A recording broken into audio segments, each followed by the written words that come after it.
91 nomor 1 sampai 12 yang pernah Bapak SOG Ministry bacakan Pak Pendeta. Di situ kan ada perikopnya Yesus dalam lindungan Elohim, ya kan? Betul nggak? Dicek dulu, jangan sampai saya salah sebut. Jangan sampai nggak ada nama Yesus di situ. Dicek dulu. Matius 91. Mazmur 91 nomor 1 sampai 12. Dalam lindungan Allah judulnya. Nah, Yesus dalam lindungan Elohim, setuju nggak? Semua dalam lindungan Allah. Termasuk Yesus. Orang yang duduk dalam lindungan yang Maha Tinggi dan bermalam dalam naungan yang Maha Kuasa akan berkata kepada Tuhan, tempat perlindunganku, kubu pertahananku, Allahku. Ini dalam perlindungan Tuhan, pemazmur berkata bahwa dia itu orang yang duduk dalam lindungan yang Maha Tinggi, bermalam dalam naungan yang Maha Kuasa akan berkata kepada Tuhan, tempat perlindunganku. Ini pernyataan imannya. Nah, di mana tentang Yesus ada di Mazmur ini? Tadi ayat berapa itu? Kitab Mazmur. Iya, Pak Ministry, coba diperhatikan, Pak. Itu kan dalilnya di situ. Ada perikopnya juga. Yesus dalam lindungan Elohim. Bapak Pendeta percaya nggak itu nubuatan untuk Yesus? Mazmur 91 nomor 1 sampai 12. Percaya nggak? Nggak, yang mana sekarang tentang Yesus di Mazmur 91 ini ayatnya? Semua dari nomor 1 sampai 12 itu berbicara tentang Yesus. Orang yang duduk dalam lindungan yang Maha Tinggi dan bermalam dalam naungan yang Maha Kuasa akan berkata kepada Tuhan, tempat perlindunganku. Itu ukunya kecil itu. Dan kubu pertahananku, Allahku yang kupercayai. Nah, itu berbicara pemazmur mengatakan bahwa ini, kalau kita berkata kepada Tuhan, pernyataan iman bahwa tempat pelindunganku dan kubu pertahananku, Allahku yang kupercayai. Tentang iman ini. Yang menunjukkan bahwa Tuhan di Mazmur 91 ini yang mana? Ya, itu kan berbicara nubuatan yang berbicara tentang Yesus Kristus, Pak Ministry. Bapak tidak percaya itu Mazmur 91 nomor 1 sampai 12 untuk... Bukan tidak percaya, maksudnya ayatnya yang mana? Ayatnya. Ya, nomor 1 sampai 12 itu untuk Yesus loh. Mau bukti? Ya, mana yang mana ayat? Buktinya itu di dalam Lukas 24 nomor 44. Itu buktinya bahwa nubuatan tentang Yesus itu di dalam Mazmur 91 nomor 1 sampai 12. Waalaikumsalam warahmatullahi wabarakatuh. Lukas 24 ayat. Yap, nomor 24. Silakan dibacakan keras-keras Pak Pendeta SOG Ministry. Teman-teman sambil di tap-tap layar ya. Dan share juga. Lukas 24 ayat 24 ya. Dan beberapa teman kami 44 Bapak Pendeta. Lukas 24 kepada mereka, inilah perkataanku yang telah kukatakan kepadamu ketika aku masih bersama-sama dengan kamu, yakni bahwa harus digenapi semua yang ada tertulis tentang aku dalam kitab Taurat Musa dan kitab Nabi-Nabi dan kitab Mazmur. Kitab Mazmur itu banyak ini ada yang penulisnya Daud, ada pemazmur yang lain gitu, Pak dosen. Oke, kitab Mazmur. Oke, Pak Ministry, itu kan Yesus yang bilang tuh, bukan saya ya, bukan Fandi Ahmad.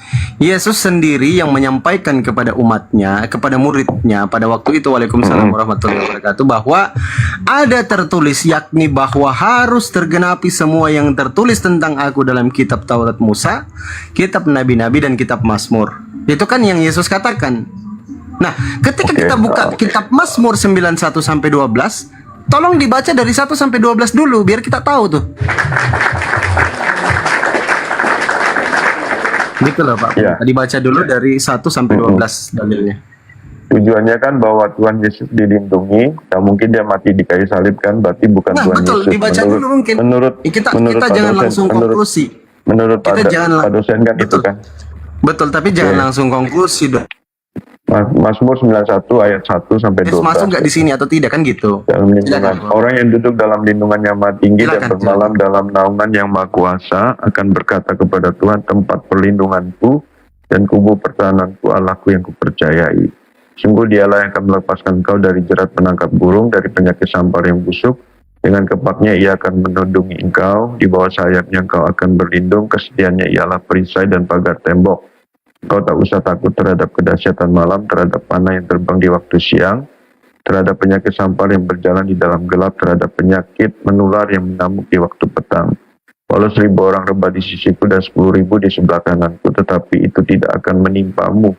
Engkau hanya menontonnya dengan matamu sendiri dan melihat pembalasan terhadap orang-orang fasik. Sebab Tuhan ialah tempat pelindunganku, yang maha tinggi telah kau buat tempat perteduhanmu. Malapetaka tidak akan menimpa kamu dan tulah tidak akan mendekat kepada kemahmu. Sebab malaikat-malaikatnya akan diperintahkannya kepadamu untuk menjaga engkau di segala jalanmu. Mereka akan menatang engkau di atas tangannya supaya kakimu jangan terjatuh kepada batu. Terus Bapak Pendeta, ingat tadi di dalam Matius 6 nomor 4, ingat nggak tadi apa dalilnya? Matius 6 4. Iya. Oke, Matius Kan 6 di situ iblis bilang ada tertulis. Ya, ada tertulis. Kan kata iblis ada tertulis Matius bahwa berapa tadi? Matius 6 6:4 kalau nggak salah 6:4 tadi. Matius 6:4. Oke, 6:4. Hendaklah salah. Matius 6:4 salah juga. Hendaklah sedekahmu itu diberikan dengan tersebut. Salah. Matius 6 6:24 nomor kali. 4. 24 kali. Matius 6 nomor 4, Pak Pendeta. Tidak ada, salah. Matius 6 ayat. Matius 4 nomor 6, coba diputar aja dalilnya. Matius 4 nomor 6. Oke. Ia berkata kepadanya, jika engkau anak Allah, jatuhkanlah dirimu ke bawah, sebab ada tertulis mengenai engkau. Ia akan memerintah malaikat-malaikatnya dan mereka akan menatang engkau di atas tangannya supaya kakimu jangan terjatuh kepada batu. Ini kemudian iblis membawanya. Ini Iya, yang mengatakannya ini kan iblis kan. Kemudian iblis membawanya ke kota suci dan menempatkan dia di bumbungan bait Allah. Lalu berkata kepadanya, jika engkau anak Allah, jatuhkanlah dirimu. Berarti iblis ini mengutip kitab Mazmur. Oke, bukan ini apa? Ini iblis yang mengutip. Oke. Bukan pernyataan Tuhan, tapi iblis yang mengutip. Siap. Iblis pun tahu, Bapak Pendeta. Ternyata ada nubuatan tentang Yesus dalam kitab Mazmur. Makanya kan Yesus bilang tadi di dalam Lukas 24 nomor 44, yakni harus tergenapi semua yang tertulis tentang aku dalam kitab Taurat Musa, kitab Nabi-Nabi dan kitab Mazmur. Kan gitu ceritanya tadi. Sementara kita ketika buka Matius 6 nomor 4, itu sama dengan kitab Mazmur 91 nomor 12, bahwa Yesus itu akan dilindungin sama malaikatnya Elohim, bahkan kakinya pun tidak akan terhantuk kepada batu. Sekarang pertanyaan saya, iblis ini untuk apa dia ngomong itu, Pak dosen? Dia ingin mencobai Yesus, ya kan? Iya kan, iblis di itu situ tahu aja kan, iblis itu tahu aja kan apa tujuannya. Yesus berkata, karakter iblis itu pencuri, membunuh dan membinasakan. Jadi dia tujuannya untuk mencuri, iblis itu membunuh dan membinasakan. Dia tujuannya untuk mencelakakan Yesus, maka dia kutip ayat itu. Kemudian iblis membawanya ke kota suci dan menempatkan di bumbungan bait Allah. Lalu berkata kepadanya, iblis yang berkata ini, bukan Bapa di sorga. Iblis yang berkata, jika engkau anak Allah, jatuhkanlah dirimu ke bawah, sebab ada tertulis mengutip dia kitab Mazmur, mengenai engkau ia akan memerintahkan malaikat-malaikatnya dan mereka akan menatang engkau di atas tangannya, supaya kakimu jangan terjatuh kepada batu. Nah, maka dari itu Yesus menjawab. Yesus berkata kepadanya, ada pula tertulis, jangan engkau mencobai Tuhan Allahmu.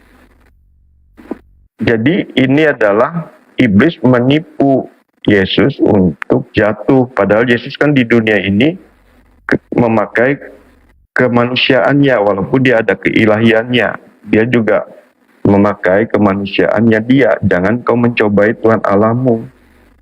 Itu maksudnya. Oke, terus beda konteks ya berarti. Oke, saya lanjutkan ya, Bapak Pendeta ya. Ini kan dalil yang kita bawa di dalam kitab Mazmur ini. Bahkan penyesat pun tahu loh, ada dalil nubuatan tentang Yesus. Iblis ini kan yang kita kategorikan penyesat, dia pun tahu. Iya, walaupun iblis tahu, saya nggak mau percaya kata iblis walaupun dia mengutip firman, Pak. Orang Kristen juga nggak mau percaya kepada iblis. Coba. Baik, baik, baik. Saya tanggapin dulu Bapak Pendeta ya. Izin Oke. nanti Bapak Pendeta tanggapin juga. Ini bukan persoalan iblis mengutip. Bukan persoalan iblis mengutip. Perikop di dalam Matius 6 nomor 4 tadi itu kan, itu Yesus dicobai sama iblis. Yesus itu mau dicobai karena iblis pun tahu Yesus itu ada nubuatannya bahwa Elohim akan melindungi Yesus. Makanya Oke. tadi di dalam Lukas 24, sebentar dulu Bapak Pendeta, saya selesaikan dulu, izin Saudara. Nggak, oke. Saya Di dalam ngomong oke. Lukas 2, ya, Saya di ngomong dalam oke Lukas aja 2. setuju. Oke, siap. Di dalam Lukas 4 nomor 44 tadi kan kita sudah bacakan juga. Yesus bilang, yakni bahwa harus tergenapi semua yang tertulis tentang aku dalam kitab Mazmur. Ketika kita buka kitab Mazmur 91 sampai 12, Kristen nggak setuju bahwa itu nubuatan tentang Yesus. Oke. Ini ada apa? Sebentar dulu Bapak Pendeta. Nah, sementara dalil yang kita bacakan tadi, di situ tertulis, walaupun 1.000 orang rebah di sisimu, 10.000 orang rebah di sebelah kananmu, itu tidak akan menimpamu, Yesus. Nggak akan. Kau nggak bakalan mati, nggak bakalan baring di situ juga. Kamu hanya akan menontonnya. Makanya saya berani mengatakan di dalam kitab Mazmur 91 nomor 1 sampai 12 itu, Yesus itu dilindungin sama Elohim. Yang anehnya, kenapa teman-teman Kristen ini nggak mau Yesus itu dilindungin sama Elohim? Yesus itu orang mulia, orang benar, orang tidak bersalah. Kenapa kalian tidak mau Yesus itu dilindungin, dijaga sama Tuhannya? Kenapa? Kalau kita lihat Bapak Pendeta, izin ya. Itulah kenapa kami itu selalu mengatakan. Sebentar Pak. Nanti pertanyaan Bapak nanti diingatin ya. Karena saya Siap, kan nggak Bapak boleh Pendeta. ngomong. Pertanyaan Siap, poin siap. 1, poin 2, poin 3 nanti kita bahas. Oke, lanjut. Mungkin Bapak Pendeta siapa tahu masih ingat, silakan ditanggapin aja karena dari tadi pengen kali ngomong, silakan. Itu nubuatan tentang Yesus atau bukan? Kita sepakatin dulu. Assalamualaikum kan Dita. Waalaikumsalam warahmatullahi wabarakatuh. Assalamualaikum semuanya. Selamat malam Pak Pendeta. Malam kan Dito. Jadi kelihatan kedengarannya kayak serius banget. Aduh, janganlah dibawa serius. Jangan. Kalau dianggap serius Nggak. nanti nunggu Pak Gini, Budi. gini. Nunggu. Bang Gimana? Dito. Iya, siap Soalnya Pak Pendeta. Pak dosen ini kalau bahas itu serius banget. Lagi iseng mainan HP. Nangis bro, wah turun, gimana sih? Parah. Tapi bagus anti rungkatnya Bang Arif ini bisa diposting ulang. Kalau anti rungkatnya Bang Dalbo nggak bisa diposting ulang. Itu yang awas itu. Nggak bisa diposting ulang. Masalahnya ketika gak diposting ulang, kan Bang Dalbo itu open cam sambil ngerokok, itu kena pembatasan itu. Ya Bang Dalbo Ya betul. jelas gak bisa kan? Iya. Iya betul. Suka merokok Bang Dalbo kalau phone game. Oh, kopi dulu bang. Oh, ya kopi.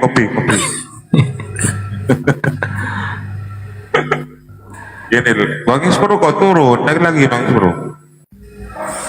Bang Dalbo itu apologet paling lucu itu. Kalau ada stand up apologet itu ya sudah juara 1 dia sudah itu.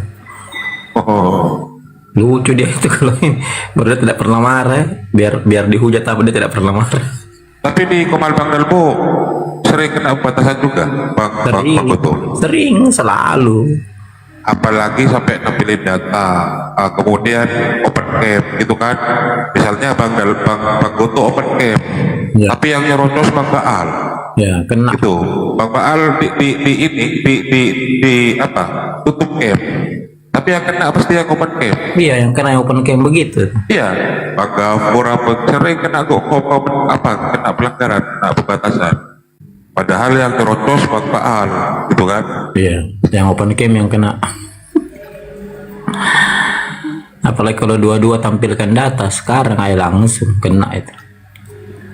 Yang tampilkan data kena, kalau dua-dua kena tampilkan data tuh. Tidak sama tahun lalu, tidak tahu kenapa ini. Terus. Tapi pembatasannya bukan kemudian kena report itu bang itu. Iya. Foto itu masih bisa dipakai ke komal lain selama komal saya itu belum buka. Iya, betul. Itu Betul. bukan kena report, bukan kena banned sampai 3 hari Iya, pembatasan. batasan. Nah selama pembatasan itu apa akunnya Bang Kuto yang kena pembatasan masih nongkrong di atas, itu penonton makin menurun. Iya, betul. TikTok tinggal algoritma tuh. Jadi satu-satunya ya harus turun pakai akun lain. Akun lain, Saja. betul. Ah, Karena kalau kita buka komal sendiri, kalau saya memang buka komal sendiri tuh kena itu. tapi ketika Bang Kuto naik lagi dengan komal yang sama, pelanggaran saya itu 2 kali. Nah, iya, 2 kali betul. pembatasan. Nah, iya betul. Kan biasa pembatasan 10 menit, Bang. Ya. Menit, toh? Ya bukan 10 menit, selama akun yang bermasalah itu tetap di atas komal tetap merah. Iya. Di indikator saya itu tetap merah. Sudah merah, oh gitu. Tetap merah. Kecuali yang bermasalah itu turun, baru kemudian berakhir. Berakhir, betul. Betul. Asal jangan naik lagi dengan akun yang sama.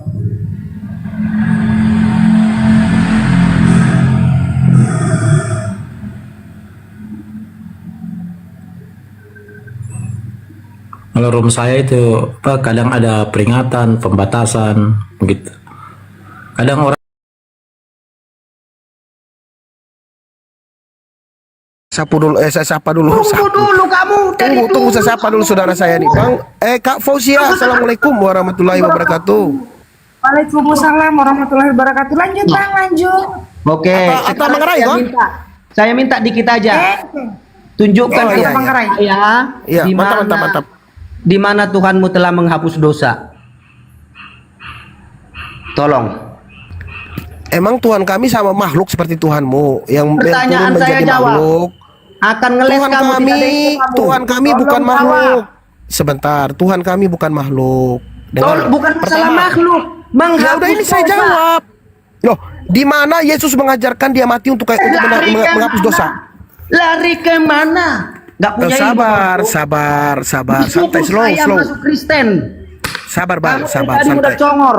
Shh, Sekarang sabar, mau oke, oke. Tesalonika 2. Berarti menurut kamu Tuhanmu mati untuk menebus dosa, betul? Kemana-mana. Sabar, berarti Tuhanmu datang ke dunia untuk menebus dosa, betul? Bukan untuk menebus dosa, menebus manusia dari dosa. Nah, menebus manusia dari dosa. Di mana datanya Tuhan pencipta langit dan bumi nujul menjadi manusia untuk menebus manusia dari dosa? Tunjukkan datanya. Bukankah Tidak. di Imamat 1 nomor 2 bahwa Tuhan sendiri berfirman, "Wahai orang Israel, jika engkau ingin melakukan persembahan penghapusan dosa, hendaklah engkau mengorbankan ternak, yaitu kambing, lembu, sapi, bukan manusia." Tolol. Itu yang saya nggak suka. Kristen ini. Itu bukan Yahudi. Itu Yahudi, bro. Memang Loh, itulah makanya berarti- nyata. berarti Yesus saya bukan orang Yahudi? ngomong. Udah takut kamu lain. Dengar. Berarti Yesus bukan orang Yahudi. Dengar Sebentar. dulu. Astaga. Berarti Yesus bukan orang Yahudi. Udah mulai takut mereka. Dengar saya. Enggak ada yang takut, Bang. Enggak ada. Saya bicara. Enggak Kenapa kalau saya ada yang ngomong takut kamu tak sama bisa orang diam? kafir. Orang muslim tidak mungkin takut sama kau. Kau yang tidak mau dengarkan saya bicara. Iya, kamu Kita ngomong gantian saya bicara. dengarkan. Oke, Kamu baik, ngomong silakan. saya dengarkan. Silakan, Boleh saya silakan. jelaskan itu? Boleh saya jawab? Silakan. Ya boleh, silakan. Nah, orang Yahudi benar jika mereka mau melakukan penebusan dosa dengan korban pertumpahan darah dan juga bakar-bakaran. Dan Yesus Sapa dulu, itu saya sapa dulu Gurunda. Diam dulu. gimana sih? Assalamualaikum warahmatullahi wabarakatuh. Gurunda, bentuk. Waalaikumsalam warahmatullahi. Assalamualaikum Bang Dua. Masya Allah. Waalaikumsalam Adinda semuanya. Ya, sabar. Fauzia. Ya, semangat malam saudara non muslim, siapa namanya? Tetap apa ini? Salam kenal Bang. Mau kenal salam, Bang. Abang Ya, siapa? saya sehat, alhamdulillah. Saya tanya abang siapa kok sehat? Saya sehat. Aduh, manusia. Silakan Gurunda. Gimana Kami yang aja? bukan manusia. Apa sih kamu mau kabur? Kamu kan sama saya. Ya udah, ya silakan. Gimana sih? Jangan tensian, sini ada Abang. guru saya. Santai aja, santai Si, aja. Bang Juma. Maju kamu Jangan panggil gurumu. Jangan Sengaja panggil gurumu. tensian. Jangan tensian, santai. Bukan saya sama dia dong. Apakah Anda tidak merasa turun harga diri?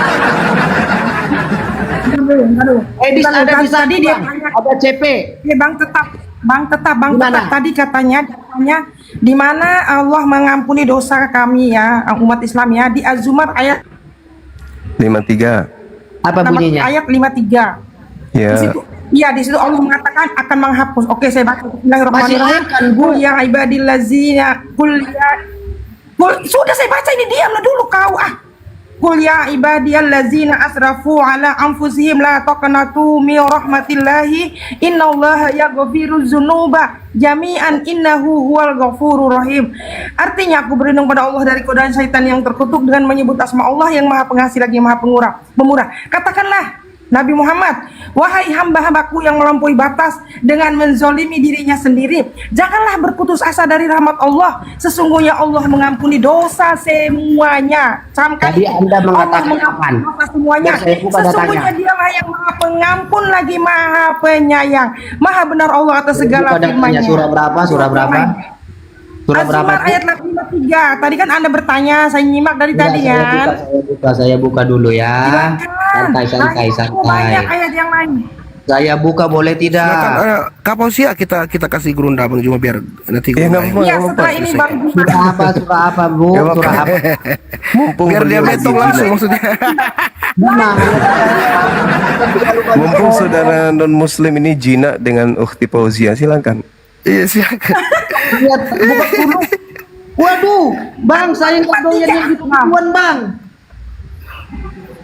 Gimana sih kok lari kemana-mana? Udah nggak usah Nah, itu kan kemana-mana. mulai lagi kambuhan. Kayaknya lagi haid abang kita ini. Badu model begitu. Jangan sensi abangku, santai aja, Juma ya? santai. Juma enggak? Relax, Ya, biar kita diskusi. relax. Ini Bang Gitu Juma enggak? bang. Iya saya guru dari seluruh pendeta di Indonesia. Saya tanya apakah Anda juga? Saya Zuma, Bang Zuma. Para pendeta memanggil saya dengan panggilan guru. Gitu bang. Oh, Masya Allah. ada yang saya nonton di live-nya CP, Anda blacklist dia. Benar atau tidak? CP Congorpedia. Alah. Jangan sebut belajar nama nggak, beliau, Bang? kasihan. Beliau masih trauma. Kasihan katanya. Beliau masih trauma dengan saya. Udahlah. Banyak. Ya, begini. silakan. Ya, kirain Al-KTP ada ilmu. Sebenarnya saya gimana ya kalau saya ngadapi Juma, harga diri Anda turun apa tidak? Saya awam ini. Yo, saya muridnya. Saya nggak punya Pertanyaan ilmu, saya masih sama dalam Juma. proses. Wajar Kalau kalau Anda berdebat dengan saya, Ya. harga diri Anda turun atau tidak? Oh, enggak, apa-apa, turun nggak tetap apa-apa. saya sebagai pengajar kepada siapapun, kan status Anda belajar kan? Saya memang khusus diutus oleh pencipta langit dan bumi untuk membuat manusia cerdas. Anda termasuk Untuk bagian apa daripada manusia itu ini. diciptakan, Bang? Santai. Gimana? Untuk apa manusia diciptakan? Yesus diciptakan untuk menyembah kepada pencipta langit dan bumi. Begitu juga manusia yang lain. Kalau yang dikatakan jadi khalifah siapa, Bang? Khalifah itu manusia, khalifah itu pemimpin. Oh, mulai tadi manusia sekarang Yesus. Aku begini sih modelnya, Bang. Tapi guru, Yesus kan manusia. yang saya tanya yang dinyatakan jadi khalifah, Bang. Yang jadi khalifah itu kita semua manusia ini jadi khalifah, jadi Loh, pemimpin. kalau kita semua pemimpin, yang dipimpin siapa? Yang dipimpin minimal diri sendiri supaya kita Loh, tidak kalau gila kita menyembah memimpin diri kepada sendiri, makhluk. ngapain jadi pemimpin, Bang? Minimal kita memimpin diri kita Enggak, sendiri. pertanyaan saya nih. Kalau kita semua ini pemimpin, yang dipimpin itu siapa? Diri kita sendiri minimal. Berarti ada yang lebih dong. Ada yang maksimal dong. Maksimal itu gimana? Sekarang Anda mampu tidak memimpin diri Anda bawa menjadi narasi lebih baik? minimal. Yang Nggak. maksimal itu kan gimana? Sekarang Anda mampu nggak Jangan memimpin sekarang diri? dulu kan guru. Kan Ini guru. kenapa ini? Ini habis makan apa ini? Tawon hidup atau apa di tawon hidup? Anda kan ngaku-ngaku guru. Ini Anda ngaku-ngaku guru nih. warahmatullahi wabarakatuh, Ya kan? Waalaikumsalam warahmatullahi wabarakatuh, Bunda. Saudaraku, tetap on adalah lebih baik kita diskusi yang bisa memberi edukasi nilai positif Enggak. daripada sama- kita enggak. ngotot-ngototan gitu. Sama kamu kayaknya saya enggak sih. Enggak lah. Enggak, kita angkat tema. Anda boleh Masalahnya Anda mengaku guru, saya tanya imanmu juga kamu enggak mau. yang mengatakan tidak mau siapa? Oke, boleh saya tanya? Boleh, boleh. Oke. Apakah arti atau makna dari surah At-Taubah ayat 16? Al-Quranul Karim surah At-Taubah ayat 16. A'udzubillahi minasyaitonirrajim. Bismillahirrahmanirrahim. Am hasibatum an tutsraku walamma ya'lamillah ladina jahadu minkum walam yattakhizu min dunillah wala rasulihi walal mu'minina walijah wallahu khabirum bima ta'malun.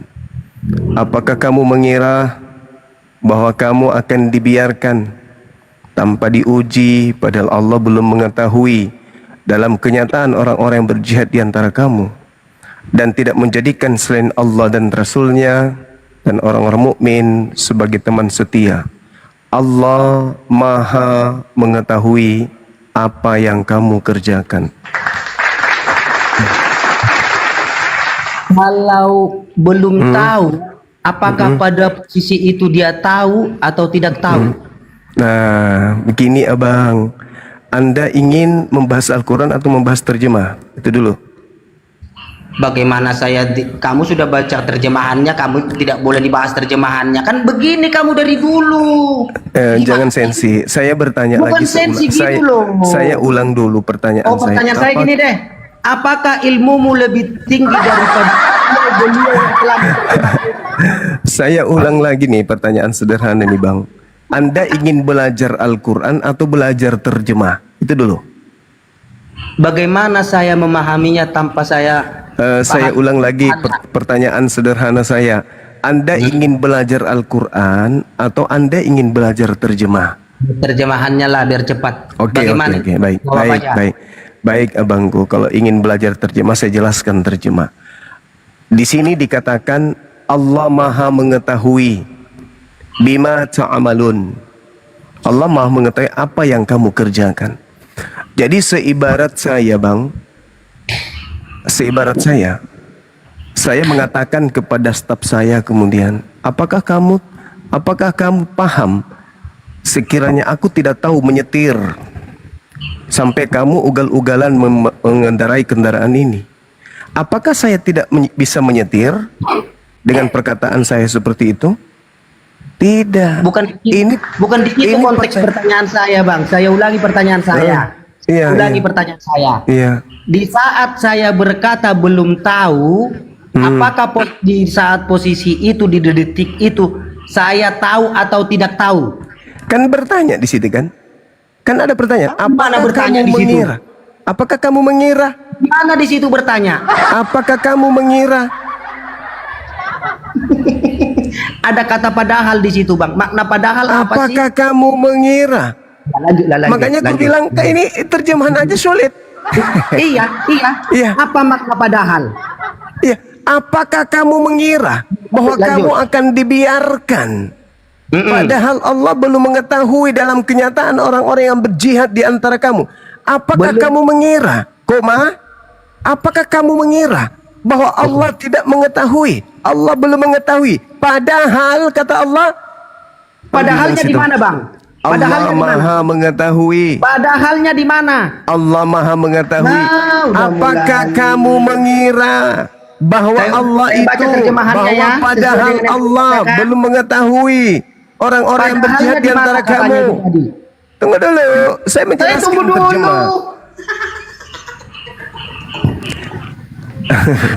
Aduh, Bang, jujur dong. Padahalnya di mana tadi itu? Ya, ini kan pertanyaan. Bukan, jangan iya.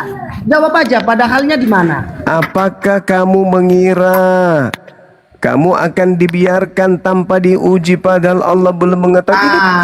Ini perkiraan. Padahal itu apa, Bang? Ini perkiraan kepada orang-orang beriman, kewajiban kaum Makna padahal muslimin. itu apa, Bang? Mana sih? Ini kan pertanyaan. Iya, ada penegasan padahal di situ. Itu pertanyaan kepada orang muslim kala itu ketika memerangi orang-orang musyrik. Makna padahal itu apa bang? Itu kan pertanyaan. Apakah kamu mengira bahwa kamu akan dibiarkan padahal Allah belum mengetahui kenyataan orang-orang yang berjihad di antara kamu? Maksud anda padahal Allah belum mengetahui, itu pertanyaan. Itu kan anggapan orang-orang muslim kala itu ketika memerangi kaum musyrik. Sangkaan. Apakah engkau menyangka? Apakah engkau mengira? Padahal Allah itu belum mengetahui kenyataan orang-orang yang berjihad. Apakah kau menyangka seperti itu? Apakah engkau memikirkan hal seperti itu? Allah mengatakan apa? Allah mengatakan apa? Makna padahal apa sih bang? Allah Maha mengetahui apa yang kamu kerjakan. Wallahu khabirum bima ta'malun.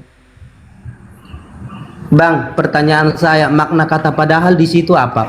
Jangan kau maknai kata padahal itu berdiri sendiri. Ini pernyataan yang menyatakan orang itu.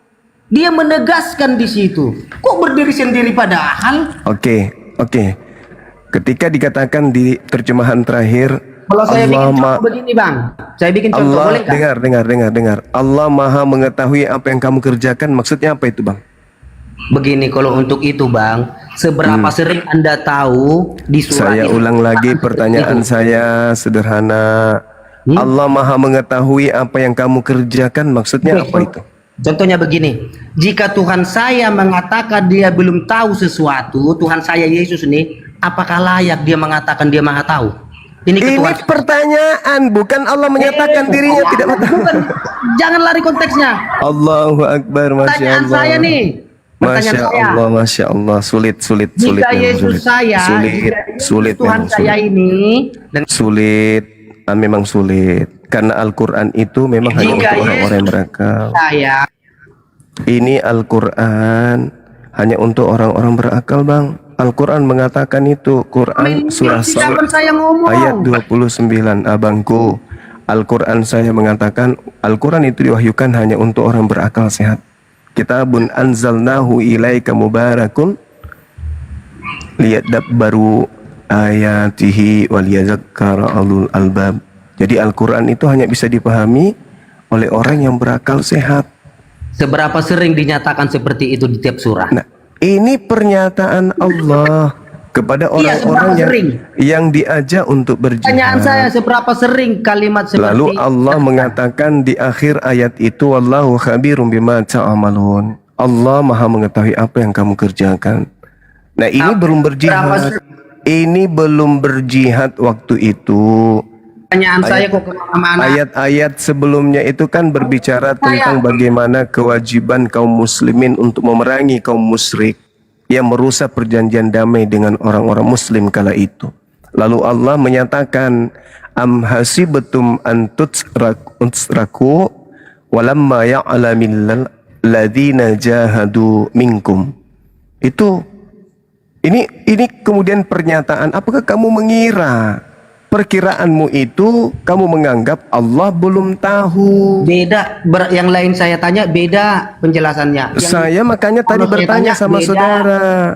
Saya bertanya, apakah Anda ingin belajar terjemah atau ayat suci Quran? Kalau terjemah saya sudah menjelaskan. Di akhir ayat itu diterangkan Allah Maha mengetahui apa yang kamu kerjakan. Kan belum jihad waktu itu, belum memerangi kaum musyrikin, belum. Maka ditanya, apakah kamu mengira bahwa kamu akan dibiarkan padahal Allah belum mengetahui orang-orang yang berjihad di antara kamu? Nah, ini perkiraan orang itu, bukan Allah yang tidak mengetahui.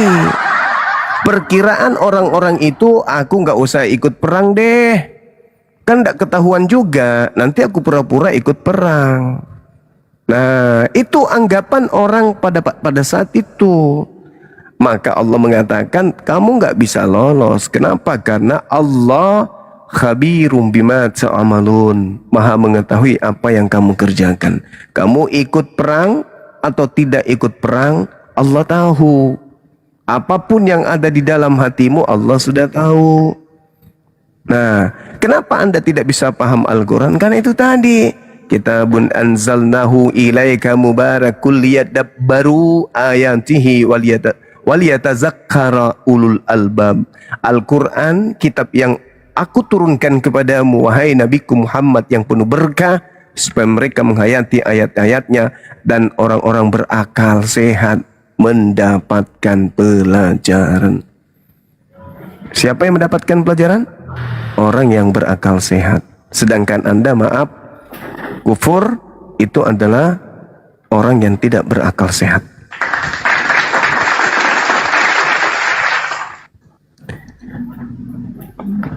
Halo, selamat malam. Bismillah. Malam. Kita sampai El Palo, Kristen, saudara. Ya, aku Muslim, tapi boleh nggak aku bertanya sama Bang Zuma? Silakan. Jangan lama Bang ya, karena ini kita cari oten. Iya, makasih banyak. Di situ kan tadi Bang Zuma mengatakan bahwa Al-Quran itu hanya sebagai orang Muslim juga Bang Zuma, saya boleh bertanya nggak persoalan Al-Maidah, surah Al-Maidah ayat 6, bagaimana pola berakal Bang Zuma menanggapi ayat itu, Bang? Abang kan juga orang Islam. Bagaimana Anda menggunakan akal Anda dengan ayat itu, Al-Maidah ayat 6? Coba, Bang. Ya, itu kan perintah untuk mendirikan sholat.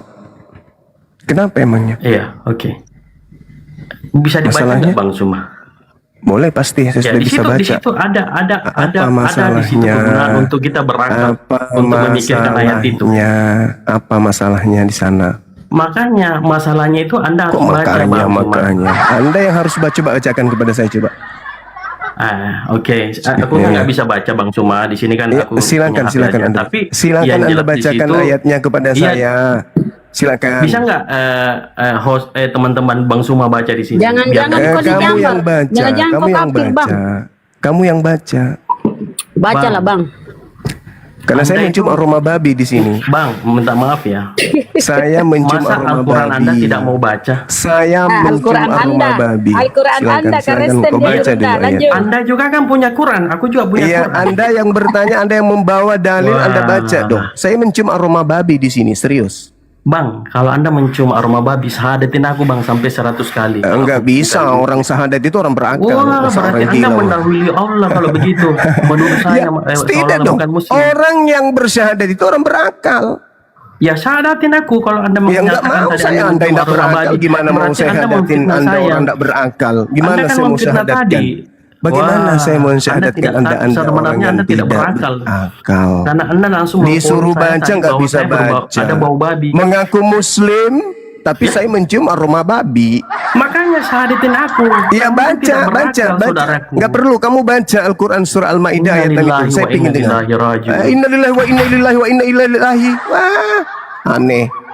Aduh, Kalau pemakan Kamu sekelas babi, kamu itu ngaku aneh. babi aja, saudaraku. Nggak usah kau kamu tuh memfitnah nyamar-nyamar. saya. Makanya bahas Sekarang dulu kau baca ayat. coba. Kamu Berani nggak kau kan? baca coba. Saya, Masa kalau kamu teman-teman Muslim, kamu nggak bisa baca kalau di kau situ? Muslim Yang coba kau jelas baca di Al-Maidah situ, itu. Bang Zuma, itu Kalau kau adalah Muslim perintah kau baca. wudhu. Di situ Saudara, adalah perintah wudhu. kalau kau Pertanyaan Muslim saya, coba kau bagaimana cara bacakan wudhu Anda? ayatnya. Di situ kan Coba perintah kau baca wudhu. ayatnya. Saya mau tahu Bang Zuma wudhu Bacakan dengan dulu cara apa? ayatnya. Itu aja, jangan disempelin. Kau baca Al-Quran kan dulu itu nggak bisa ayatnya. dirubah. Baca dulu ayatnya. Dalam surah Al-An'am ayat 115 itu nggak bisa menyebut dirubah, Al-An'am Bang. aja kamu Anda udah itu ketahuan bau mengolok-olok babi. saya padahal aku memperjuangkan Mulutmu Quran. bau babi lu. Mulutmu Innalillahi bau wa babi. innalillahi rajiun. Innalillahi wa innalillahi. Dari mana kau belajar itu? Kalimat begitu emang itu sudah benar? Sesungguhnya kan Coba aku- kau ulang. Coba kau ulang. Nggak usah dipersulit. Al-Quran itu, Bang, dalam surah Al-Qamar ayat 17, 22, 32, 40. Al-Quran itu sangat mudah, Masalah Bang. generasi, Coba Masya teman-teman. Allah. Ini ajaran Paulus ini. Ngaku-ngaku Gimana? Muslim. Kamu nggak berani bahas itu.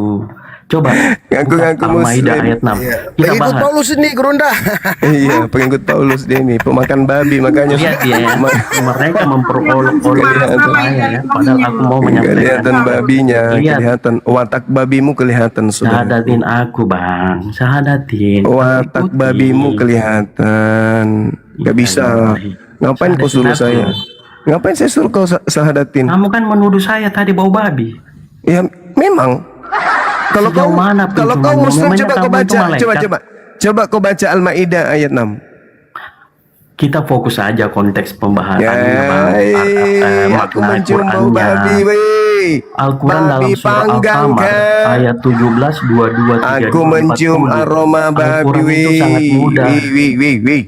Aku Dijadikan mencium aroma pelajaran. babi dan mencium Jangan kulub, gitulah, bau Bang. kulub, bau Aku kulub, menyampaikan Quran.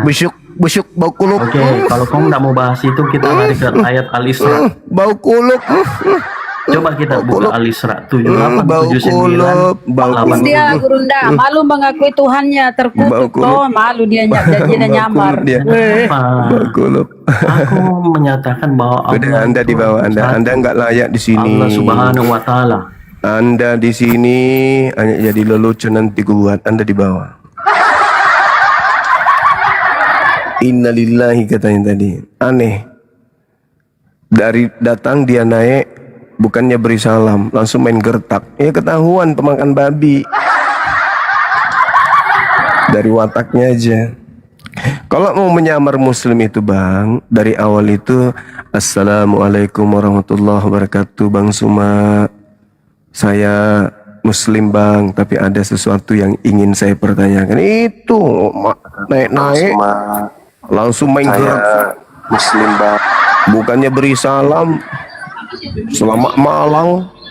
Habis itu aku mau bertanya, Al-Quran Surah Maidah ayat 6, disuruh baca ayatnya, wah nangis. Mempraktekkan ajaran Paulus Filipi 1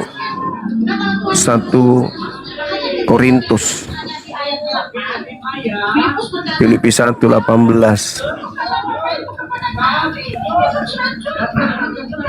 Ini kenapa ini Abang Beri nih? Ada apa bang sana bang? Di pasar kau Ada penyaliban saya rasa bang. Ada penyaliban di sana mungkin. pader. Assalamualaikum, host. Assalamualaikum, Bunda. Waalaikumsalam, Bang Juma Muslim. semuanya. Waalaikumsalam warahmatullahi. Bang Juma, tadi kan yang Allah tidak tahu tadi bukannya itu tidak tahu, tetapi Allah belum menampakkan segala sesuatunya itu, Bang. Masih dirahasiakannya itu. Kalau aku baca di AI itu, ngobrol-ngobrol dengan AI itu. Oh iya. Iya, bukan Allah tidak tahu, tapi masih menutupinya, masih merahasiakannya. Oh iya. Tapi diterjemahkan Mantap, Masya bahasa Allah. Indonesia kayak gitu. Tapi bahasa Arabnya nggak kayak gitu. Iya. Makanya itu tadi aja. saya tanya terjemahan atau bahasa Qurannya, tapi dia mau terjemahannya. Iya, dia sengaja bang mancing terjemahan karena terjemahannya itu bisa diejek. Iya. Itu aja. Iya Bunda. Ya nggak Oke, apa-apa. Mak. terima Ya, kasih. terima kasih. Iya. Kita turunkan ya. Oh, udah turun. Armando, selamat malam.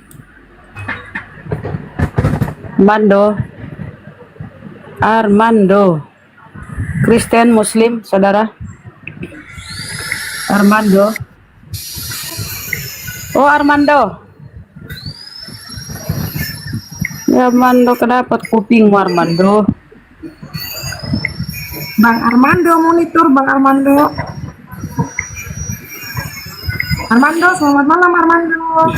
Tolong yang multi itu yang Kristen dulu, yang multi ya, saudara-saudaraku ya, yang Kristen. Banyak kali yang multi tapi Muslim. Ini guru udah mau diskusi. Armando dan Mas Kristen, saudara. Mama Jadi begitu Kristen ya. Suka nyamar-nyamar, karesteng. Kalau kita na'udzubillahi min zalik ya, nyamar-nyamar.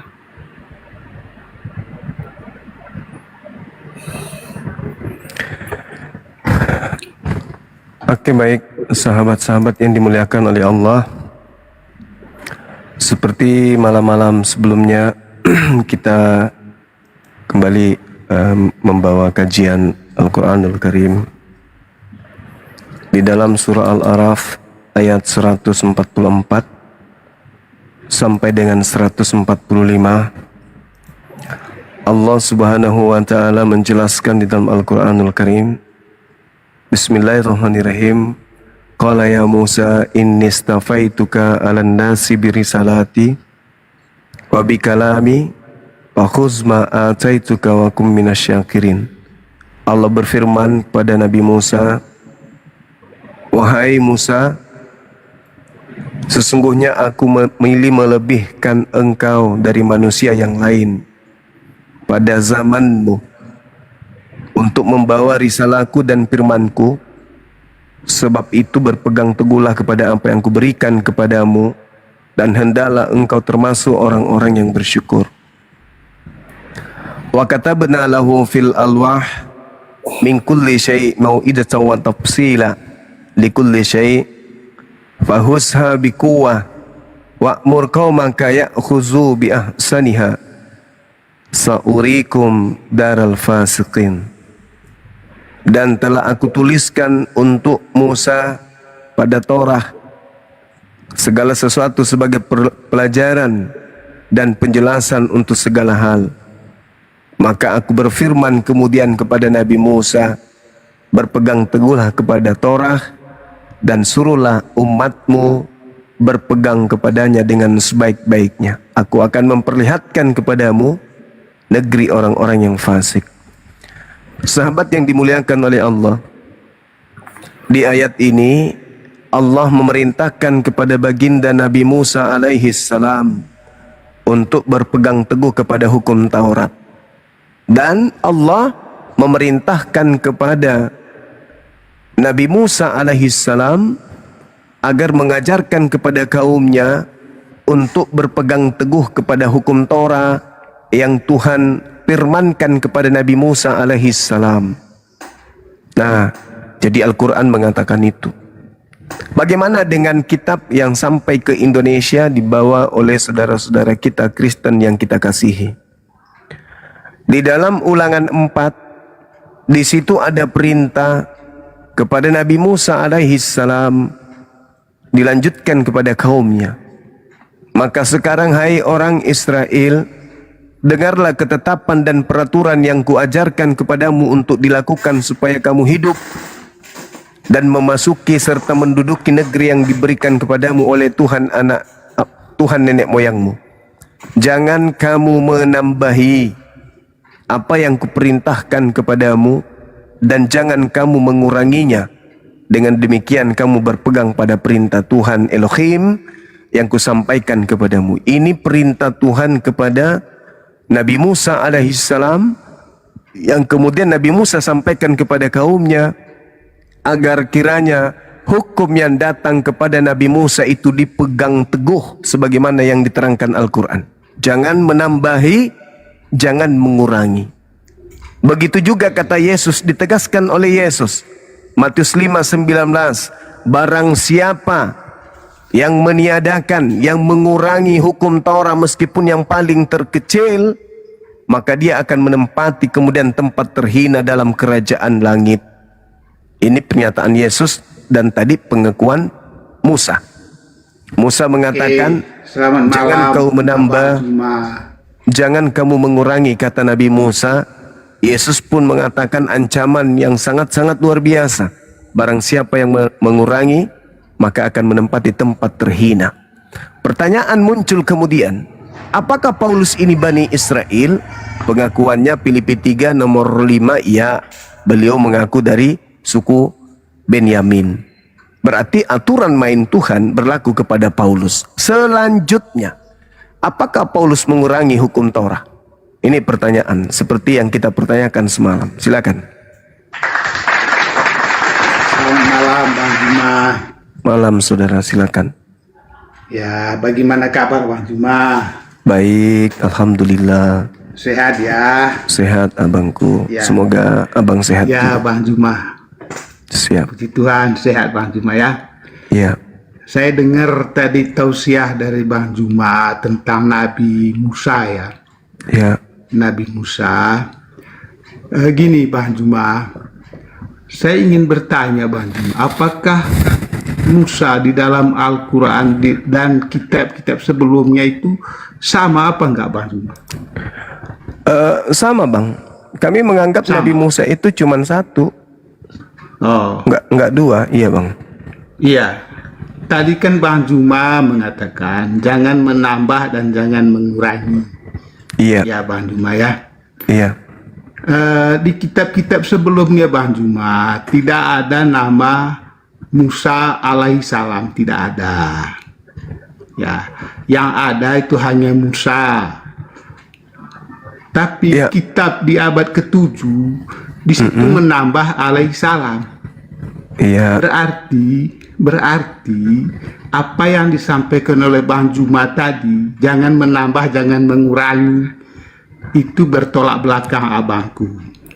Bukan Nabi. Jadi, nama kitab-kitab sebelumnya Bang Juma tidak ada nama Musa alaihissalam, tidak ada. Kalau nama Yesus ada nggak bang? Ya, jadi Musa, Nama Paulus Musa ada dulu nggak? Bang Juma, Musa dulu. Iya, ya. iya Musa. Karena Musa dalam kitab bisa berhenti bicara ya. sebelumnya tidak ada Iya, Musa tahu. alaihissalam, tidak ada. Iya tahu bang, Ya. tahu.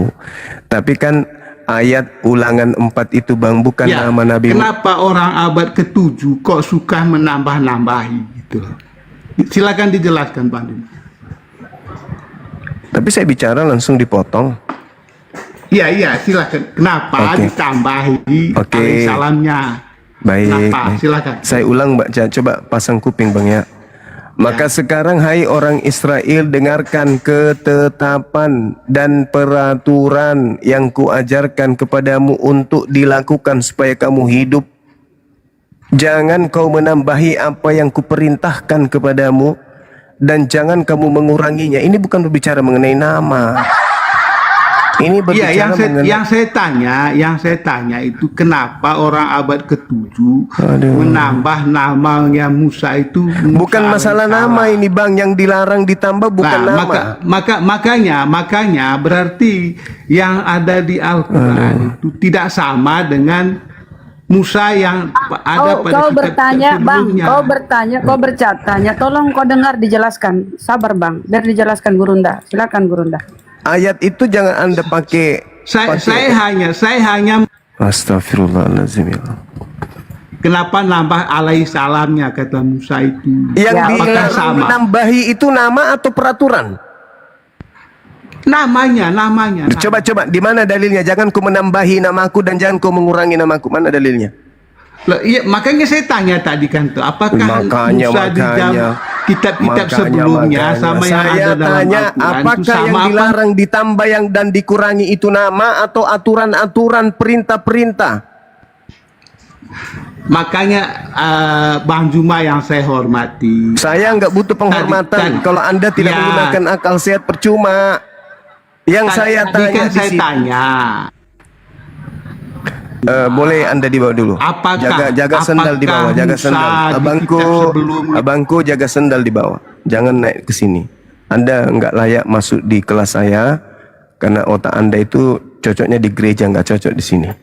Al-Quran mengatakan harus memegang teguh apa yang Tuhan perintahkan kepada Nabi Musa. Itu Al-Quran yang mengatakan itu. Fahuzha bikuwah. Itu perintah Quran. Kaummu itu suruh untuk berpegang teguh. Termasuk kamu, wahai Nabi Musa, harus berpegang teguh. Kepada apa? Kepada aturan-aturan, bukan kepada nama. Nama alaihissalam itu hanya pujian kepada Nabi Musa. Alaihissalam itu artinya atasnya keselamatan. Kami memuji Nabi Musa, kami menyanjungnya Nabi Musa, kami memuliakan para nabi. Maka dalam ajaran agama Islam itu diajarkan untuk memuliakan sesama. Nggak ada yang salah. Kalau di agama Anda, Tuhan Anda yang Anda kutuk. Di Islam enggak. Dalil Ulangan 4 itu bukan berbicara mengenai nama. Itu berbicara mengenai aturan-aturan. Makanya ku ulang ku baca. Maka sekarang hai orang Israel, dengarlah ketetapan dan peraturan yang kuajarkan. Itu satu. Yang kedua, jangan kau menambahi dan apa yang kuperintahkan dan jangan kau kurangi. Itu yang kedua. Sekarang yang diseru untuk jangan mengurangi dan menambahi siapa? Bangsa Arab atau Bani Israel? Bangsa Israel. Bangsa Israel.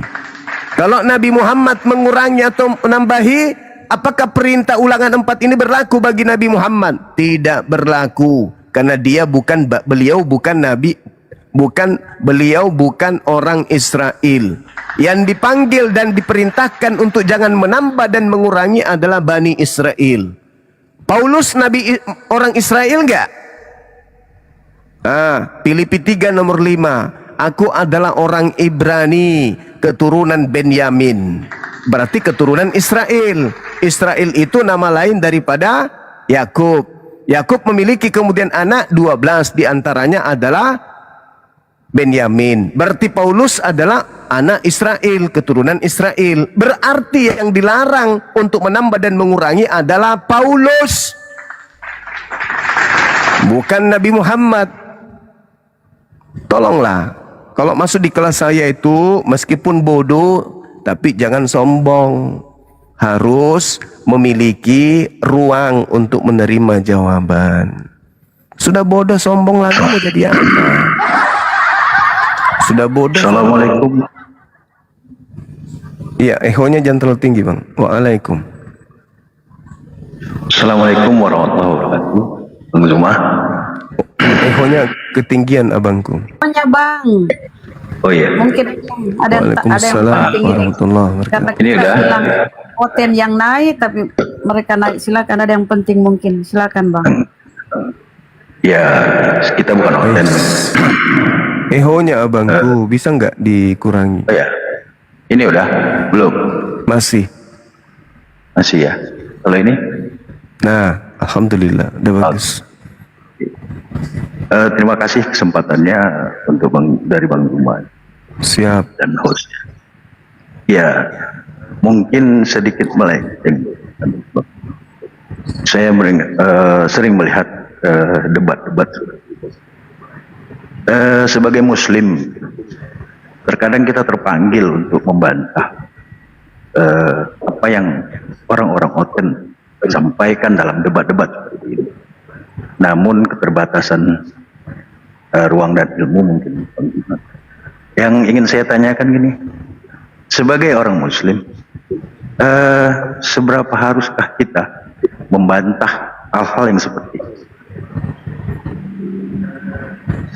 Debat-debat yang terkadang menyudutkan, bahkan menjelek-jelekkan gitu, Bang. Oke, Ya. nanti dijawab ya. Tunggu di bawah Bang ya jawabannya ya Bang ya. Oke, Assalamualaikum. Terima kasih saudaraku ya. Perintah Al-Quran itu kan ada tuh. Ud'u ila sabili rabbika bil hikmah wal mau'idatil hasanah wajadilhum billati hiya ahsan. Itu perintah Quran. Serulah manusia kepada jalan Tuhanmu dengan hikmah dan pengajaran yang baik, serta berdebatlah dengan cara yang lebih baik. Ada perintah untuk berdebat dengan siapapun yang ketika diseru mereka menyatakan perlawanan atau permusuhan. Jadi kalau saudara mengatakan seberapa besar, ya sangat besar kali. Sangat besar kali. Karena Islam itu datang untuk disampaikan kepada rahmatan lil alamin. Bil bayyinati waz zubur. Nabi Muhammad diutus untuk seluruh umat manusia, litubayyina linnas. Kenapa Al-Quran itu masih terjaga sampai hari ini? Supaya mempersenjatai kita untuk menyampaikan Al-Quran ini kepada seluruh manusia. Makanya Al-Quran tetap terjaga, karena siapapun kita diperintahkan untuk menyampaikan meskipun satu ayat. Itu kaidah Islam. Begitu saudaraku. Jadi sebenarnya pertanyaan ini bagus, tapi ketinggalan zaman pertanyaan seperti ini. Ini pertanyaan orang yang baru bangun tidur, di mana tidurnya 2000 tahun lamanya. Assalamualaikum warahmatullahi wabarakatuh. Waalaikumsalam warahmatullahi wabarakatuh. Apa kabar Bang Zuma? Baik, alhamdulillah. Makasih ya Bang. Terus Aku mau tanya Bang. bikin nanti Boleh Bang? Ya, gimana? Aku mau nanya ini Bang. yang Kristen yang multi ya Dulu kan aku teman-teman. Biar sama diskusi, teman-teman kan gitu. jangan Islam semua naik. Gak ada diskusi tuh. Oh, silakan Latif. Ini Bang. Bunda, aku Apa, mau Bang? nanya sebentar Bunda ya. Silakan. Aku mau nanya sebentar sama Bang Zumaya. Gini, waktu aku masih remaja kan gini, aku menanya sama orang kawan-kawan kan, kalau kitab Injil itu di mana, kata orang itu kan, dia bilang aku di Kristen kan, kalau Al-Quran di mana, sama orang Islam kayak kataku kan, bagaimana itu Bang? Cuman itu aja aku nanya Bang. Iya, Injil itu kaumnya Nabi Isa alaihissalam, Bani Israel. Kalau kita Al-Quran, bukan Injil yang ada di umat Islam itu, tapi Al-Quran Bang. Jadi kalau mereka mencari Injil, cari kepada Bani Israel, jangan kepada kita, karena bukan kita yang jadi pemilik daripada Injil itu. Nabi Isa diberi oleh Allah wahyu untuk disampaikan kepada kaumnya Bani Israel. Itu dulu Bang ya. Iya.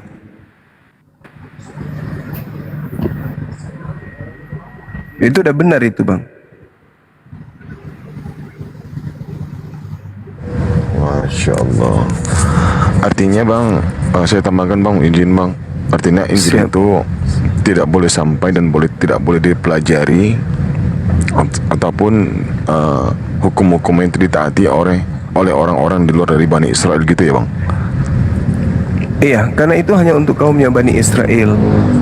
Insyaallah. Itu hanya untuk kaumnya Bani Israel. Makanya Nabi Muhammad SAW di dalam Al-Quran surah Al-Ma'idah, Allah Subhanahu Wa Taala mengatakan, ya ahlal kitab, qad ja'akum rasuluna yubayyinu lakum.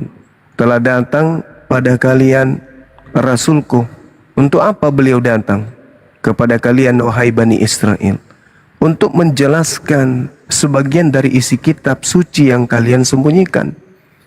Berarti Al-Quran ini harus mempertanggungjawabkan kebenaran mutlak yang harus ada gitu loh.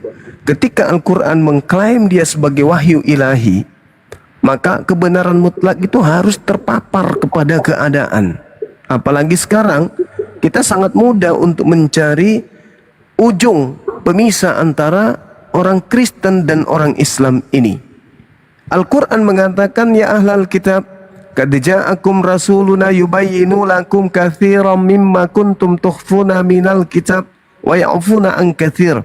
Al-Quran datang menjelaskan melalui lisan Nabi Muhammad isi dari sebagian kitab yang disembunyikan.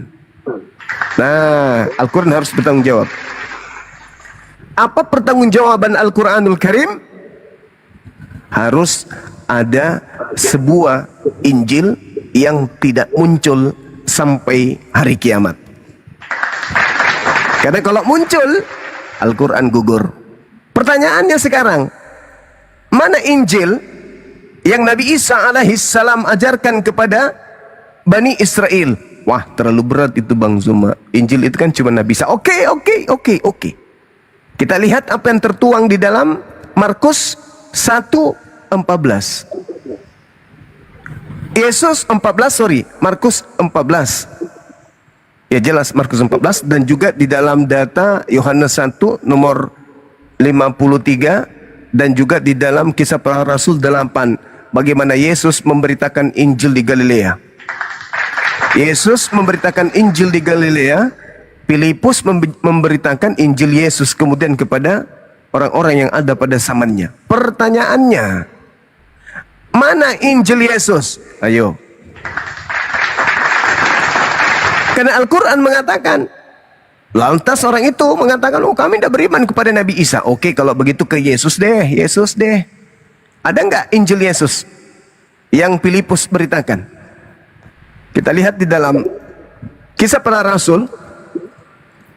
Di sana jelas diterangkan bagaimana kemudian Filipus ini datang untuk mengajarkan kepada kaumnya. Maka kata sida-sida itu kepada Filipus, aku bertanya kepadamu tentang siapakah Nabi yang berkata demikian? Tentang dirinya sendiri atau tentang orang lain? Maka mulailah Filipus berbicara dan bertolak dari nas itu. Dia memberitakan Injil Yesus kepadanya. Ayo. Kisah 8 nomor 35. Filipus memberitakan Injil Yesus kepada mereka. Mana Injil Yesus itu? Tak ada.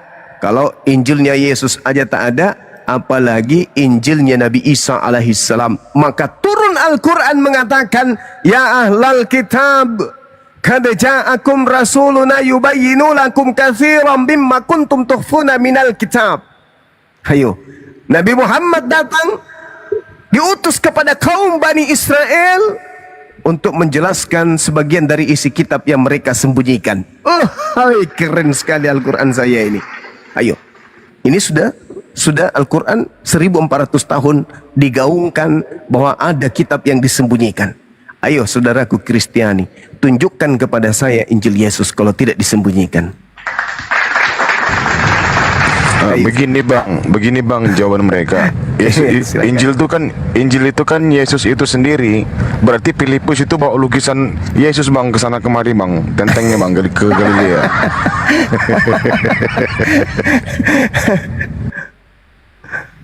Waalaikumsalam warahmatullahi wabarakatuh. Masya Allah.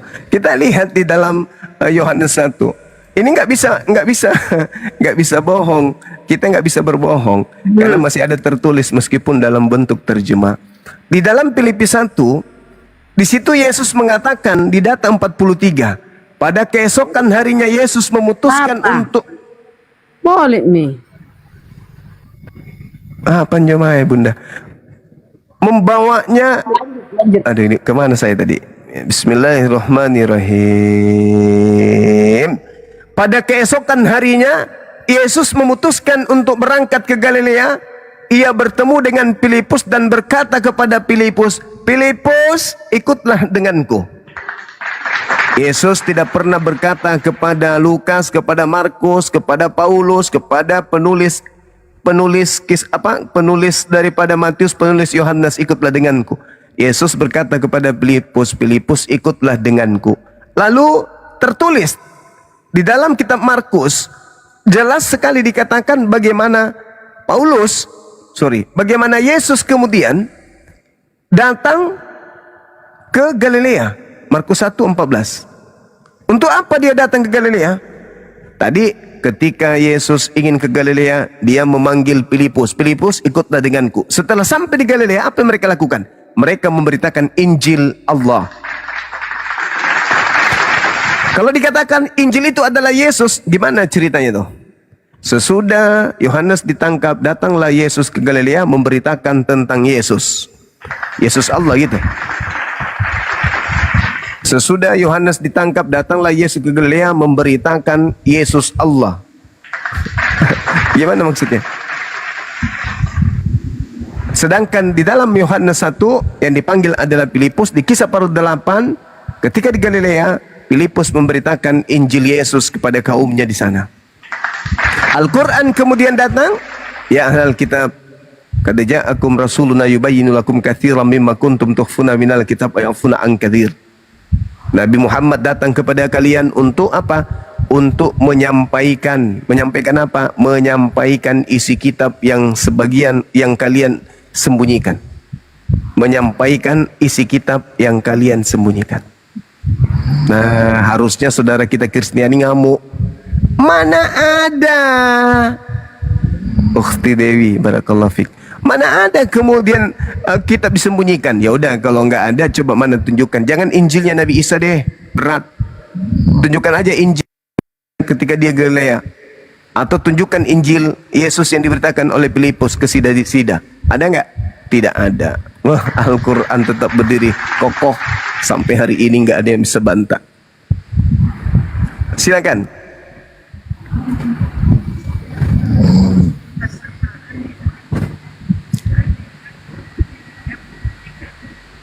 Poin kodong.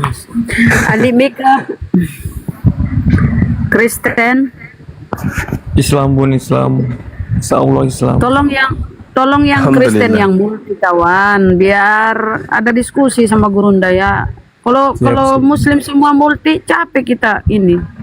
Yang Kristen lah yang multi, biar ada diskusi. Ya, turuni aja Bun. Ya, terima kasih Bang ya. Ya. Aduh, silakan. Bang Samudra, Assalamualaikum. Bang Terapi. Assalamualaikum warahmatullahi wabarakatuh. Waalaikumsalam. Waalaikumsalam. Bagaimana kabar saya, Gurunda Juma? Sehat? Baik. Alhamdulillah. Masya Allah. Silakan dilanjut. Bagi oten yang mau diskusi, silakan naik. Saya cuman numpang eksis sama Gurunda. Siap, Masya Allah. Pat, Kristen, Muslim, Pat. Yang multi ku anggap oten ya, saudara, karena sudah disampaikan yang oten, yang multi. Ya, Assalamualaikum warahmatullahi wabarakatuh, Bunda, Bang Juma dan semuanya. Waalaikumsalam warahmatullahi wabarakatuh. Ya, Alhamdulillah, kami bersyukur kepada seluruh apologet Islam, dan kami berterima kasih pada Allah dengan munculnya, dengan ngirimnya para apologet Islam.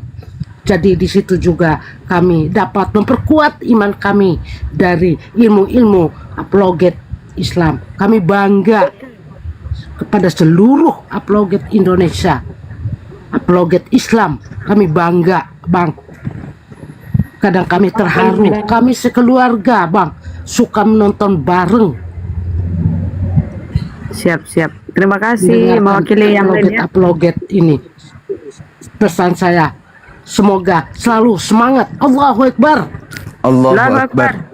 Kami akan selalu mendoakan seluruh apologet Indonesia. Amin. Apologet Islam. Kami akan semoga selalu diberi rahmat oleh Allah, diberi kesehatan, kekuatan oleh Allah Subhanahu wa taala. Bang, kalau habis jual warisan jangan lupa berbagi Bang ya. Itu aja Baik, Bang. Insyaallah.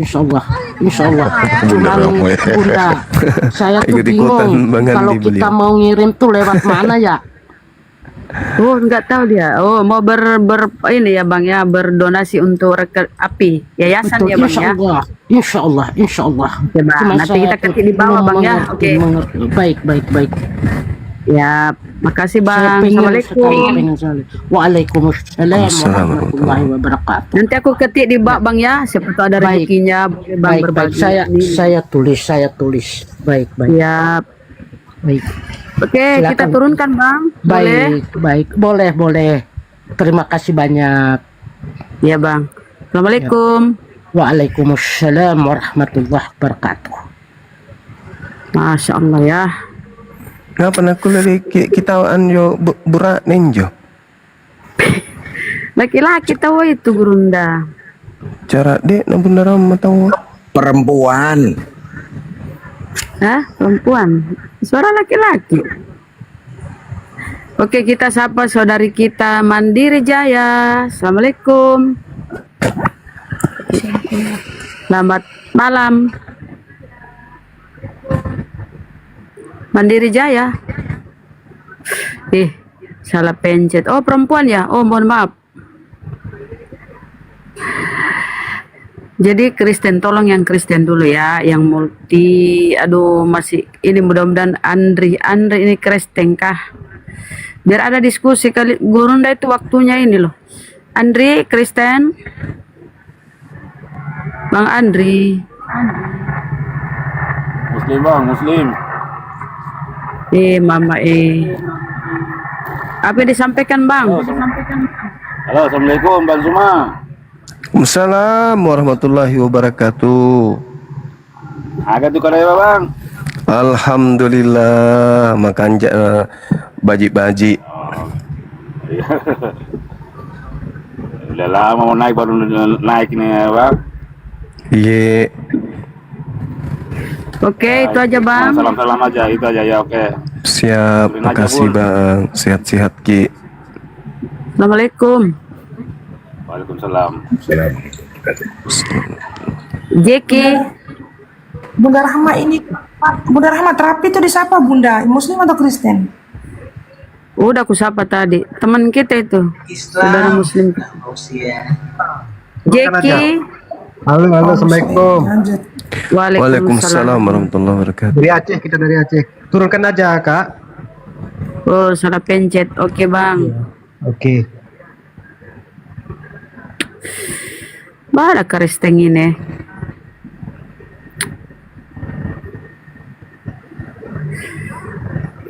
Itu makanya kenapa saya sekarang jarang solo, karena kalau biasa-biasa kan kita solo banyak ini, habis waktu kita hanya untuk sapa-sapa gitu. Betul. Wantiro. Salat ini. Wantiro. Kristen. Assalamualaikum. Islam. Waalaikumsalam warahmatullahi wabarakatuh ya bang. Terus saja bang, turun. Salat pencet tadi. Iya.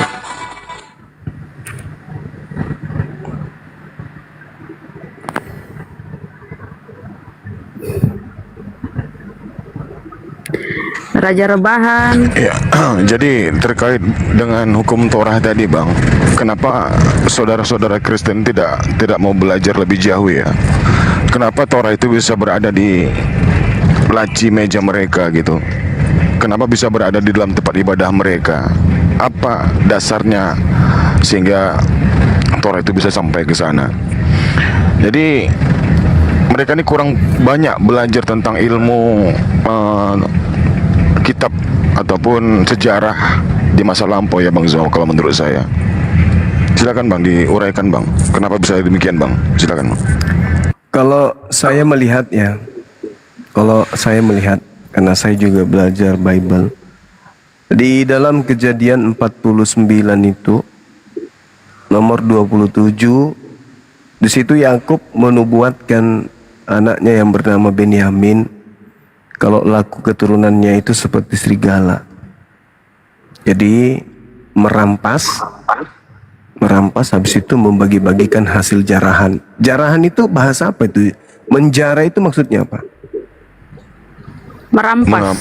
Mengambil punya orang, hak milik orang lain. Boleh nggak? Itu menjara itu merampas paksa. Kan orangnya tuh Iya, mengambil paksa. Lalu Benyamin membagi-bagikan kepada orang. adalah seperti serigala yang menerkam pada waktu pagi, ia memakan mangsanya, dan pada waktu petang ia membagi-bagikan rampasannya. Ini ada dua keadaan, memakan mangsa. Jadi ada mangsa di situ, si serigala ini dia mematikan kemudian mangsanya, dan kemudian ia membagi-bagikan hasil rampasannya. Lalu dijelaskan data nomor 28, itulah semua suku Israel, 12 jumlahnya, dan itulah yang dikatakan ayahnya kepada mereka ketika ia memberkati mereka, tiap-tiap orang diberkatinya dengan berkat dan diuntukkan kepada mereka masing-masing. Nah, Benyamin ini lakunya seperti serigala. Di Filipi 3 nomor 5 Paulus mengaku serigala. Nah, Paulus kemudian mengajarkan kepada non-Yahudi. Tetapi yang dibawa oleh Paulus kepada non-Yahudi adalah Taurat. Tapi Tauratnya itu dibatalkan. Nah, yang menjadi permasalahan di sini adalah ketika Paulus ini kembali ke Yerusalem di Kisah Para Rasul 21 nomor 15 sampai 26. Kenapa Paulus itu bertobat dari membatalkan hukum Taurat? Itu yang jadi masalah. Jadi kalau hari ini dikatakan kenapa ada Taurat itu terjemahannya di tengah-tengah saudara kita Kristen, Ya itu dari keturunan Benyamin yang menggenapi itu. Kejadian 49 nomor 27 itu yang dia menggenapi, Paulus menggenapi Kejadian 49 nomor 27. Oke, izin dulu Burunda. Kau terbaik. Berapa kali minta naik terbaik ini? Ada apa bang? Terbaik. Assalamualaikum warahmatullahi wabarakatuh. Waalaikumsalam warahmatullahi wabarakatuh. Bang, saya mau bertanya. Kan saya ini sudah mualaf 2 tahun sejak 2023 sebelum 17 Agustus. Begini bang, saya mau bertanya, apakah sholat itu diwajibkan sementara kita harus kerja bang? Wajib. Karena saya sering sholat tidak tepat waktu. Wajib abangku. Wajib sholat itu hukumnya wajib. Kalau ada uzur tidak tepat waktu, paling tidak sholat. Kebetulan saya juga orang Sulawesi bang. Oh, iya. Kita sama-sama orang Sulawesi. Iya. Kita kerja di mana? Sekarang di Samarinda. Samarinda. Kerja di orang non Muslim? Tidak, orang Islam juga. Tapi minimal sholat kan ya? Sholat cuman tidak tepat waktu. Kadang misalnya zuhur 2 jam baru sholat lagi karena masih dalam kerja, belum lagi mandi bang. Kalau uzur enggak masalah, yang penting nggak ada faktor kesengajaan. Iya bang. Daripada ada orang sehat walafiat kerjanya cuma main game, enggak sholat. Bahkan sekarang ku tengok ada juga ku perhatikan tadi mengaku apologet open camp waktu azan masih tetap aja di situ berdebat, terus bahasa mulutnya masya Allah, subhanallah, astaghfirullah, masya Allah. Orang azan laki, berarti dia hanya membutuhkan kemudian pengakuan dari manusia. Mudah-mudahan bertobat. Jadi sholat itu wajib. Kalau ada uzur, yang penting sholat, bukan karena faktor kesengajaan. Gitu abangku. Oke, bang terbaik. Udah paham. Tetap istiqomah, tetap ibadah, mendekatkan diri kepada Allah. Alex King, Karesteng, saudara. Assalamualaikum, Islam Bunda, Jemaah Bunda. Waalaikumsalam warahmatullahi. Salam buat Bang Zuma. Iya bang. Iya. Semua sehat-sehat semua. Amin. Turunin aja Bunda, turunin. Nyimak sudah berapa tahun? 3 tahun mungkin sudah nyimak. Ya, Assalamualaikum. Waalaikumsalam warahmatullahi wabarakatuh. Kan namanya Alex, kukira Karesteng, jadi ku jam bagi. Sholat bang ya, sholat itu kewajiban. Curi-curi waktu lah, curi-curi waktu. Paling berapa? 5 menit masa? 5 menit bang. Kalau mau buru-buru 5 menit bisa itu. Bang Rik, Bang Karesteng, Bang Rik. Alhamdulillah, assalamualaikum. Waalaikumsalam warahmatullahi wabarakatuh. Ada sedikit problem. Ini Bang Zuma. Bentar kita sapa dulu pemanas kosmos. Memang begini dia. Dia kalau naik kayak foto. Kelepasan kayak ini bang. Melawa oteng-oteng. Kosmos sama dengan pemanas Queen pemanas kosmos. Kosmos. Tahu kenapa bang? Tahu kenapa? Apa kabar otak separuh? Mama ngoroknya kayak B2 itu ngoroknya itu si Kosmos barusan. Diskusi lah kau bang, biar kau sehat. Ayo Kosmos. Mending otak separuh bang, perhatikan Injil lo. Dengan Perempuan yang otaknya separuh. Dia mabuk ini, banyak makan congor babi dan tua. Beginilah dia, teman-teman. Itu bang, Karesteng langka ini, jadi kami harus sabar menghadapi jauh. Zuma ini kemana ini? Kuda siapa yang lepas ini? Kuda siapa ini? Bisa bicara dia. Nggak boleh naik gitu. Sisa-sisa Karesteng ini yang 3%, beginilah. Kuda siapa sih yang lepas? Nggak boleh bilang gitu. Aduh. Ayo, siapa yang mau bertanya dengan saya? Ayo bang, kita diskusi bang. Kita yang serius bang, biar memberikan edukasi kepada dua agama. Boleh bang ya? Iya, silakan. Oke abangku. Ada dalil di dalam Al-Quran yang saya bawa tadi. Orang-orang Yahudi diminta untuk berpegang teguh kepada hukum Torah. Paulus ini kan orang Yahudi, katanya dia keturunan Benyamin abang.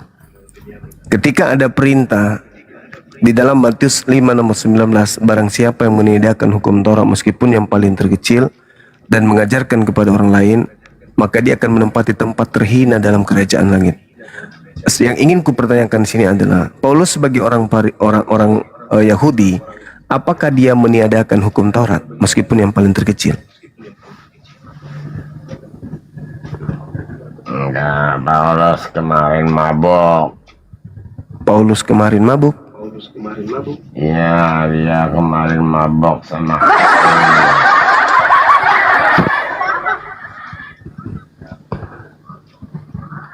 Saya serius nanya bang, saya pingin edukasi. Kemarin saya juga serius. Saya lagi.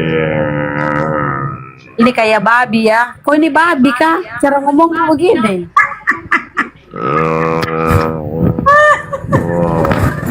Assalamualaikum Bang Zuma. Waalaikumsalam warahmatullahi wabarakatuh. Izin saya turunkan bang, buat kecewa orang Kristen aja, buat kecewa orang Kristen aja bang.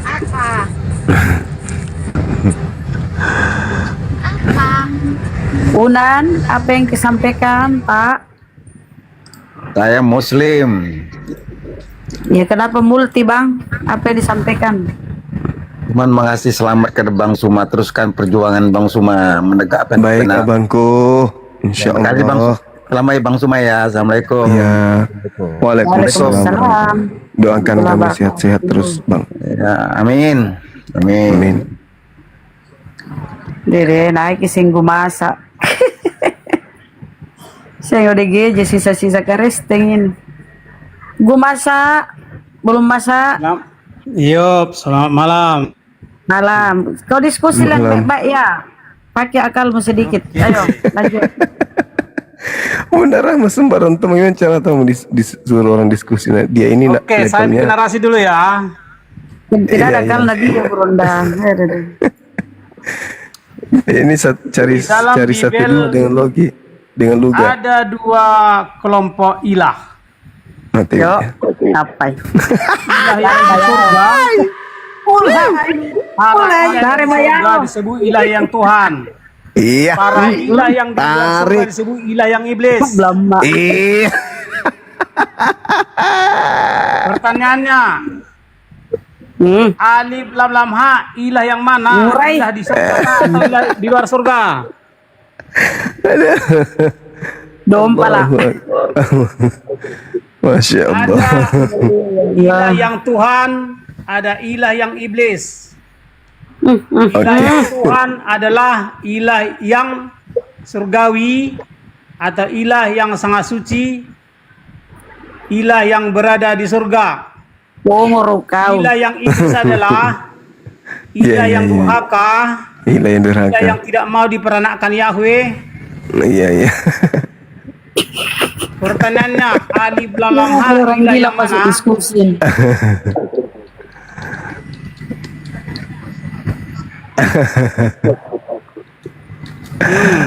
Allah. Karena ada dua di Bibel itu, ada dua golongan ilah dari segi moralitas.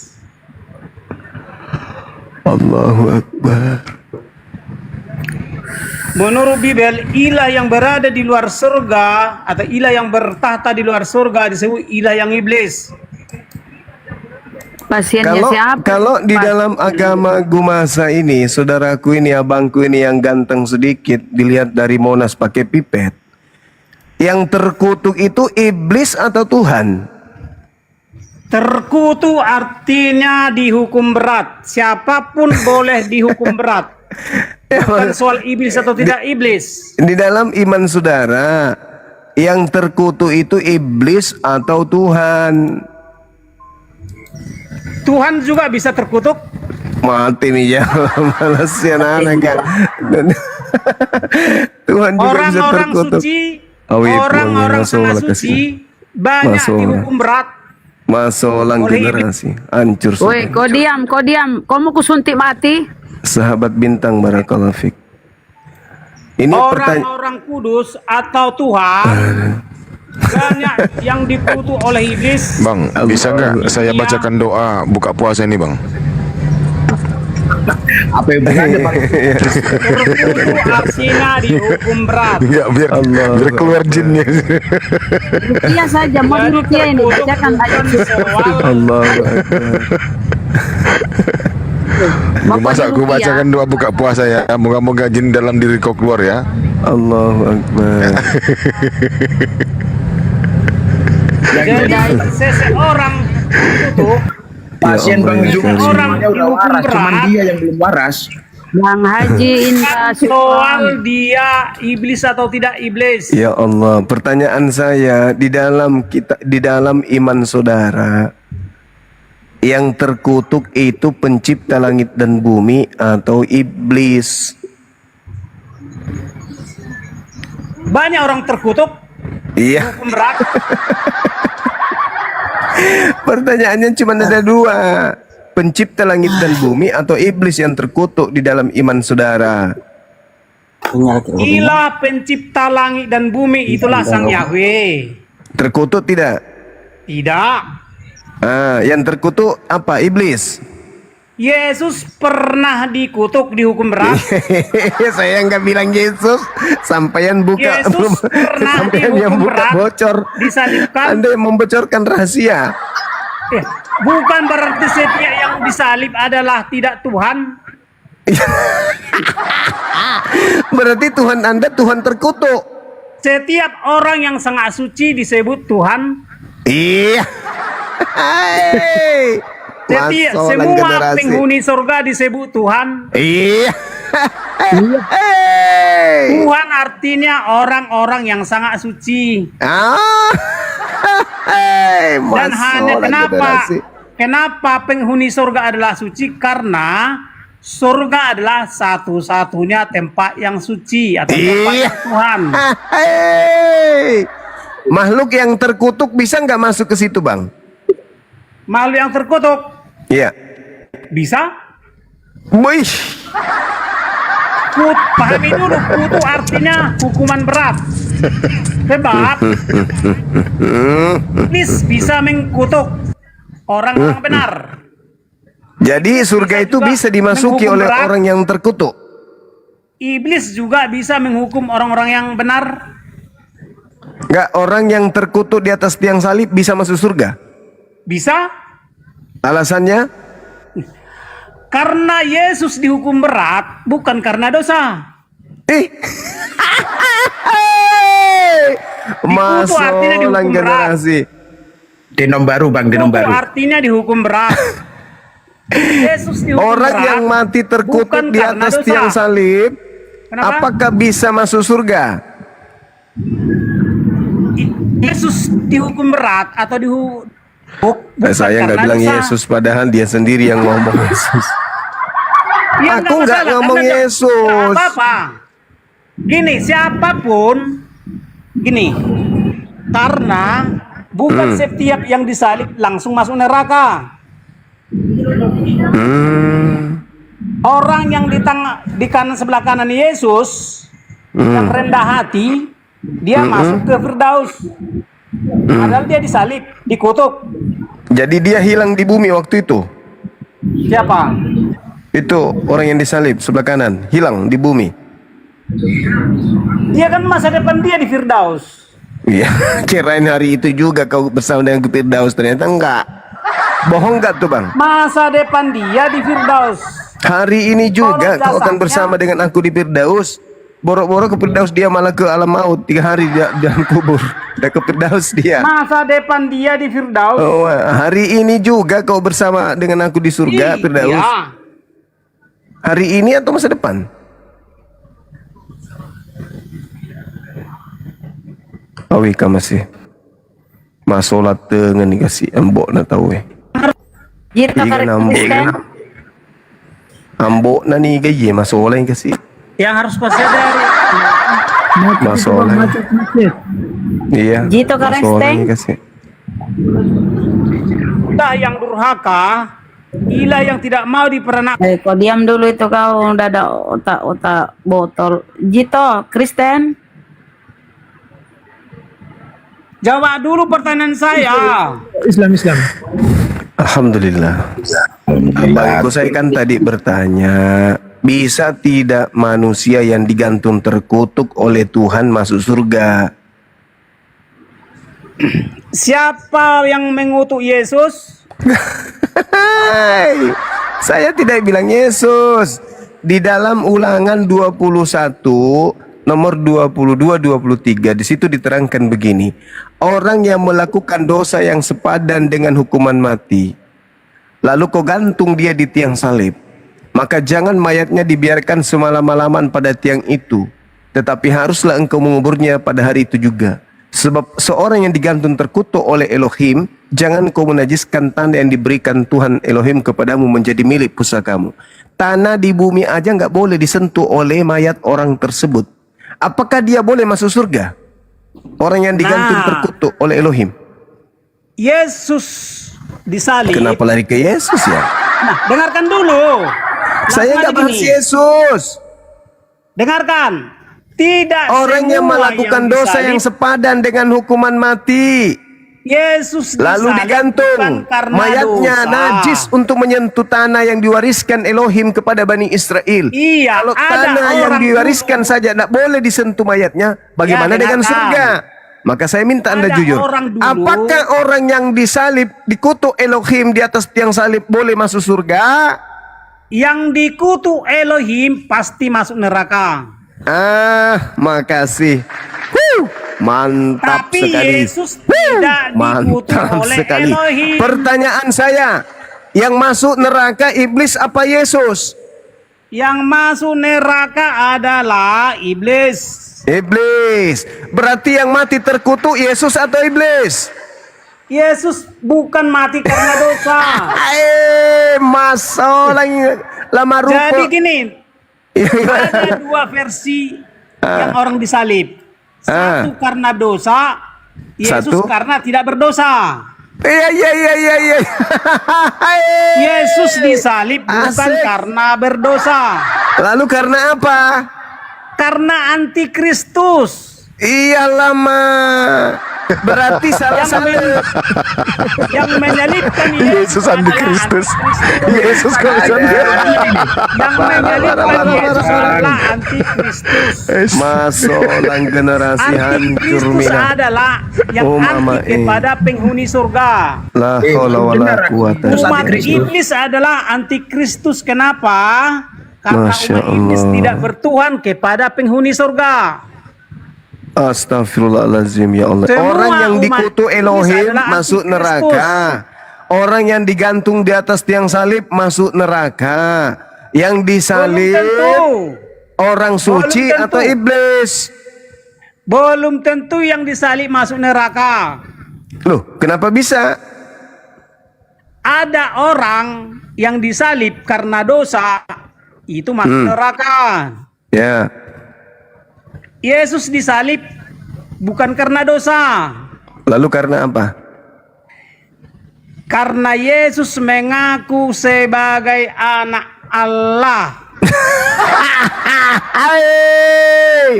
Berarti Jadi bukan karena iblis- dosanya orang Kristen dia disalib.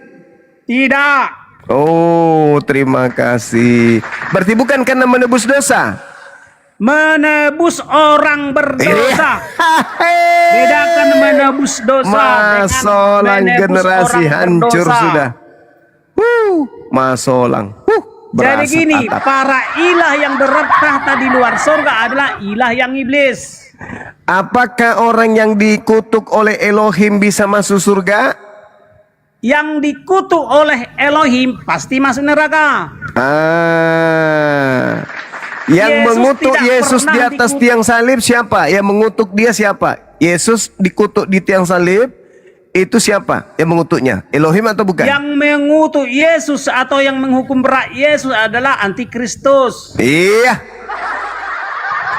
Masolang generasi. Yang menghukum berat Yesus adalah anti akan Yesus anak Anti Allah. pecah. Jadi yang tidak suka Bunda Rama, bantu ke Bunda Yesus Rama, sebagai anak Allah, Yang kau biarkan kau termasuk- sendiri kau dong Empor mako deh. Berobat ko dulu lagu masa pusing jaki bela. Kan pertanyaan saya, apakah orang yang digantung terkutuk oleh Elohim bisa masuk surga? Tidak atau bisa? Jawab.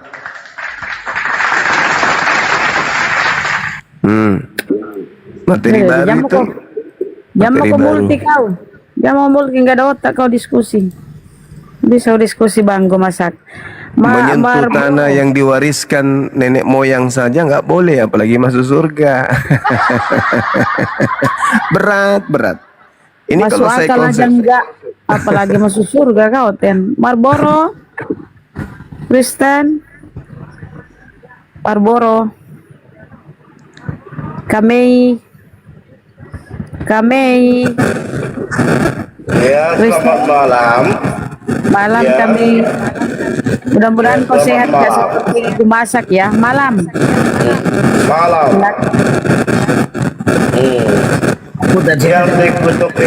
Yang dikutuk Elohim itu yang diserupakan dengan Isa. Jarring bising. Itu kresek-kresek bang. Coba jangan ngecas. Itu karena dongeng-dongengnya Sapam Zuma yang itu. Bang, betuli dulu itu. Betuli dulu. Betuli dulu. Mikmu bang. Headsetmu lepasin headsetmu. Betuli dulu biar nggak noise.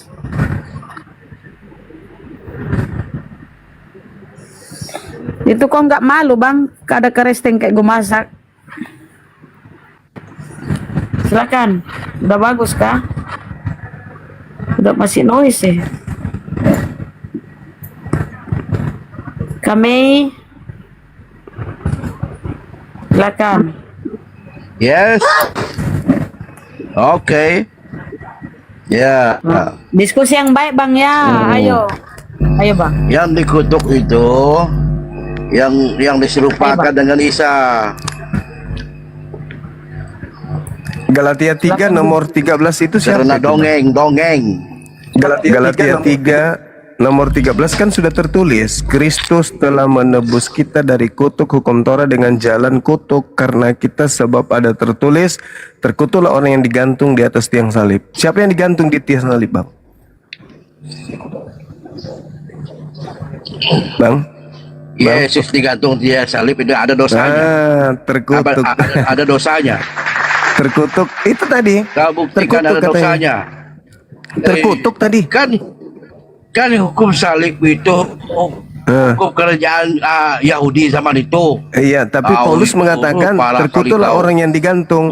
Paulus Itu mengatakan kan undang-undang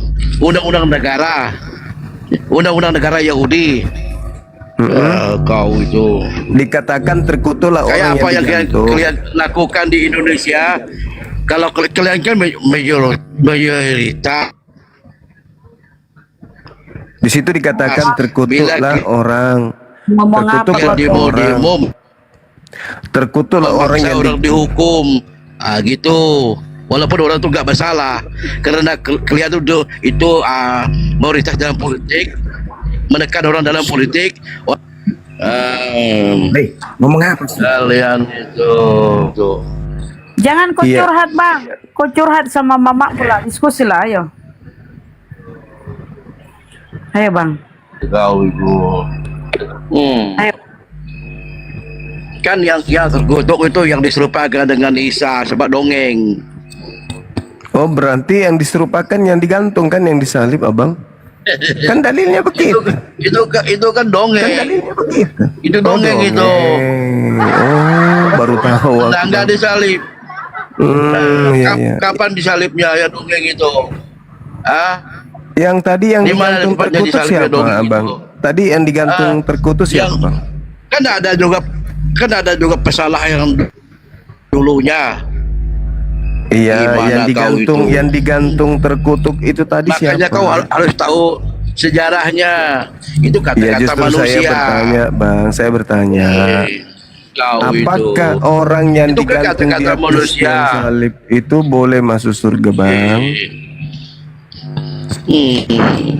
Dia digantung ke. Coba aku beritahu kau.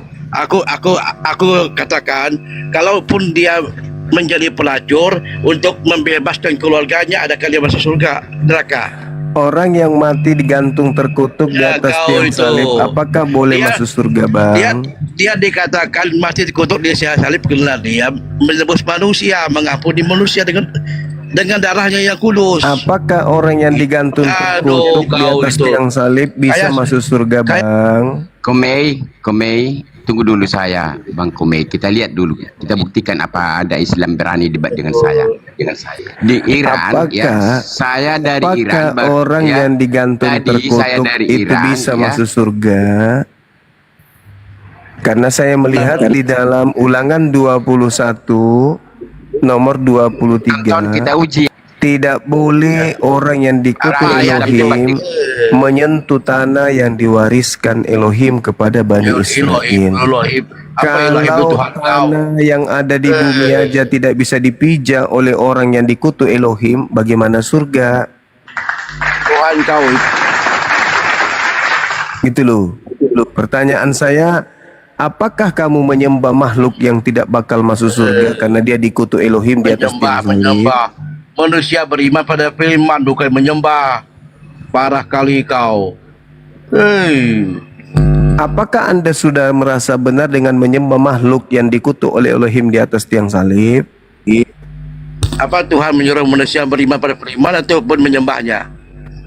Ya kan, Anda kan menyembah makhluk yang terkutuk di atas tiang salib. Kami itu mendengar firman Yesus, bukannya Iya kan, kamu beribadah mentuhankan makhluk yang dikutuk Elohim di atas tiang salib kan? Pertanyaan saya, abang, apakah masuk surga orang yang dikutuk, terkutuk di atas salib? Sembah juga itu. Kacau, rusak juga ini, rusak. Mesinnya rusak, hancur. Pertanyaan sederhana. Di dalam Ulangan 21, apabila ada orang berbuat dosa sepadan dengan hukuman mati lalu dihukum mati digantung di atas tiang, jangan kau biarkan mayatnya, harus dikuburkan hari itu juga. Sebab seorang yang digantung terkutuk oleh Allah, jangan engkau najiskan tanah yang diberikan Tuhan Elohimmu kepada nenek moyang sebagai pusakamu. Nah, pertanyaannya, apakah bisa masuk surga orang yang dikutuk Elohim mati tergantung di atas salib?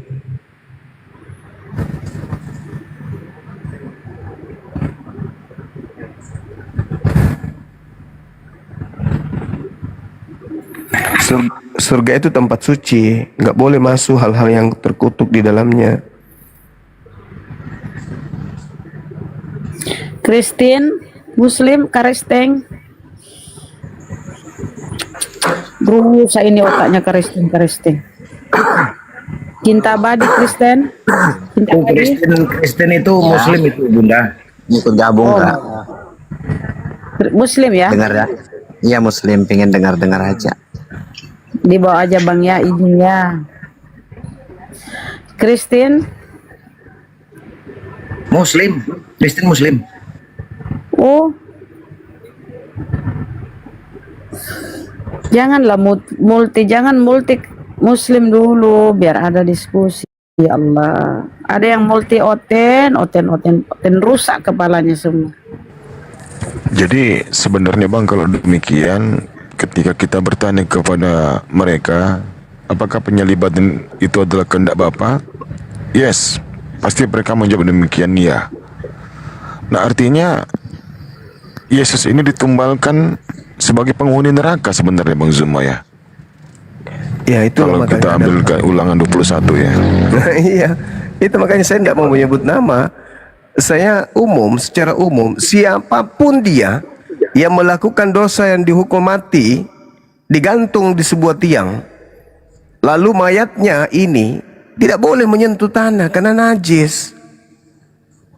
Kenapa dia najis? Karena dia dikutuk oleh Elohim. Apakah manusia yang najis karena dikutuk oleh Elohim itu bisa masuk surga? Itu aja sederhana pertanyaan saya. Bukan Yesus yang kumaksud. Umum. Orang yang digantung karena melakukan dosa yang sepadan dengan hukuman mati. Jangan kau biarkan mayatnya menajiskan tanah yang diberikan kepadamu dari Tuhanmu. Tapi mayat orang yang digantung ini, yang dikutuk oleh Elohim ini, yang najis ini, harus segera kau kubur. Tuh. Maka pertanyaan saya, apakah orang yang levelnya seperti ini itu masuk surga atau masuk neraka? Jujur. Masuk neraka, Bang Suma. Sudah. Gak usah naikkan kalau nggak berani. Gak usah naikkan kalau malu nanti misalnya kalian. yang mereka katakan Kristus menanggung semua dosa-dosa yang sepadan dengan hukuman mati dari orang-orang yang seharusnya dihukum mati, lalu dia dikutuk oleh Elohim sebagaimana Galatia 3 nomor 13, sebab ada tertulis terkutuklah di orang yang digantung di atas tiang salib. Pertanyaannya, apakah masih layak orang ini masuk ke dalam surga? Enggak layak, Bang. Ya enggak layak. Enggak layak. Berdasarkan karena itu sudah ketetapan, Bang. Sudah hukumnya itu. Enggak boleh. Siapapun dia yang digantung di atas tiang salib, Tuhan dia menetapkan, ya, dia tidak akan masuk ke dalam kerajaan surga, gitu, Bang.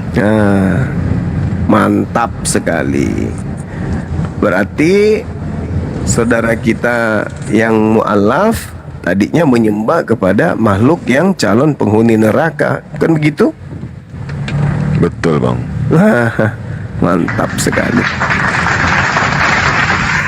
Adakah di antara umat Islam yang mau menyembah makhluk yang tidak akan masuk surga? Enggak. Mau. Enggak ada. Masya Allah. Nehi pecel lele, Bang. Betul gimana? Kawan saya WA tuh, ada Bang Juma di room kau katanya. Ya udah kesini sana. Nggak mau dia, takut. Allahu Akbar, Masya Allah. Masya Allah ya. Nabi Isa diselamatkan dari penyaliban, dan penyaliban itu hadiah dari Allah kepada orang-orang kufur terhadap Nabi Isa. Dan itu diterangkan dalam Kisah Para Rasul 2 nomor 36. Coba dibaca. Allah menjadikan Kristus yang kalian salib itu menjadi apa? Menjadi Tuhan dan Kristus. Hadiah itu. Al-Quran mengatakan dalam surah Al-A'raf ayat 127 dan 30, Allah menghadiahkan kepada orang-orang kafir iblis untuk dijadikan sebagai Tuhan, sebagai junjungan. Jadi karena mereka, kata Allah, sudah pantas sesat karena mereka tidak menggunakan akal, maka ya udah, sembahlah itu iblis selain daripada aku. Apa kata Petrus? Semua orang Israel harus tahu bahwa Kristus yang kau salibkan telah dijadikan menjadi apa? Menjadi Tuhan. Jadi itu dalil. Makanya saya memulai supaya tidak terjadi fitnah, tidak dikatakan menghujat, penista. Saya memulai dari awal tadi. Apakah Paulus membatalkan hukum Taurat meskipun yang paling terkecil? Tak ada yang mampu menjawab dengan jujur. Saya pindah nih, ulangan 21. Apabila seorang berdosa yang sepadan dengan hukuman mati lalu dihukum mati kemudian digantung dia pada sebuah tiang, jangan mayatnya dibiarkan semalam-malaman pada tiang itu, tetapi harus menguburkan dia pada hari itu juga. Sebab seorang yang digantung terkutuk oleh Elohim, jangan engkau menajiskan tanah yang diberikan Tuhan Elohim kepadamu menjadi milik pusakamu. Tuh pertanyaannya, orang yang digantung terkutuk oleh Elohim bisakah masuk surga? Tadi gue masak meskipun gila dia mengatakan enggak, dia akan masuk ke neraka. Masuk ke neraka. Ada sehat-sehatnya gue masak sedikit pada saat dia mengatakan itu. Nah sekarang kalau itu tak ada lagi yang mau sanggup menjawab, kita tanya lagi nih. Orang-orang pada saat itu imam kepala mahkamah agama, ahli Torah, orang Farisi melakukan kesaksian palsu untuk menyalib Yesus, melakukan tipu muslihat untuk menyalib Yesus. Tidak cukup daripada itu, iblis turun tangan. Iblisnya merasuki Yudas supaya berkhianat kepada Yesus. Pertanyaannya, berhasilkah kesaksian palsu dan tipu muslihat dan kerasukan iblis menyalib Yesus? Apakah Yesus disalib akibat daripada tipu muslihat dan kesaksian palsu dan kerasukan setan? Tak ada juga yang bisa menjawab dengan jujur. Padahal pertanyaan-pertanyaan 3 poin ini adalah level kedua dari materi apologetika Kristen dalam kaitannya dengan apologetika Islam, atau belajar tentang membela Islam, membela Kristen dalam materi Islamologi versus materi Kristologi. Ini 3 hal yang mendasar. Pertanyaan saya kepada Bapak Pendeta, kepada para pastor, apakah Paulus ini meniadakan hukum Taurat meskipun yang paling terkecil, meniadakan atau tidak meniadakan? Tolong pastor dan pendeta jawab. Kalau meniadakan, apa kata Yesus? Tempatnya di mana? Neraka. Kalau Paulus tidak meniadakan, kenapa kalian tidak jadi Yahudi? Kenapa justru buat sekte baru bernama Kristen?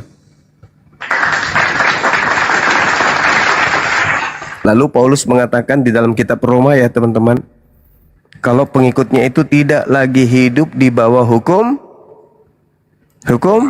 Torah. Berarti bukan meniadakan yang paling terkecil saja, tapi semuanya ditiadakan. Kemana perginya orang yang seperti ini menurut Yesus? Bukan menurut kita, menurut Yesus. Neraka. Neraka. Apakah kalian umat Islam, anak-anakku sekalian, mau pergi ke neraka? Tidak, Paman. Tidak, jangan murtad kalau begitu. Gue masuk mau. Tidak ada oten lainnya, mohon maaf sekali, tidak ada yang lain, udah habis, udah punah, tinggal gue masa ini sisa-sisanya nih. Jadi para ilah yang iblis adalah para ilah yang tidak mau diperanakkan Yahweh dan yang tidak Yahweh mampu disuruh beranak, teman-teman. Jadi mungkin dia ilah mandul. pencipta adalah ilah yang mampu beranak. Wih, puan. Jadi kalau ada ilah yang tidak mampu beranak, itu bukan ilah pencipta, Dipaksakan. ilah penjajah. Kayaknya kau dokter bersalin ini rumah saya. Kau paksakan tuan beranak. Kacau Dia kan. minum obat satu papan. Pertanyaan tadi belum kau jawab cuma, apakah alif lam lam itu ilah yang Tuhan atau ilah yang iblis? Allah Subhanahu wa taala satu-satunya pencipta langit dan bumi. Pertanyaan Tiada saya, ilah selain daripada Dia. apakah alif lam lam ilah yang Tuhan atau ilah yang iblis? Ilah yang Rabb, yang pencipta langit dan bumi. Nggak bisa kau jawab karena ada dua kelompok ilah, ya, ilah yang surgawi dan ilah yang iblis. Kau tolol, turun kau tolol. Gak usah kau minta naik, kau tolol kali, bego, dungu, dompala, cilakan. Gini loh Bunda Rahma, pasien Bang Zuma itu ribuan udah pada sembuh, cuman dia yang belum sembuh. Enggak, dia kan ngaku tadi dia harus memaksakan Elohim itu punya anak. Berarti dia dokter kandungan ini kayaknya, Bun.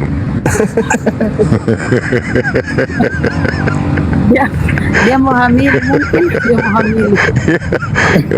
Khusus bagi Tuhan yang mau melahirkan, silakan sama gue masaknya bersalin ya, teman-teman. Yang jadi pertanyaan, Elohim mau lahirin dari mana gitu loh. Berarti ada yang melahirkan Paulus. Paulus itu sakit bersalin. Oh, dukunnya Paulus ibu masa ini. Herman juga saya kadang-kadang. Heran. Kenapa nih tidak ada maksudku lagi gitar heran. string? Gitar berkali-kali minta naik gitar, silakan. Malam Kak. Malam. Dan Muslim. Bang, Kristen? Ya, izin menanggapi itu ya yang di atas ya Kak. Kristen Bang, Kristen. Kristen aja. Agamanya Bang. Nanti tahu jawabannya, Enggak Bang, biar apa ya? Biar diskusinya terarah. Kristen ya, Bang. Bang Gitaris, saya tahu sih. Gue Kristen apa Islam sih? Jawab sih. Lah jelas dulu. Islam. Wah, Bentar, aku mau itu apa?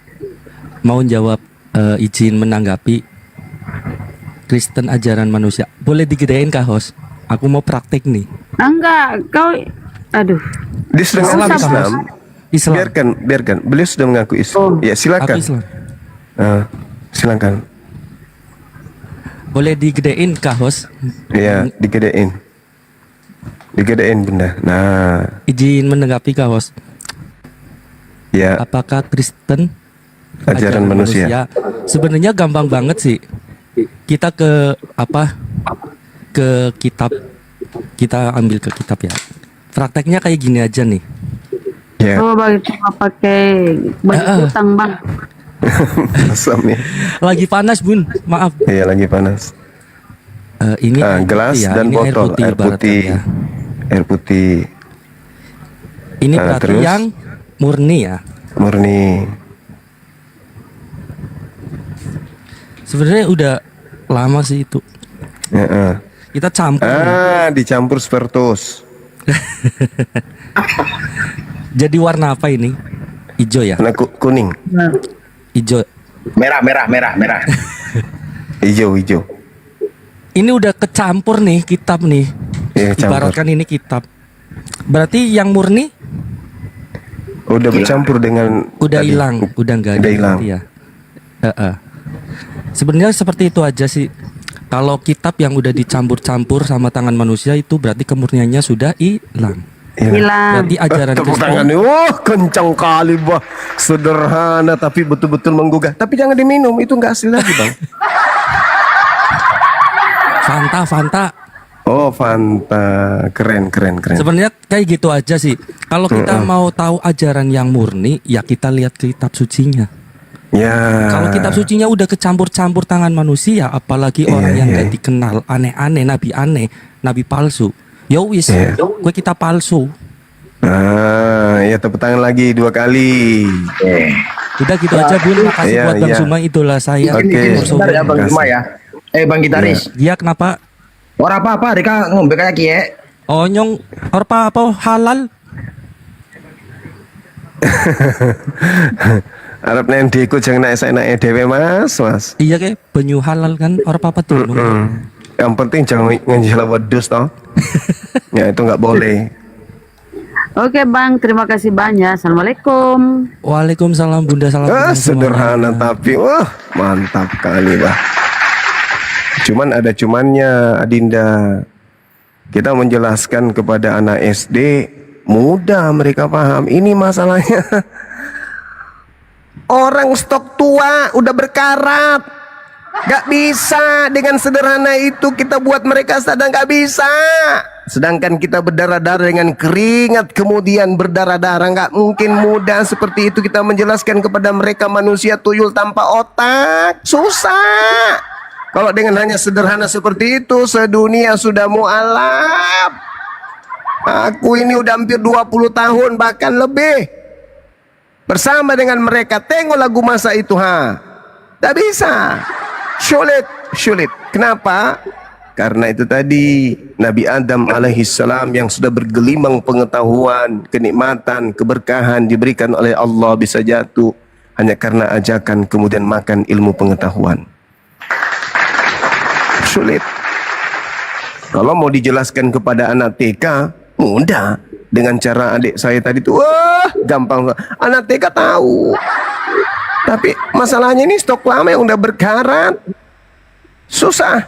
Bayangkan aja, jarak 100 meter disuruh berdiri. Yang kau lihat itu manusia atau sapi? Tuhan. Oh, mungkin matanya katarak nih. Dimajukan lagi nih, 50 meter. Anak Maria yang berdiri di lapangan ini yang kau lihat ini manusia atau sapi? Apa jawabnya? Tuhan. Mungkin matanya masih katarak nih, didekatin lagi. Jadi 20 meternya dari di tempat dia berdiri. Ini anak Maria yang berdiri nih, udah lengkap nih, jauh dekat nih denganmu nih. Aku tanya, yang kau lihat berdiri di tengah lapangan jarak 20 meter dari batok kepalamu itu manusia atau sapi?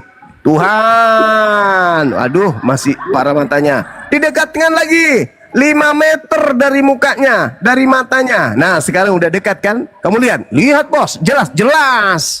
Aku tanya, ini yang kau lihat ini anak Maria manusia atau sapi? Kok masih bertanya sih bang? Apa? Jawabannya apa? Jawab cepat. Tuhan. Masih rusak. Dikasihlah kemudian jarak 1 meter. Diraba-raba tangannya, dipegang-pegang lambungnya, apa segala macam, rambutnya disisirinnya, disikatnya giginya. Lantas ditanya, yang kau sentuh-sentuh ini anak Maria ini? Turunnya sama mana? Cara turunnya sama mana?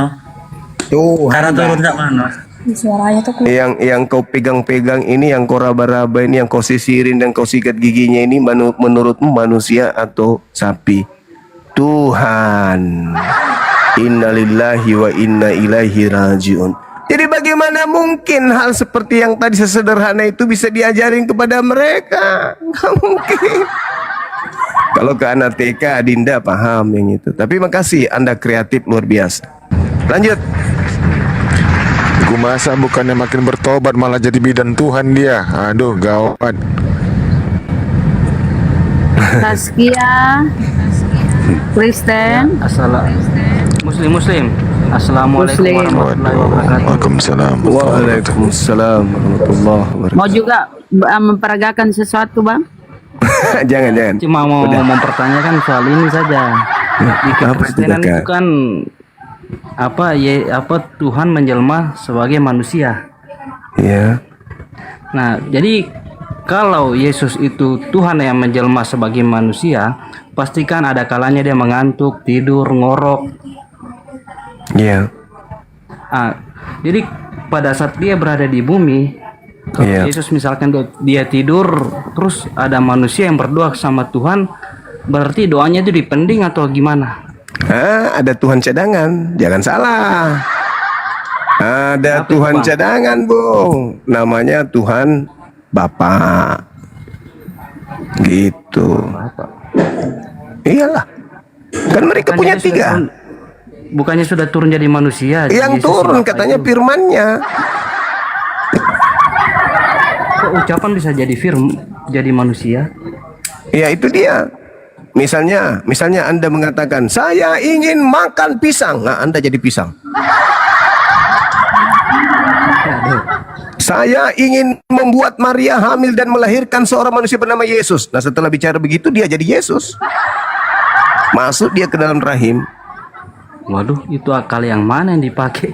Nah, itu dia makanya saya saja nggak paham. Coba gini bang, Bapak mengutus anaknya yang tunggal. Nah, yang diutus itulah yang mengutus. Gimana itu bang? Nah, itu yang nggak masuk di logika.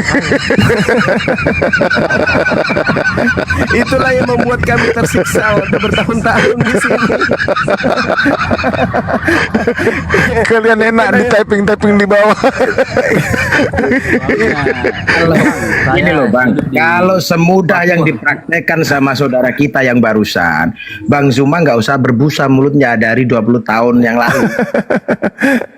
Iya. Begitu sahabatku Saskia. Jadi memang agak berat. Allah mengatakan sumum bukmun fahum la yarjun. Memang berat bagi mereka untuk paham karena mereka beragama bukan karena proses berpikir, tapi karena doktrin dan dogma. Berbeda dengan kita, Islam itu proses berpikir. Meskipun kita lahir dalam keadaan Islam, tapi begitu kita dewasa, agama kita menghantarkan kita mengenal Islam itu relevan dengan akal kita. Berbeda dengan mereka yang bertentangan. Makanya Barat hari ini alhamdulillah mereka berbondong-bondong kemudian memeluk Islam. Ini juga Bang, ini yang kebetulan kan saya hidup di Papua. Siap. Nah, untuk menghindari kristenisasi itu bagaimana ya Bang? Kalau ada misionaris rebus air siram. Enggak. Kalau yang ini izin Bang Juma, kalau yang ini biar saya kasih solusi. Silakan. Biasanya apa yang saya alami dan apa saya yang lihat. Contoh, mereka mengatakan apa? Bibel itu Injil yang di dalam Al-Qur'an katanya. Kayak Bisa jadi itu betul. Al-Quran surah Al-Baqarah ayat 79. Bacakan aja itu. Karena Bisa jadi itu betul. Karena kalau biasa saya lihat Injil di situ melihat Bibel di situ kan ada Injil Markus, Injil Yohanes.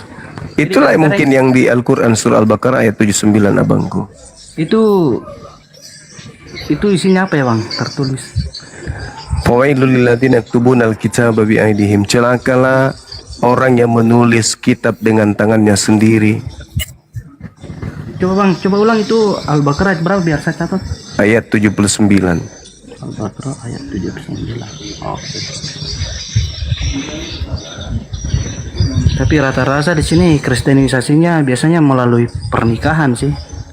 Iya, itu lebih cepat itu. Ke pernikahan karena rata-rata teman saya yang muslim ini karena di sini kan seluruh Nusantara adalah di Papua sini, khususnya di Merauke, mulai dari Batak, Toraja, Manado kan ada. Gini Bang Saskia, tadi itu dia. kan minta bantuan kalau ada kristenisasi gampang. Abang itu jambak rambutnya, suruh keluar dari rumah. Kasian juga. Selesai urusan toh. Kayak teman itu mungkin sempat berpacaran dengan yang non Muslim, terus mungkin dari keluarganya mungkin. Dari pendetanya dinasihati begini. Salah satu yang bilang, kau tahu Injil dalam Al-Quran tuh yang ini loh.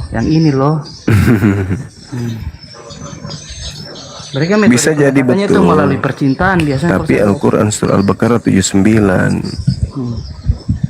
Nah itulah, tapi kan rata-rata teman-teman di sini kan kagak ngerti. Itu masih kurang pemahamannya soal Injil yang dimaksud di dalam Al-Quran itu Injilnya Nabi Isa. Mereka akui Nabi Isa enggak? Kalau mereka akui Nabi Isa berarti mereka harus mengakui Nabi Isa tidak disalib. Betul Bang, karena sebenarnya kan Injil itu kan hanya perkataan Yesus kepada umat Bani Israel, bukan dalam bentuk tulisan atau catatan atau melalui wartawan lah segala macam itu.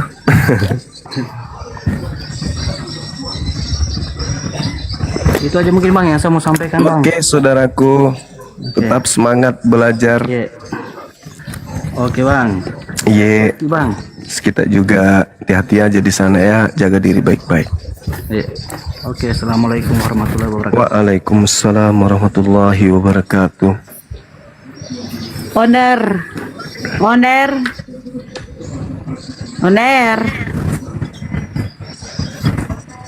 gagal, bukan?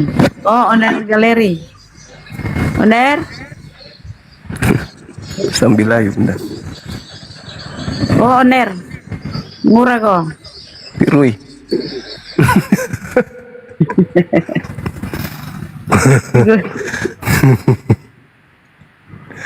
Aduh, sisa-sisa karesteng ini si Kosmos, si Gumasa, belum masak. Aduh, mau punah karesteng. Temannya Dinda Al-KTP ini kan banyak. Ayo, debat baik-baik cuma. Ayo. Iya, kita boleh. Debat baik-baik. Boleh. Berani gantian bicara tapi ya. Angkat tema dulu Bang Erik. Oke, tentang kitab dulu ya. Iya. Biar saya bongkar Al-Quran di zaman Abu Bakar ya sampai Iya. Utsmani ya. Siap. Ini saya pertanggungjawabkan Juma, karena saya Iya, belajar iya. di apa? Di Mesir. Timur Tengah. Timur Tengah. Ya. Jangan, Iya. bukan debat kusir. Berani tidak Iya. kau? Saya bongkar. Kenapa Ki? Santai mah Ki. Oke, santai. Kenapa Ki kayak Kalau kambing Quran ada di tangan saya kepanasan? cuma 5 macam lagi, ya? Oh iya. 5 macam, Boleh. ya? Boleh abangku, boleh. Ayo, masalah kitab ya. Oke. Iya. Mana yang iya. benar? Mana yang dipalsukan? Iya, iya. Iya kok nggak buruan sih? Ini Jangan saya takut, bacakan, saya bacakan dulu abangku. Tabik dulu. Oke, bismillahirrahmanirrahim. Tunggu, ya. Suara Alhamdulillahi saya rabbil gimana? Tunggu dulu, saya alamin. palsukan suara saya. Tunggu. Ar-Rahmanirrahim. Maliki yaumiddin. Iyyaka na'budu wa iyyaka nasta'in. Ihdinas siratal mustaqim. Siratal ladzina an'amta 'alaihim ghairil maghdubi 'alaihim waladdallin. Amin. Tolong tunjukkan versi yang lain dari surah Al-Fatihah yang Anda katakan tadi, ada 5 versi, silakan. Saya ingin dengar.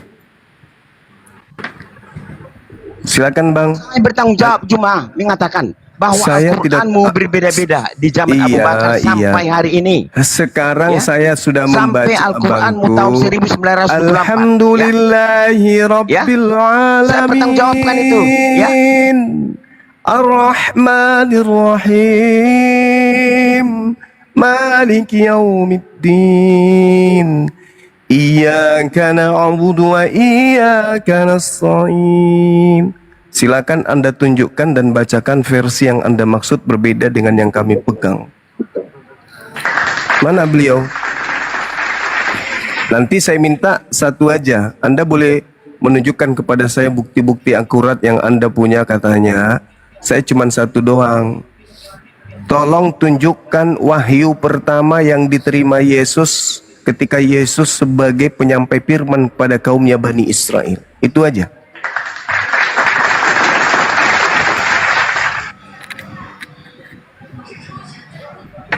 Mana tadi Bang Erik? Dibuang Bang sama moderator yang lain mungkin. Sorry Bang Juma. Udah lenyap dia. Jaka Jack, Kristen. Mana saya Kristen, saya orangnya Oh, akrab sama Islam. Bang, saya akrabnya sama Bang Juma kok. Kita orang Timur. Oh, oke. Oh iya Bang. Timur di Ende kita Bang. Oh. Iya. Ya Alhamdulillah. Alhamdulillah. Ya. Masya Allah. Sering kok Banyak Islam di Ende, Bang ya. itu kalau kita lihat apa namanya, kalau di wilayah provinsinya memang mayoritas. Tapi kalau kita hitung mungkin per wilayah ke wilayah atau camat ke camat, desa ke desa, Jangan diturunkan. ya, ada Kenapa diturunkan? maksudnya beda-beda, ada yang sebagian besarnya mereka, ada sebagian besarnya ke kita. Banyak kayak gitu di Ende.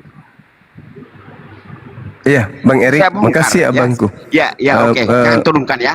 Iya, tadi saya sudah takut membacakan Al-Quran yang Nggak ada di peduli. tahun Saya tahu sejarahnya. yang ada di tahun 2026. Bismillahirrahmanirrahim.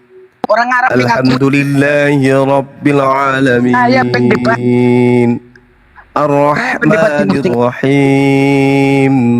Maliki yaumiddin. Tolong Indonesia nggak tunjukkan. berani di WN saya. Tolong tunjukkan Bang Erik versi Saya Quran yang pendebat Anda punya. Timur Tengah di rumah. Indonesia tidak ada yang mampu, nggak berani naikkan saya. Astagfirullah, ya Allah ya Karim. Pendebat punya beda. Telur. Iya. Bunda dia bilang Indonesia nggak ada yang berani nurunin saya. Saya turunkan ya. Bukan, dia pendebat diutus gereja ke Timur Tengah Bang Zuma katanya. Jadi open peller tentara Israel dia. Pendebat di kandang biawak.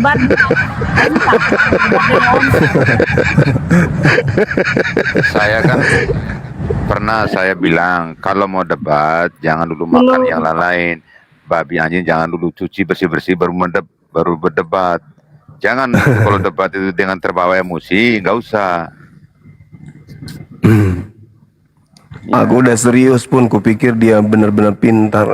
Mengenai aku ini pendebat Timur Tengah. Kau di Timur Tengah itu dengan siapa kau debat di sana? Sama onta. Dengan onta.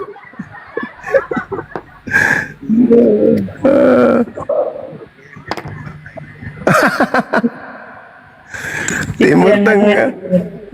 Itu yang ketika di open cam itu nabungkus semua bukanya gerunda kayak ninja.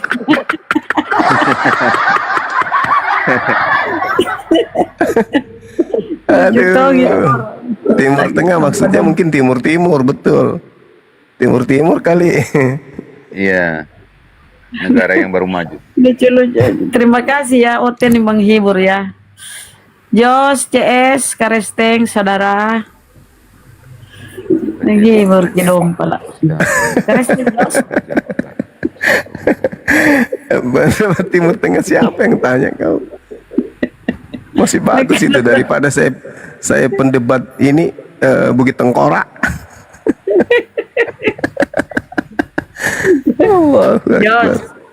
Jos, kau pun Karesteng, Jos. Oh ini Assalamualaikum warahmatullahi wabarakatuh. Salam kenal Muslim dari Indramayu. Waalaikumsalam. Dari India bang? Hah? Dari India? Indramayu, Jawa Barat. Oh, Indramayu.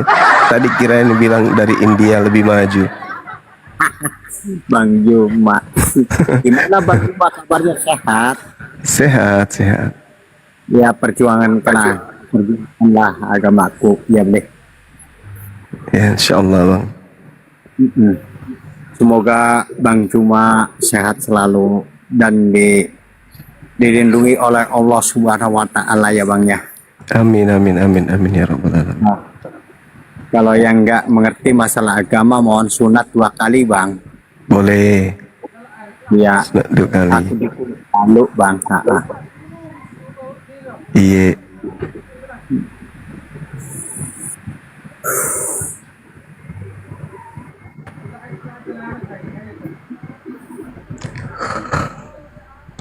Cekru di Indonesia. Horas bah. Apa nak kabur Horas lah Apakah kalah kita di Bang Erik. Pendebat Timur Tengah, tahu-taunya dia sales di mana? Mau tahu di mana? Di mana Guru? Samudra Pasifik. Sales panci di sana. Loh, bukannya dia ini ya pemungut longsong peluru? Iya bisa jadi.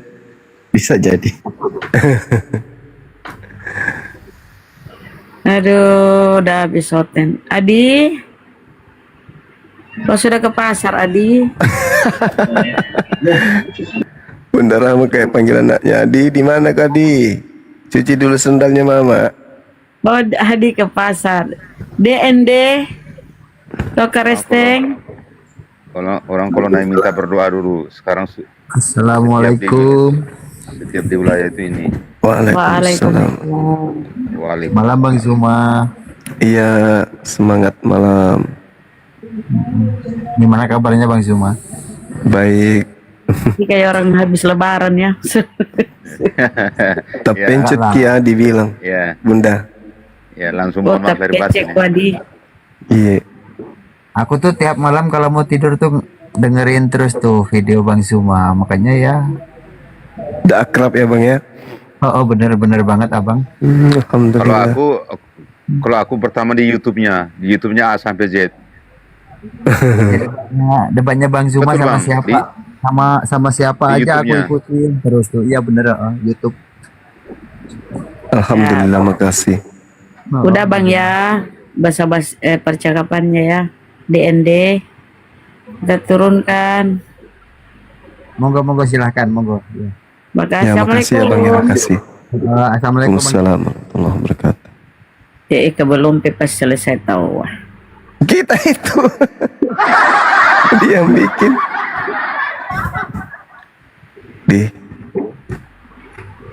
Kenapa bisa kok malah ini sepi? Mau bindok mata aku ini leoten nih. Bindok. Mudah-mudahan ini mioten. Ada peta lempo, naik peta. Bang Haji Indra naik Bang Haji. Habis menturuankan tidak debat lagi. Mati nih ya. Bunda Rahma bikin kapurun di koman. Tidur kini terapin. Ayo teman-teman, gue masak jadi dibawa. Ngapa gue masak ku dong? Si Mini Baygon. Andri, pentol. Assalamualaikum. Waalaikumsalam. Pentol.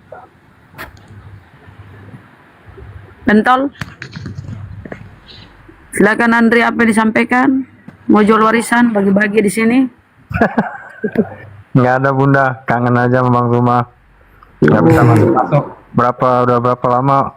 Berapa tahun nggak bisa masuk nih, baru nggak sengaja mau masuk katanya.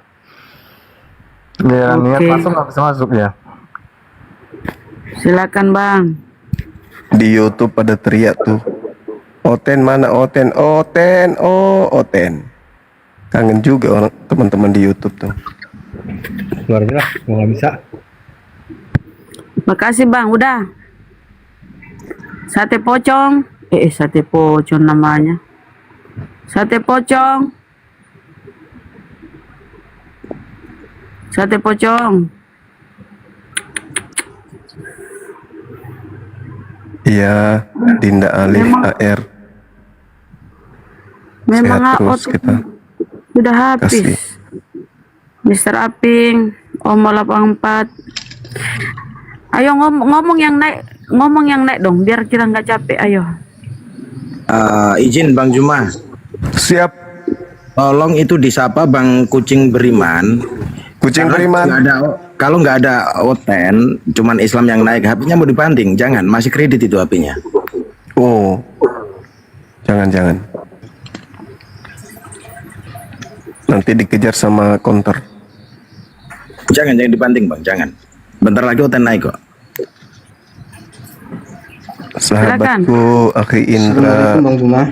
Barakallahu fiik. Waalaikumsalam warahmatullahi wabarakatuh. Bang Haji Indra. Izin bertanya Bang. Iya. Bedanya nasib sama ketetapan itu bagaimana Bang ya? Masalahnya apakah kayak si Erik tadi ataupun saya sekelas Abu Jahal itu, apa memang mereka sudah ditetapkan untuk sebagai apa diterangkan dalam Al-Quran itu sebagai bahan api neraka gitu Bang? Mohon pencerahannya Bang, gimana itu Bang? Iya, jadi kita manusia itu ini sering kusampaikan ya teman-teman sekalian, Masya Allah. Sering saya menyampaikan bahwasanya Allah Subhanahu wa Ta'ala menciptakan kita manusia dengan. Oke, saya tantang kalian. Oke. Astagfirullahaladzim. Astagfirullah, nih si kutu ini datang lagi. Saya tantang debat. Mau sejarah Al-Quran? Iya. Ayo. Sejarah Islam? Saya tantang. Iya, tapi jangan lari-lari. Habis itu langsung lari. Di sini aja. Sekarang di Iran tahu nggak? Lawan debat cari dari situ kebanyakan. Perempuan di sana sudah menuntut sama haknya dengan laki-laki, ya. Laki-laki bisa poligami, perempuan harus bisa poliandri. Mereka sudah menuntut. Apakah mereka tidak, yang Kristen tidak menuntut ada Tuhan perempuan? Jangan Tuhan laki-laki aja.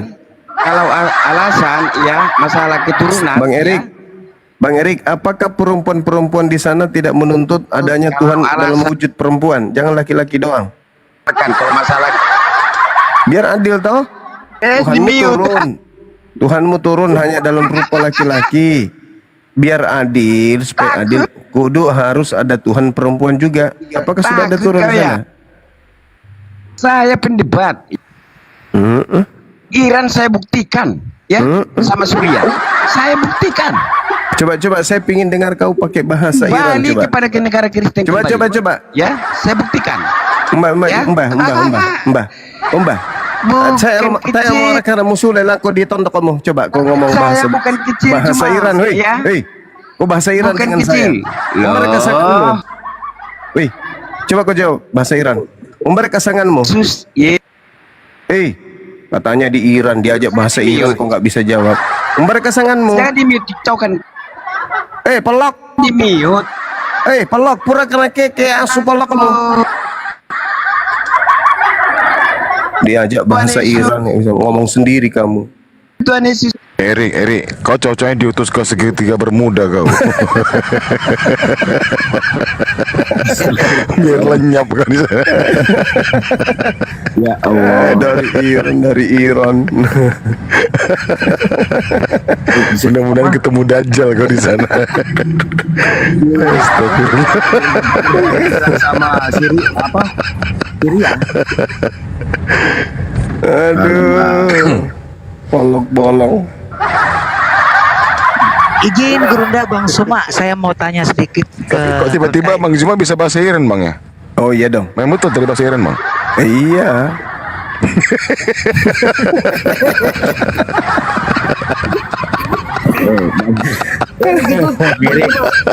Erik itu cocok di Israel.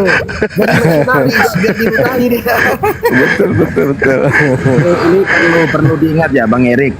Bang Zuma ini beliau lahirnya di Iran. Iya Bang. Besarnya di Arab Saudi. Semuanya di Makassar. Ya, pintar. Aduh, jadi pendebat di Iran. Di Indonesia nggak bisa berdebat, hanya cuma ngoceh-ngoceh aja. Kalau naik itu entah dari negara mana lagi, mungkin dari negara. Memang betul, dia pernah di Iran Bunda, jadi TKW di sana. Grasesman, Kristen Muslim, Grasesman, Kristen. Ini mantap suaranya. Ini dia, mantap Ini nih Bang. orang baik Bang, ini orang baik. Silakan Lanjut Bang. Bang Bima, silakan. Silakan Bang. Iya. Grasesman. Apa kira-kira yang kita diskusikan ini? Ya, apa yang Anda kuasai? Boleh.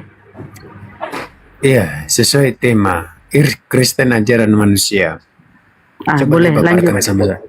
Iya, coba dipaparkan dulu. Baik, abangku. Sejatinya pada dasarnya pencipta langit dan bumi itu tidaklah mungkin kemudian turun ke bumi, sebab bumi ini hanyalah tempat untuk makhluk, sehingga aturan Tuhan yang berupa pengajaran itu disampaikan kepada para nabi atau para duta atau rasul. Rasul ini menerima dari Tuhan kita, lalu Rasul ini menyampaikan kepada umat. Kalau Islam, di dalam Al-Quranul Karim tak ada satupun kata yang bersumber dari ide baginda Rasulullah Muhammad SAW.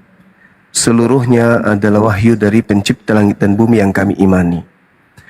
Begitu juga selangkah mundur, bertemulah dengan Yesus.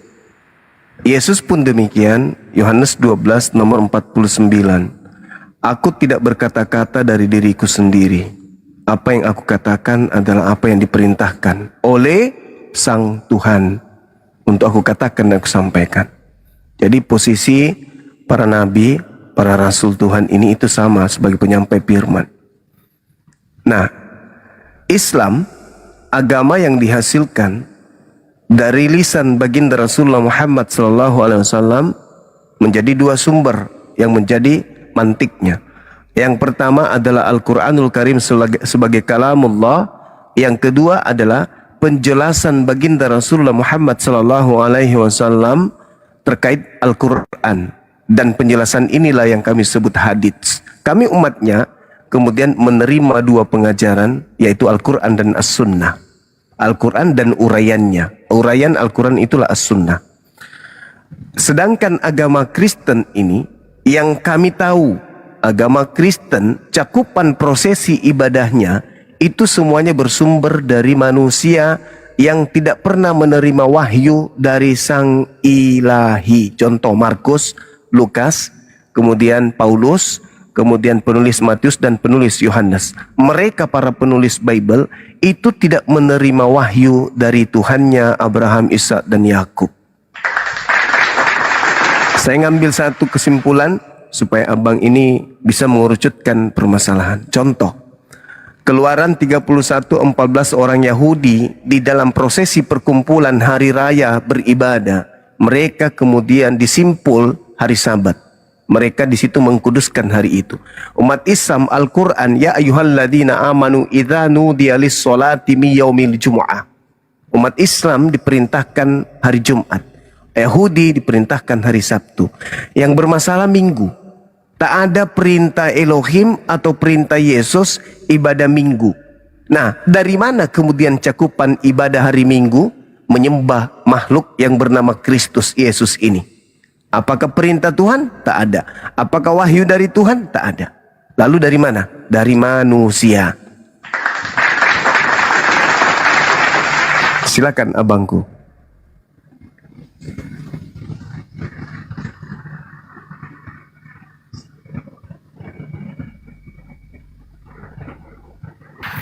Silakan bang, buka mute-nya bang. Iya. Tadi sudah dijelaskan apa ya? Begini. Memang ajaran itu disampaikan kepada rasul-rasul atau nabi-nabi ya oleh Sang Pencipta itu. Nah, kalau kita bicara dua arah, Al-Quran juga itu kan Bang Jumat tadi mengatakan bahwa itu melalui secara lisan. Nah, menjadi pertanyaan ya, kalau memang itu adalah secara lisan ngomong ya, Allah itu ngomong sama Nabi Muhammad, adakah yang bisa diberikan kepada kita yang bisa kita percaya gitu loh? Iya, baik abangku. Jadi Al-Quranul Karim menjelaskan Qul nazzalahu ruhul qudus min rabbika bil haqqa yuthabbital ladina amanu wa hudaw wa busyra lil muslimin. Jadi Al-Quran ini diperintahkan Allah kepada baginda Rasulullah Muhammad SAW untuk mengajarkan kepada seluruh manusia bahwa Roh Kudus yang telah menurunkan Al-Quran dari Allah dengan hak untuk meneguhkan hati orang-orang yang telah beriman dan menjadi petunjuk serta kabar gembira bagi orang-orang muslim yang berserah diri kepada Allah. Jadi Al-Quran disampaikan oleh Roh Kudus kepada baginda Rasulullah Muhammad SAW. Nabi Muhammad SAW menyampaikan kepada para sahabat, sahabat kemudian menghafalkan, menuliskan, lalu menyampaikan kepada seluruh manusia. Nah, sedangkan Lukas itu bukan dari Yesus, Markus bukan dari Yesus, buku Matius, buku Yohanes bukan dari Yesus, surah-surah Paulus 13 buku bukan dari lisan Yesus. Maka kembali kepada tema, Kristen adalah ajaran manusia, tidak bersumber dari pucuk yang mana kemudian sumbernya adalah dari Pencipta langit dan bumi. Seperti itu bang. Iya, tadi dikatakan tadi bahwa Roh Kudus ya menurunkan Al-Quran itu. Nah, seperti apakah penurunannya itu, seperti apa, dalam bentuk bagaimana? Baik. Silakan. Al-Quranul Karim disampaikan oleh Allah Subhanahu wa Ta'ala di dalam Al-Quran, wa ma yantiqu anil hawa. Tidaklah ucapan Al-Quran itu berdasarkan hawa nafsu Nabi Muhammad SAW. In huwa illa wahyu yuha. Melainkan Al-Quran itu adalah wahyu yang disampaikan kepadanya, allamahu syadidul quwa, yang diajarkan kepadanya oleh malaikat, yaitu Roh Kudus. Bagaimana kemudian cara Roh Kudus ini menyampaikan Al-Quran? Ada beberapa cara. Di antaranya kemudian langsung berhadapan muka dengan muka, Roh Kudus dalam rupa asli, Roh Kudus dalam rupa manusia, atau dalam mimpi baginda Rasulullah Muhammad SAW atau langsung ke dalam hatinya. Itu cara pewahyuannya kepada baginda Rasulullah Muhammad SAW. Kenapa kemudian ini bisa dinyatakan benar?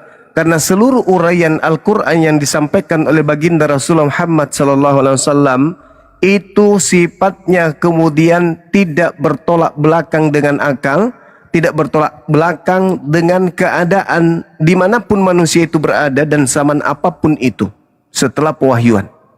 Al-Quran tidak pernah termakan oleh zaman, tergerus oleh keadaan. Al-Quran selalu berdiri sehebat apapun, semodern apapun keadaan manusia. Dan pada zaman manapun Al-Quran tetap tegak, tidak pernah bisa kemudian hanyut ditinggal keadaan. Itulah bukti bahwa Nabi Muhammad tidak mengarang, tapi Nabi Muhammad betul-betul menerima ilmu dari Sang Yang Maha Mengetahui. Kenapa Al-Quran tidak bisa salah? Karena Al-Quran bukan ucapan manusia Nabi Muhammad, tetapi Al-Quran adalah kalamullah, kalam, ucapan Sang Yang Maha Mengetahui, yaitu Allah. Maka tidak mungkin salah, karena Allah adalah Maha Mengetahui. Seperti itu, Bang. Saya punya pertanyaan, nggak ada pertanyaan, tapi uraian saya nggak tersentuh. Mungkin karena agak berat, tapi agar supaya mengerucutkan permasalahan, boleh ndak Anda tunjukkan kepada saya wahyu pertama yang Yesus terima itu yang mana? Karena Yesus ini adalah penerima wahyu. Silakan.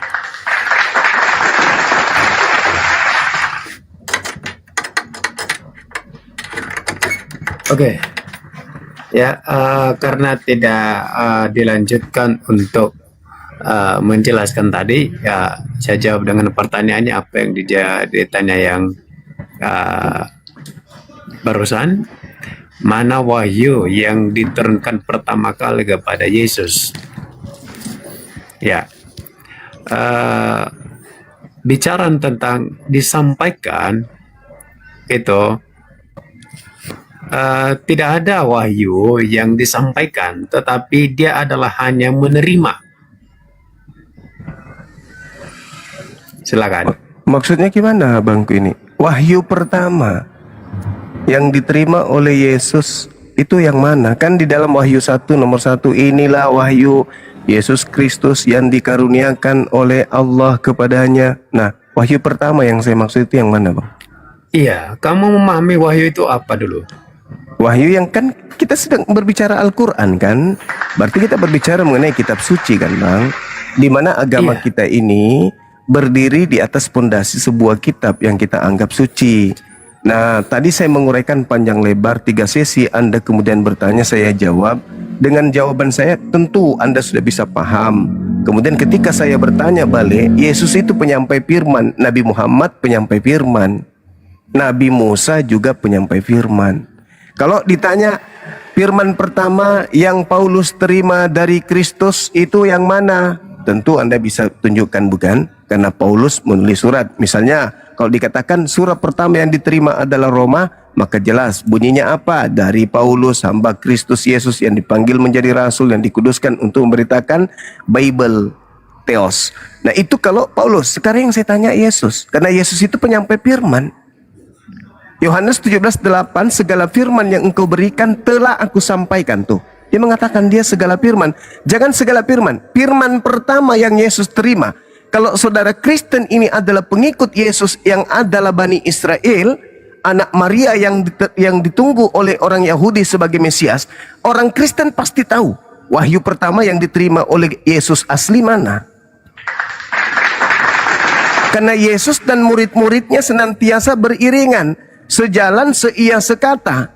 Setiap kali Yesus menerima firman, Yesus sampaikan kepada muridnya. Kalau Kristen ini adalah murid Yesus, benar-benar asli, bukan cuman omon-omon, pasti Kristen diajarkan secara adat istiadat, secara membudaya, turun-temurun. Wahyu pertama yang diterima Yesus adalah bla bla bla bla bla bla bla bla bla bla. Tolong tunjukkan kalau memang kalian pengikut Yesus yang asli. Silakan. Apa ya dikatakan bahwa mana ya wahyu pertama kali yang diterima oleh Yesus. Tetapi begini, apakah pertanyaan seperti itu mungkin ya bagi saya itu ya tidak valid ya. Kenapa saya katakan demikian? Karena Yesus sendiri adalah Allah sendiri, ya tidak bisa dikatakan bahwa dia hanya menerima, ya dia hanya mengetahui apakah mana wahyu pertama kali, ya itu tidak valid ya.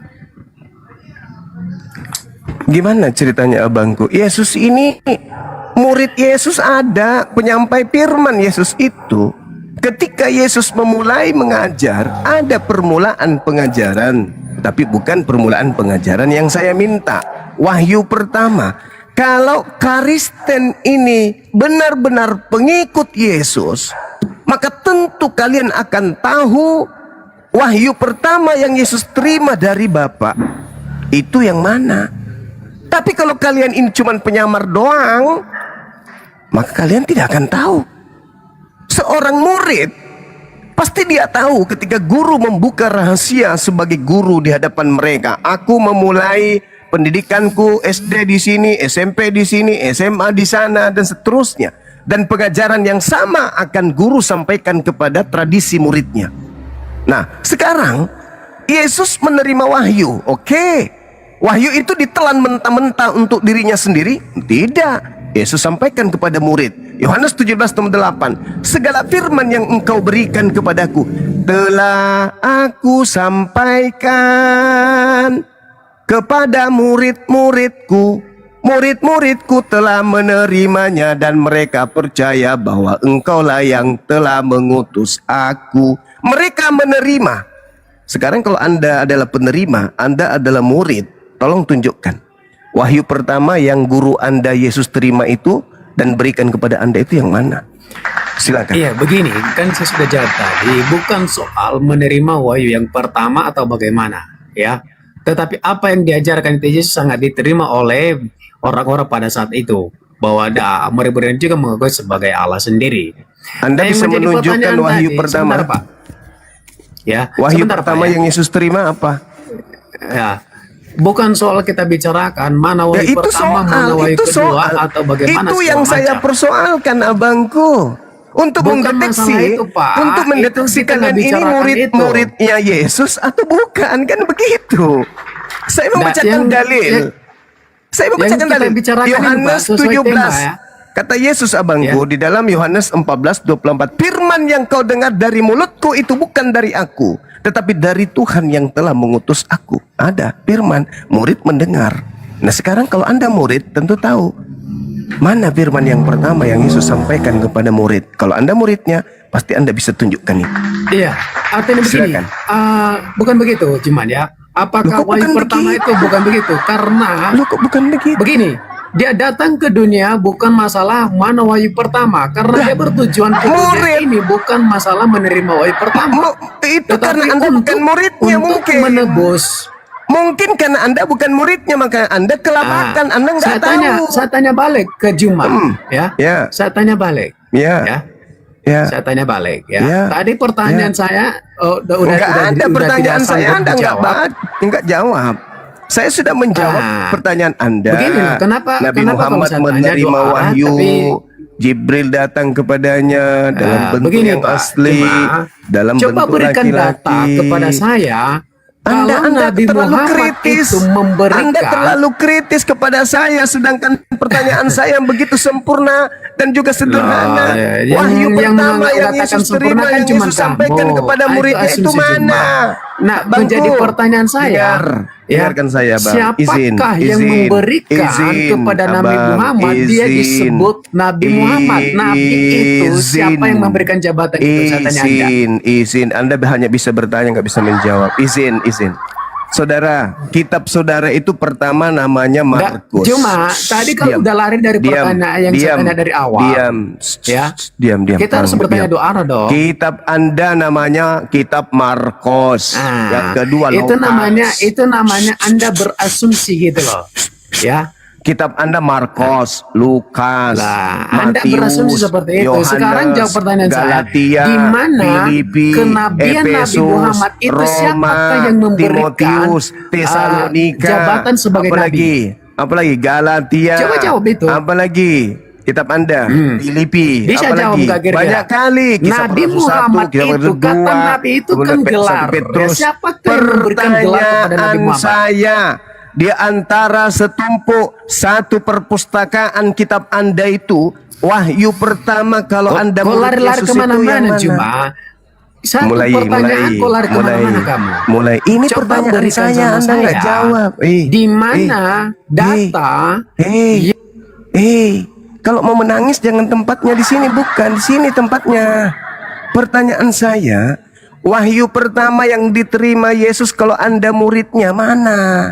Segala firman yang engkau berikan kepadaku, udah lari. Telah aku Di sampaikan mana? kepada mereka. Siapa yang memberi? Siapa yang lari? Anda tadi mencoba untuk menjawab pertanyaan ini, tapi Anda tak sanggup. Sekarang Anda mengatakan lari. Saya masih dari pertanyaan pertama. Saya masih dari pertanyaan pertama, Bang. Wahyu pertama yang diterima Yesus itu yang mana? Kalau Anda ini murid Yesus, Anda pasti tahu. Kalau Anda pengikut Yesus yang asli, maka Anda pasti tahu wahyu pertama yang diterima Yesus itu yang mana. Silakan. Selesaikan dulu pertanyaan saya yang pertama, ya. Ya, selesaikan dulu itu. Saya anggap Kenapa Anda tidak takut sanggup. ditanya sih? Kenapa? Anda bisa diskusi nggak? Kamu dari tadi 3 pertanyaan lu saya selesaikan. Pertanyaan lu semuanya ku babat habis. Aku sampai baca dalil. Kau masih ingat baca dalilnya tadi? Bisa nggak Qul jawab? nazzalahu ruhul qudus min rabbika bil haqq. Masih ingat dalil itu? Masih kau ingat dalil itu saya baca? Masih. Wa ma yantiku anil hawa in huwa illa wahyu yuha allamahu syadidul quwa. Kau masih ingat itu? Saudaraku? Kau masih ingat dalil itu aku baca? Bukti saya menjawab pertanyaanmu. Giliran saya bertanya satu pertanyaan untuk membuktikan kalau Kristen itu pengikut Yesus yang asli. Mana wahyu pertama yang Yesus terima? Coba buktikan. Gak bisa menjawab kok. Kelabakan kok. Nuduh saya nggak bisa menjawab. Jangan gitu dong. Silakan. Emang nggak ada guru undangannya di Wahyu pertama yang Yesus terima kalau kalian muridnya pasti kalian tahu. Silakan. Di dalam Alkitab, di dalam Alkitab tidak disebutkan ya wahyu. Berarti pertama kalian yang bukan diberikan. pengikut. Sebentar. Dan kitab sebentar, yang Anda sebentar. bawa juga bukan kitabnya Sebentar. Yesus, bukan ajaran Tidak Yesus berarti. tidak Berarti disebutkan Yesus tidak memberikan kapan legitimasi wahyu terhadap penulis-penulis kitab saudara. Bentar, bro. Coba, Bang. Silakan. Wahyu Jadi, pertama. Wahyu pertama diberikan kepada Yesus itu tidak dijelaskan ya. Cuman Masa Yesus tidak itu dijelaskan? Yohanes 17 nomor 8 segala firman. Pertanyaan saya, segala firman itu Yesus sampaikan sekaligus atau step by step? Dia itu datang dari Bapa. Jadi apa Dia yang itu keluar datang dari Bapa. daripadanya? Saya bertanya, itu firman yang keluar Yesus dari terima mulutnya. dari Tuhannya Apa itu yang disampaikan dari mulut secara Yesus bertahap atau itu sekaligus? adalah Ini jalan firman dari bengkok juga, Bapanya. jalan bengkok. Ya? Orang Jadi begitu, tanya bro. baik-baik kok. Masalahnya, Pertanyaan saya, justru di dalam Yesus Al-Quran ini tidak- menerima firman kepada Muhammad. Nggak ada satu. Yesus ini menerima firman Ada satu sekaligus. dalil dalam Al-Quran Allah pernah apa firman Muhammad dong? Kata Jangan tidak ada gila dalil. lah. Dan Anda dibawa Yang aja mana? dibawa. Colok pantat pendeta. Jilat tanganmu sampai kau mati. Ini ilmu, ini edukasi. Nggak ada urusan. Nabi Muhammad Anda katakan Allah nggak pernah berfirman kepada Nabi Muhammad. Nggak ada urusan. Faktanya Al-Quran tertata rapi sampai hari ini terjaga. Nggak ada urusan dengan itu semua. Al-Quran yang menarasikan wa ma yantiqu anil hawa in huwa illa wahyu yuha allamahu syadidul quwa. Ada urusan Al-Quran menjabarkan isi perutnya. Kalian aja yang kufur terhadap Quran. Sekarang pertanyaan sederhananya, Yesus apakah mengajarkan firman yang diterima dari Tuhannya secara frontal langsung diajarkan kepada mereka. Sadaqallahul azim. Apakah seperti itu? Atau step by step, sedikit demi sedikit diajarkan Yesus. Segala firman yang engkau berikan telah aku sampaikan kepada mereka. Berarti ada masa, ada fase di mana Yesus menyampaikan firman. Kalau ente adalah pengikutnya yang asli, kalian pengikut asli, pasti kalian akan tahu bahwa tongkat estafet pengajaran Yesus kepada murid-muridnya itu pasti ada. Contoh, ketika dia berikan kemudian jamaatnya untuk dibawa oleh Petrus, Kepas. Ada kan? Ada. Nah, wahyu pertama yang diterima oleh Yesus menurut murid-murid dan sampai kepada kalian itu yang mana? Bukankah kalian itu bukunya banyak kali? Roma, Galatia, Filipi, dan seterusnya. Matius, Yohanes, apa? Banyak. Sekarang di antara buku-buku ini, mana wahyu pertama? Yesus. Lama. Susah kali lah kalian diajak waras, kawan-kawan. Padahal saya tidak menghujat loh. Saya hanya merangsang otak kalian itu bekerja supaya bisa berpikir cerdas, bisa berpikir besar dan berjiwa besar menelaah keberadaan keyakinan kita ini. Itu ajanya. Yesus menerima firman kan? Ya. Lalu wahyu pertama yang diterimanya yang mana? Oh, nggak tahu. Lah, murid diajarkan nggak firman? Diajarkan. Mana buktinya? Yohanes 17:8. Kalau Anda muridnya, atau setidaknya Anda adalah pelanjut dari pengajarannya, Anda pasti tahu. Jangan cuma ayat perpuluhan aja yang Anda tahu. Sedikit-sedikit kasihilah musuhmu. Sedikit-sedikit kasihilah musuhmu. Kasihilah musuhmu. Giliran ditanya wahyu pertama yang Yesus terima kalau Anda pengikutnya itu apa? Enggak ada. Enggak ada. Malah lari ke Nabi Muhammad. Ayolah kawan-kawan. Jangan sombong terhadap kebenaran. Ya, kita belajar sama-sama. Boleh kalian bertanya tentang Al-Quran. Boleh, sangat boleh. Tapi izinkan juga kami bertanya tentang kitab kalian. Kan begitu. Beritakanlah Bible kepada seluruh makhluk. Spek! Kami bertanya, Bible yang pertama kali ayatnya diterima Yesus itu yang mana? Ayo, kalau kalian memang pemilik daripada Injil Yesus, paling kalian tahu pastinya. Wahyu pertama yang diterima Yesus dalam Injilnya apa? Nah, itulah bukti bahwa yang kalian pegang itu bukan ajaran Yesus. Yang kalian pegang itu bukan kitabnya Yesus, bukan Injilnya Yesus. Yang kalian pegang itu bukanlah firman langsung dari Yesus. Dan kalian bukan pengikutnya. Itu kawan-kawanku. Silakan. Masya Allah.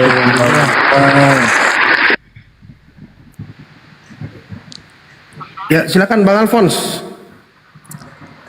Bang Zuma di Yohanes 12 ayat 48. Barang siapa menolak aku, tuh. Dia telah menjadi hakimnya. Apa itu?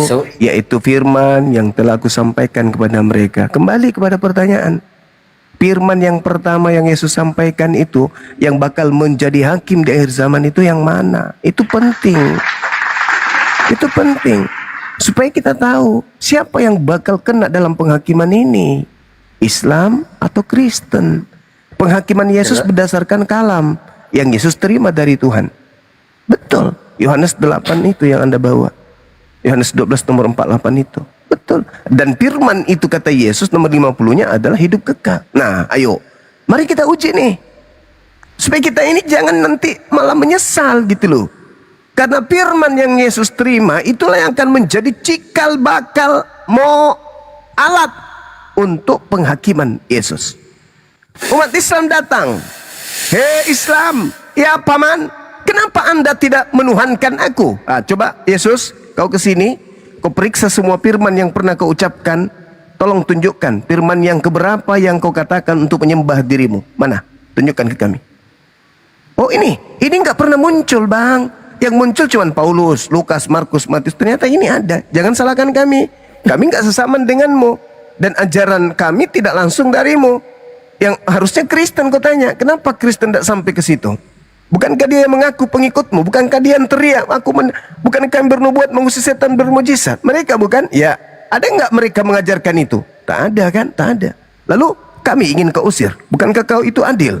Oh, enggak mungkin Islam aku usir. Nah, sampai kepada kami hidup kekal itu mengenal engkau sebagai apa?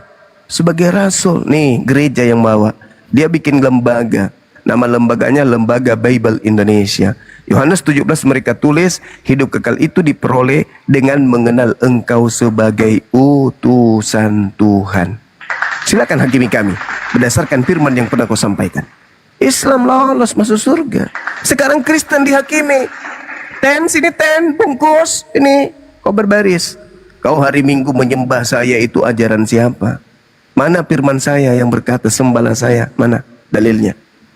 Aku perintahkan sembahlah Elohim Tuhanmu dan Tuhanku. Hanya kepada dia saja engkau mengabdi menyembah. Terus yang memerintahkan kau menyembah diriku itu siapa? Mana dalilnya? Mana firmannya? Bukankah engkau baca dalam Yohanes 12:48? Siapa yang menolak aku dan tidak menerima firmanku, dia sudah ada hakimnya, yaitu firman yang pernah aku katakan kepada mereka. Firman itulah kelak yang akan menjadi hakimnya di akhir zaman. Ayo. Mana firmannya untuk menyembah dirinya? Orang Islam diusir masuk ke neraka karena umat Islam tidak menyembah Yesus, padahal Yesus pernah berfirman sembahlah aku. Mana? Mana dalil itu? Mana firman itu? Ada enggak? Enggak ada. Tidak ada dalil menyembah Yesus. Kristen menyembah Yesus atas dasar apa? Sedangkan kalian akan dihakimi berdasarkan firman. Mana firmannya? Sembahlah aku. Ada?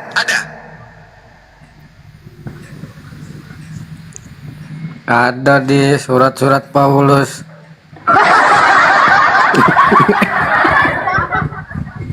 Jelas itu. Ini yang menjadi penghakiman. Tadi di awal saya bertanya wahyu pertama. Paulus itu menulis surat di tahun 52. Yesus menghentikan pengajarannya di tahun 33. Gak sinkron. Wahyu pertama yang Yesus sampaikan itu yang mana? Tapi kan yang mengikuti Yesus itu kan Kristen, Bang Juma. Kristen yang mana? Umat Islam tidak. Yesus yang mana yang tidak kalian lolos ikuti? di situ. Coba. Yesus anak Maria. Coba begini, kita uji coba aja dulu. Siapa yang kemudian lebih pantas masuk surga berdasarkan ajaran Yesus? Hidup kekal itu menurut Yesus adalah mengenal Yesus sebagai apa, Bang? Mengenal Yesus sebagai apa untuk memperoleh hidup kekal? Yang kau utus. Ya, mengenal dia sebagai apa? Utusan. Kalau utusan Bapak. Kalau kita mengenal utusan, berarti dia bukan pengutus kan?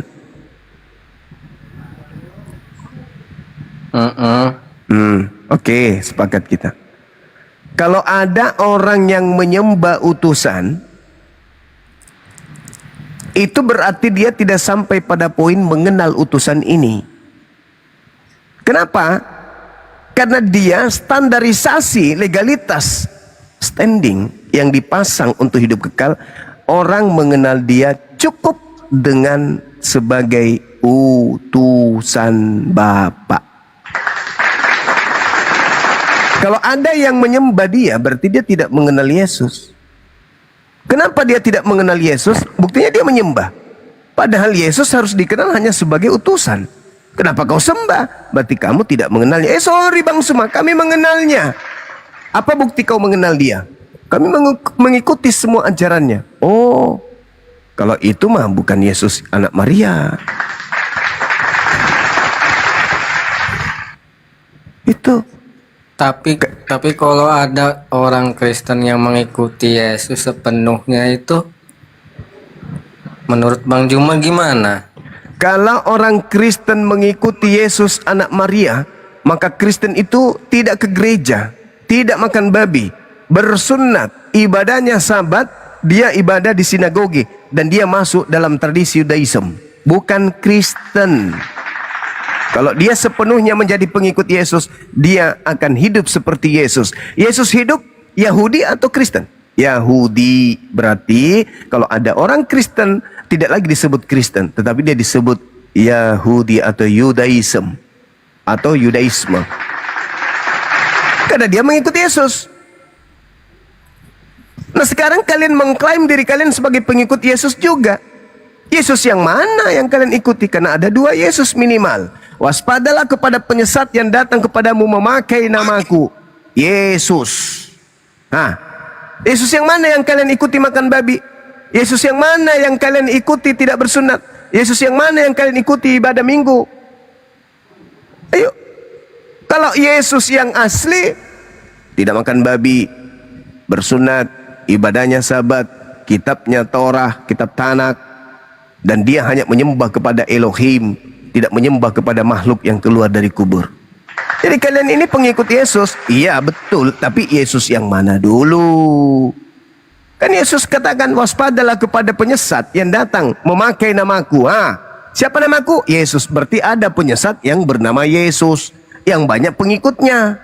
Sekarang untuk mengidentifikasi Yesus yang penyesat yang bukan asli ini, lihat cara ibadahnya, lihat tempat ibadahnya, lihat sembahannya, lihat kitabnya, lihat hari ibadahnya, lihat apa yang mereka lakukan dalam prosesi ibadah sehari-hari.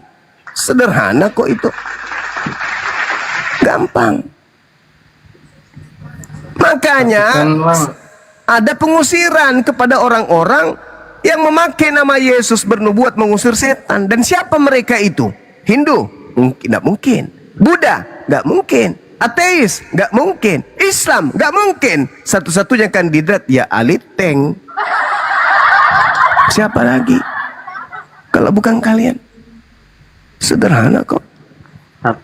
Tapi kan ciptaan Allah itu halal, semua ciptaan. Kata siapa semua ciptaan Allah itu halal? Kata siapa? Kata Allah atau kata Paulus? Jadi surat-surat Paulus. Paulus lagi. Semua halal. Makanya perlu dipertanyakan, makhluk yang datang mengaku Yesus kepada Paulus itu sebenarnya siapa, Syekh? Kalau murid-muridnya kan sudah dinasihati. Kalau ada orang yang datang mengaku Yesus kepadamu, jangan kau percaya. Tapi nasihat itu bukan kepada Paulus. Nah, Paulus tidak dinasihati Yesus begitu. Tiba-tibanya Paulus mengaku kedatangan sosok mengaku Yesus. Nah, kena deh. Ya kan sebelum perangkat ketemu Paulus tuh. Kata siapa, Cak Ayu? Sebelum di langit bukannya Bang Juma. Kata siapa? Makanya ketemu Paulus. Kata siapa? Ketika ada oknum yang disidang dikira Yesus di dalam Lukas 22 nomor 6869. Yesus itu sudah tak ada, dia sudah di langit. Sekarang juga Yesus sudah duduk di sebelah kanan yang maha tinggi, yang maha kuasa. Berarti yang disalib ini bukan Yesus. Coba Anda baca tuh. Apakah kamu Yesus? Apakah kamu Mesias? Apakah kau anak Maria? Apakah kau anak tirinya Yusuf? Apakah kau anak Elohim, hamba Elohim yang maha tinggi? Apa jawaban Yesus? Kau sendiri yang mengatakan itu. Dan apa gunanya lagi aku bertanya kepadamu? Apa gunanya lagi aku menjawab pertanyaanmu? Mulai sekarang Yesus sudah duduk di sebelah kanan Elohim. Ya, berarti aku siapa? Aku siapa? Aku orang yang diserupakan. Gampang kok kalau gunakan akal. Kamu Yesus ya? Kamu anak Maria? Anak tirinya Yusuf? Kamu Mesias? Jawab. Kamu anak Elohim? Jawab. Apa jawabnya orang yang disidang itu pada saat ingin disalib? Apa jawabannya? Kamu sendiri yang mengatakan itu. Apalagi gunanya aku menjawab, dan apalagi gunanya aku bertanya. Mulai sekarang Yesus sudah duduk di sebelah kanan Tuhan yang Maha Kuasa. Lah, Lalu siapa ini? Ada berapa Yesus rupanya? Satu. Terus yang duduk di atas di sebelah kanan Bapa itu siapa? Yesus. Yang di sidang siapa? Yesus juga. 2 dong. Yudas paman.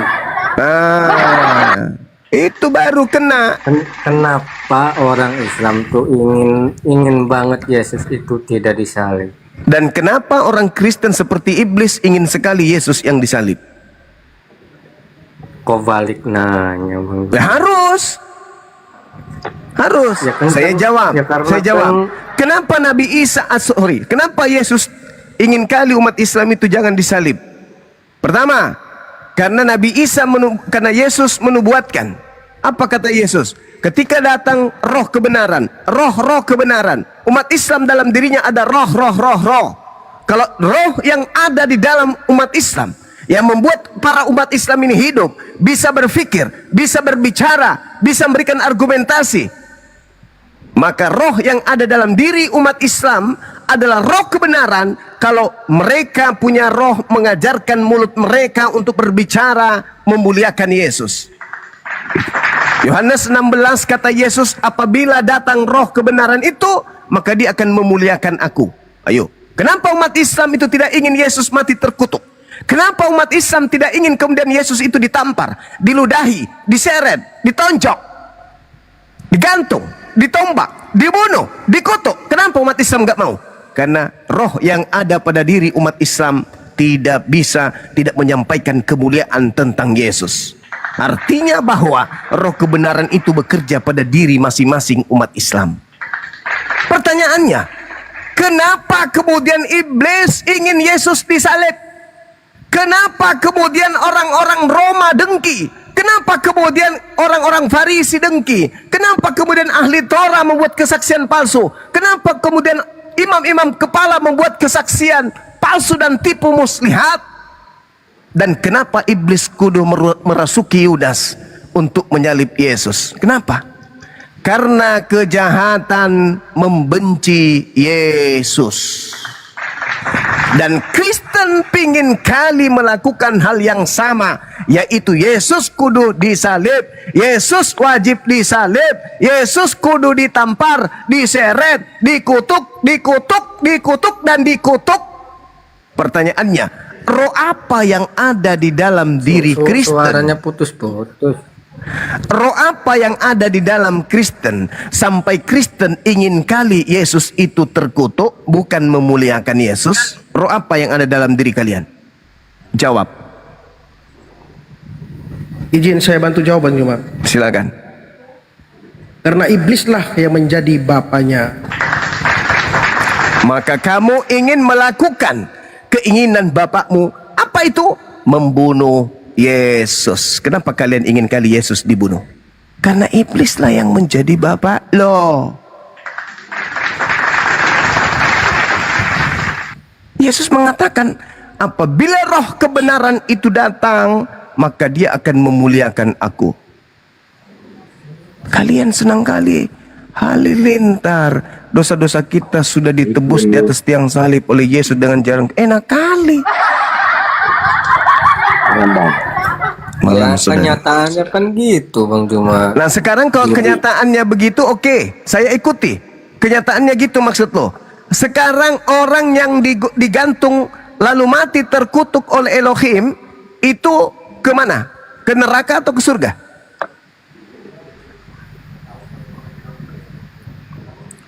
Neraka. Mampus. Selamat Anda menyembah penghuni neraka. Penghuni neraka dalam tradisi Yudaism dan Islam itu malaikat atau iblis? Tuhan atau iblis? Penghuni neraka itu iblis, paman. Iblis. Berarti selama ini 2000 tahun kalian menyembah apa? Tuhan atau iblis? Kang Juma. Iblis. Jujur meskipun pahit. 2000 tahun lamanya Anda menyembah Tuhan atau iblis? Bang Juma, apakah Tuhan itu membatalkan hukum-hukum dahulu? Tuhan tidak pernah membatalkan hukum-hukumnya kecuali kepada nabinya. Tapi kepada yang bukan nabi, Tuhan tidak pernah mengatakan membatalkan hukum yang sudah ditetapkan kepada sosok nabi. Ayo. Makanya Yesus mengatakan apa? Matius 5 nomor 19. Barang siapa yang meniadakan hukum Taurat meskipun yang paling terkecil lalu mengajarkan kepada orang lain, maka dia akan menempati tempat terhina dalam kerajaan langit. Pertanyaannya, apakah Paulus meniadakan hukum Taurat meskipun yang paling terkecil? Menggenapi Paulus. Menghadapi. Nggak ada yang membatalkan, menggenapi. Hei, Paulus mengatakan hukum Torah itu tinja. Dan dia mengatakan di dalam Roma 6, kalau Kristen pengikutnya itu tidak lagi hidup di bawah hukum Torah. Itu ada kesalahan penulisan. Oh ya sudah. Sebuah agama yang memiliki kitab suci mengalami kesalahan, maka agama itu bermasalah. Agama yang bermasalah tidak pantas dianut oleh orang yang berakal sehat. Catat itu. Ayo, lunakkan hatimu, kata kawan kita. Lunakkan hatimu. Sudah lunak ini Bang Juma. Ya udah lunak. Pantaskah kita menyembah makhluk yang dikutuk oleh Elohim? Ya tidak pantas. Tidak pantas. Apakah Anda sadar bahwa Anda diajarkan menyembah kepada makhluk yang dikutuk oleh Elohim?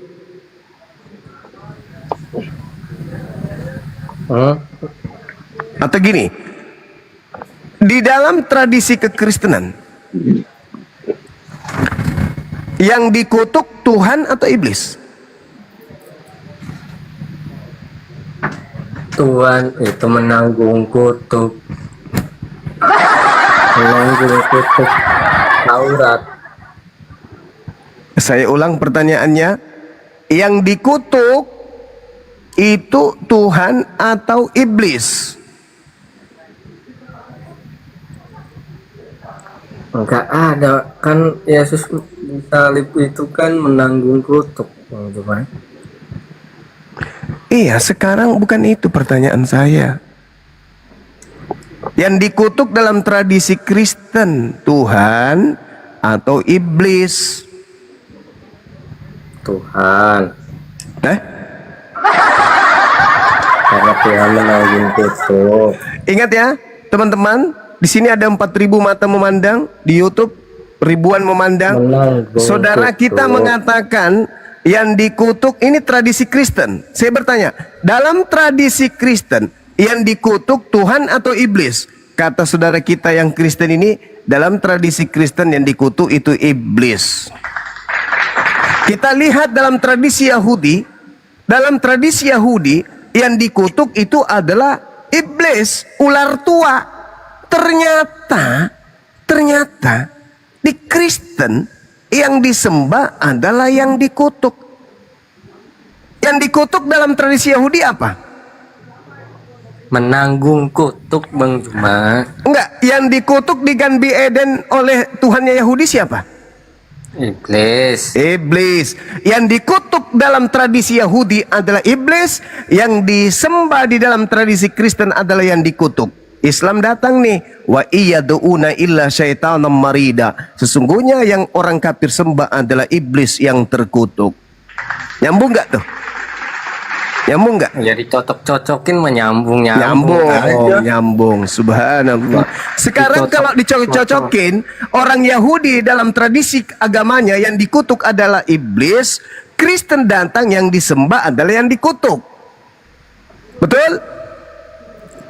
Iya betul. Oh ya udah, selesai kita. Innalillahi wa inna ilaihi rajiun. Anak-anak Islam, adik-adikku sekalian, mudah-mudahan kalian bisa mendapatkan pelajaran pada malam hari ini. Kalau kalian ingin menyembah makhluk yang dikutuk oleh pencipta langit dan bumi, silakan Anda keluar dari Islam. Tapi na'udzubillah summa na'udzubillahi min zalik. Jelas ya?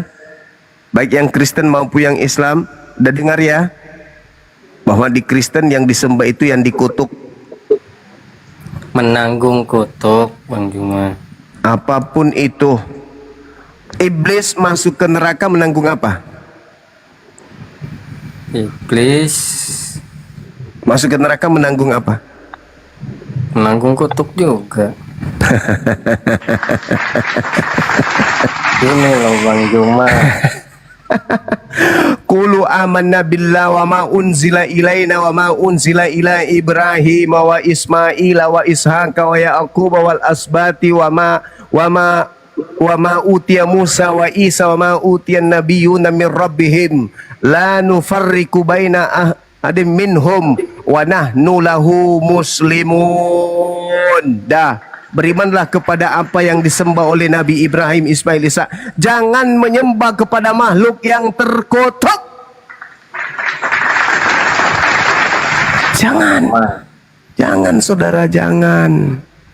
Yesus mumpung masih hidup, jangan. Tidak menjanjikan surga kalau diislamkan. Kata iblis kepada Adam, Adam, jika engkau makan buah pengetahuan tersebut, engkau akan hidup kekal di Ganbi Eden, di surga ini. Di surga ini kau tidak akan mati, bahkan kau hidup kekal.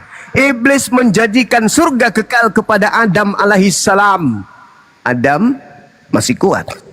Istrinya Hawa yang tak kuat menggoda Adam. Jatuh mereka. Apakah betul janji iblis mereka surga tetap kekal? Nehi mericek tu merjahe. Seketika itu juga mereka dilemparkan dari Ganbi Eden menuju ke bumi. Kenapa?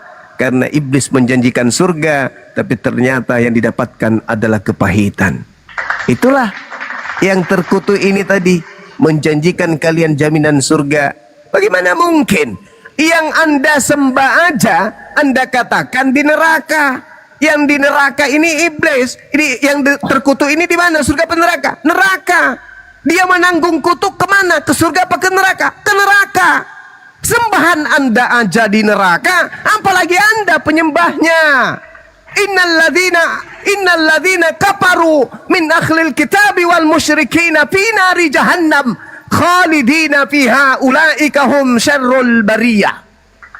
Pada hari terakhir nanti banyak orang berseru kepadaku, Tuhan, Tuhan, bukankah kami bernubuat pakai namamu, mengusir setan pakai namamu, bermujizat pakai namamu? Pada saat itulah aku akan berterus terang kepada mereka, enyahlah daripadaku, kalian semua adalah pembuat kejahatan. Kemana perginya pembuat kejahatan? Surga apa neraka? Neraka. Innalillahi wa inna ilaihi raji'un. Saya kira cukup, saudara. Bang Juma, Yesus kan berkata tidak ada seorang pun yang bisa Bapa tanpa melalui aku. Itu kan udah jelas. Itu ucapan Yesus kepada siapa? Pada bangsa Israel. Iya, Bani Israel sombong, tidak mau menerima Yesus. Aku ini adalah anak Abraham. Kami ini keturunan Yakub. Kami ini Tuhan memberkati. Iman kami adalah Immanuel, Melkisedek, Musa, Harun. Bagaimana mungkin? Apa kata Yesus? Meskipun Abraham bapakmu, tapi kalau kau tidak melalui jalan yang aku tunjukkan, kau tidak akan sampai kepada Bapa. Ya sama seperti Nabi Muhammad. Meskipun Nabi Musa nabimu, Nabi Musa bapakmu, Abraham bapakmu sekalipun, kau adalah penganut Torah, kau adalah penganut Injil. Tapi ketika aku sudah datang, tidak ada yang akan sampai kepada ilah Abraham, Ismail, Ishak tanpa melalui aku. Itu kata Nabi Muhammad SAW. Di mana dalilnya? Al-Quran surah Al-Ma'idah, Allah menyampaikan dengan sangat jelas. Qad ja'akum rasuluna yubayyinu lakum katsira. Yang saya dalilkan tadi, Al-Maidah ayat 15, 16. Allah Subhanahu wa taala menjelaskan sedemikian rupa adanya. Oleh karena itulah kemudian tidak ada orang yang selamat tanpa melalui Nabi Muhammad, setelah Nabi Muhammad itu datang, yahdi bihillah manittaba ridwanahu subulas salam wa yukhrijuhum minaz zulumati ilan nur bi isnih wa yahdihim ila siratim mustaqim. Yahdi bihillah manittaba ridwanahu subulas salam. Dengan kitab suci Al-Quranul Karim yang ditunjukkan oleh Nabi Muhammad, jika engkau mengikuti keridaannya, maka engkau akan sampai kepada jalan keselamatan. Gak ada lagi jalan yang lain. Makanya nanti di hari terakhir, apa hari terakhir itu? Hari terakhir itu bukan hari Senin, hari Selasa, hari Rabu, bukan. Hari terakhir itu adalah Yaumul Hisab, padang mahsyar. Pada saat kita dibangkitkan dari kematian. Yohanes 5 nomor 29. Orang baik, orang jahat, semua dibangkitkan pada hari terakhir. Di hari terakhir itu penentu. Ini adalah hari penentu kalian untuk merasakan nikmatnya surga atau sengsaranya neraka. Pada hari terakhir, manusia semuanya pada berkumpul di padang mahsyar. Umatnya Nabi Musa mencari Nabi Musa. Umatnya Daud mencari Nabi Daud. Umatnya Nabi Isa mencari Nabi Isa. Umatnya kemudian Nabi Muhammad mencari Nabi Muhammad. Kristen mencari siapa? Mencari Yesus. Datanglah Kristen. Yesus, Yesus, Tuhan, Tuhan. Bukankah kami dulu bernubuat, mengusir setan pakai namamu? Apa kata Yesus? Pada hari terakhir, banyak orang berseru kepadaku, bukankah kami bernubuat, mengusir setan, bermukjizat? Ini padang mahsyar nih. Apa kata Yesus? Maaf, maaf lah dek, sorry lah dek, saya tidak mengenal kalian. Kalian semua adalah pembuat kejahatan. Wa idza husyiran nasu kanu lahum a'da wa kanu bi ibadatihim kafirin. Pada hari terakhir nanti, apa yang mereka sembah selain daripada aku akan menjadi musuhnya. Dan pemujaan-pemujaan yang dilakukan kepada selain daripada aku akan diingkari oleh apa yang dia sembah. Inilah yang terjadi. Pada hari terakhir Yesus menolak sembahan kalian. Pada hari terakhir Yesus menolak pemujaan-pemujaan kalian. Bahkan Yesus mengatakan, enyahlah daripadaku, kalian semua adalah pembuat kejahatan. Pertanyaan saya, ketika Yesus mengenyahkan kalian, kalian mau kemana? Nabi Musa, haram makan babi. Nabi Daud, wajib sunat. Nabi Muhammad, wajib bersyahadat, sholat, puasa, zakat, berhaji. Anda tidak lakukan. Kemana Anda pergi? Dakhalal nar, masuk ke dalam api neraka jahannam. Terus siapa yang nolong nantinya Bang Juma? Yang menolong hanya baginda Rasulullah Muhammad SAW dengan syafaatnya. Ayatnya? Berarti masih bisa masuk surga ya? Kalau sudah di hari terakhir nggak bisa lagi. Hanya di dunia ini saja. Di dunia ini saja. Nggak ada lagi penolong. Nggak ada lagi penolong. Nggak ada lagi penolong nanti. Selain daripada syafaat baginda Rasul Muhammad SAW. Yesus sudah terbukti berdasarkan Matius 7 tidak bisa menolong Kristen. Nabi Muhammad, Qul in kuntum tuhibbunallah fattabi'uni yuhibbukumullah wa yaghfir lakum dzunubakum wallahu ghafurur rahim. Jelas Al-Quran surah Al-Jumu'ah. Juga Allah Subhanahu wa taala menjelaskan bagaimana Nabi Muhammad diutus oleh Allah Subhanahu wa taala untuk menyelamatkan manusia. Apa kata Quran? Bismillahirrahmanirrahim. Huwallazi ba'atsa fil ummiyin rasulam minhum yatslu alaihim ayatihi wa yuzakkihim wa yuallimuhumul kitaba wal hikmah wa in kanu min qablu lafi dhalalim mubin. Allah mengutus Nabi Muhammad sallallahu alaihi wasallam kepada kaum jahiliyah dari kalangan mereka sendiri, yang membacakan kepada mereka ayat-ayat Allah, mensucikan mereka, serta mengajarkan kepada mereka Al-Quran dan hikmah, meskipun sebelumnya mereka benar-benar dalam kesesatan yang nyata. Nabi Muhammad diutus oleh Allah untuk mensucikan jiwa manusia. Coba, bagaimana bisa tidak suci manusia Islam itu? Berdosa malamnya, sebentar subuh, sholat subuh. Setelah sholat subuh melakukan dosa, zuhur bertobat lagi, sholat zuhur dia. Setelah zuhur berbuat dosa, bertobat lagi, sholat asar dia. Setelah sholat asar berdosa lagi, sholat maghrib bertobat lagi dia. Maghrib berbuat dosa, bertobat lagi, masuk di isya. Begitu sepanjang saat sampai mereka meninggal dunia. Berarti tobat. Cuman yang saya takutkan ketika pada saat sesi berdosa dia mati. Itu bahaya. Belum datang masa maghrib mati. Main-main Bang Juma. Asar sholat bertobat dia diampuni oleh Allah.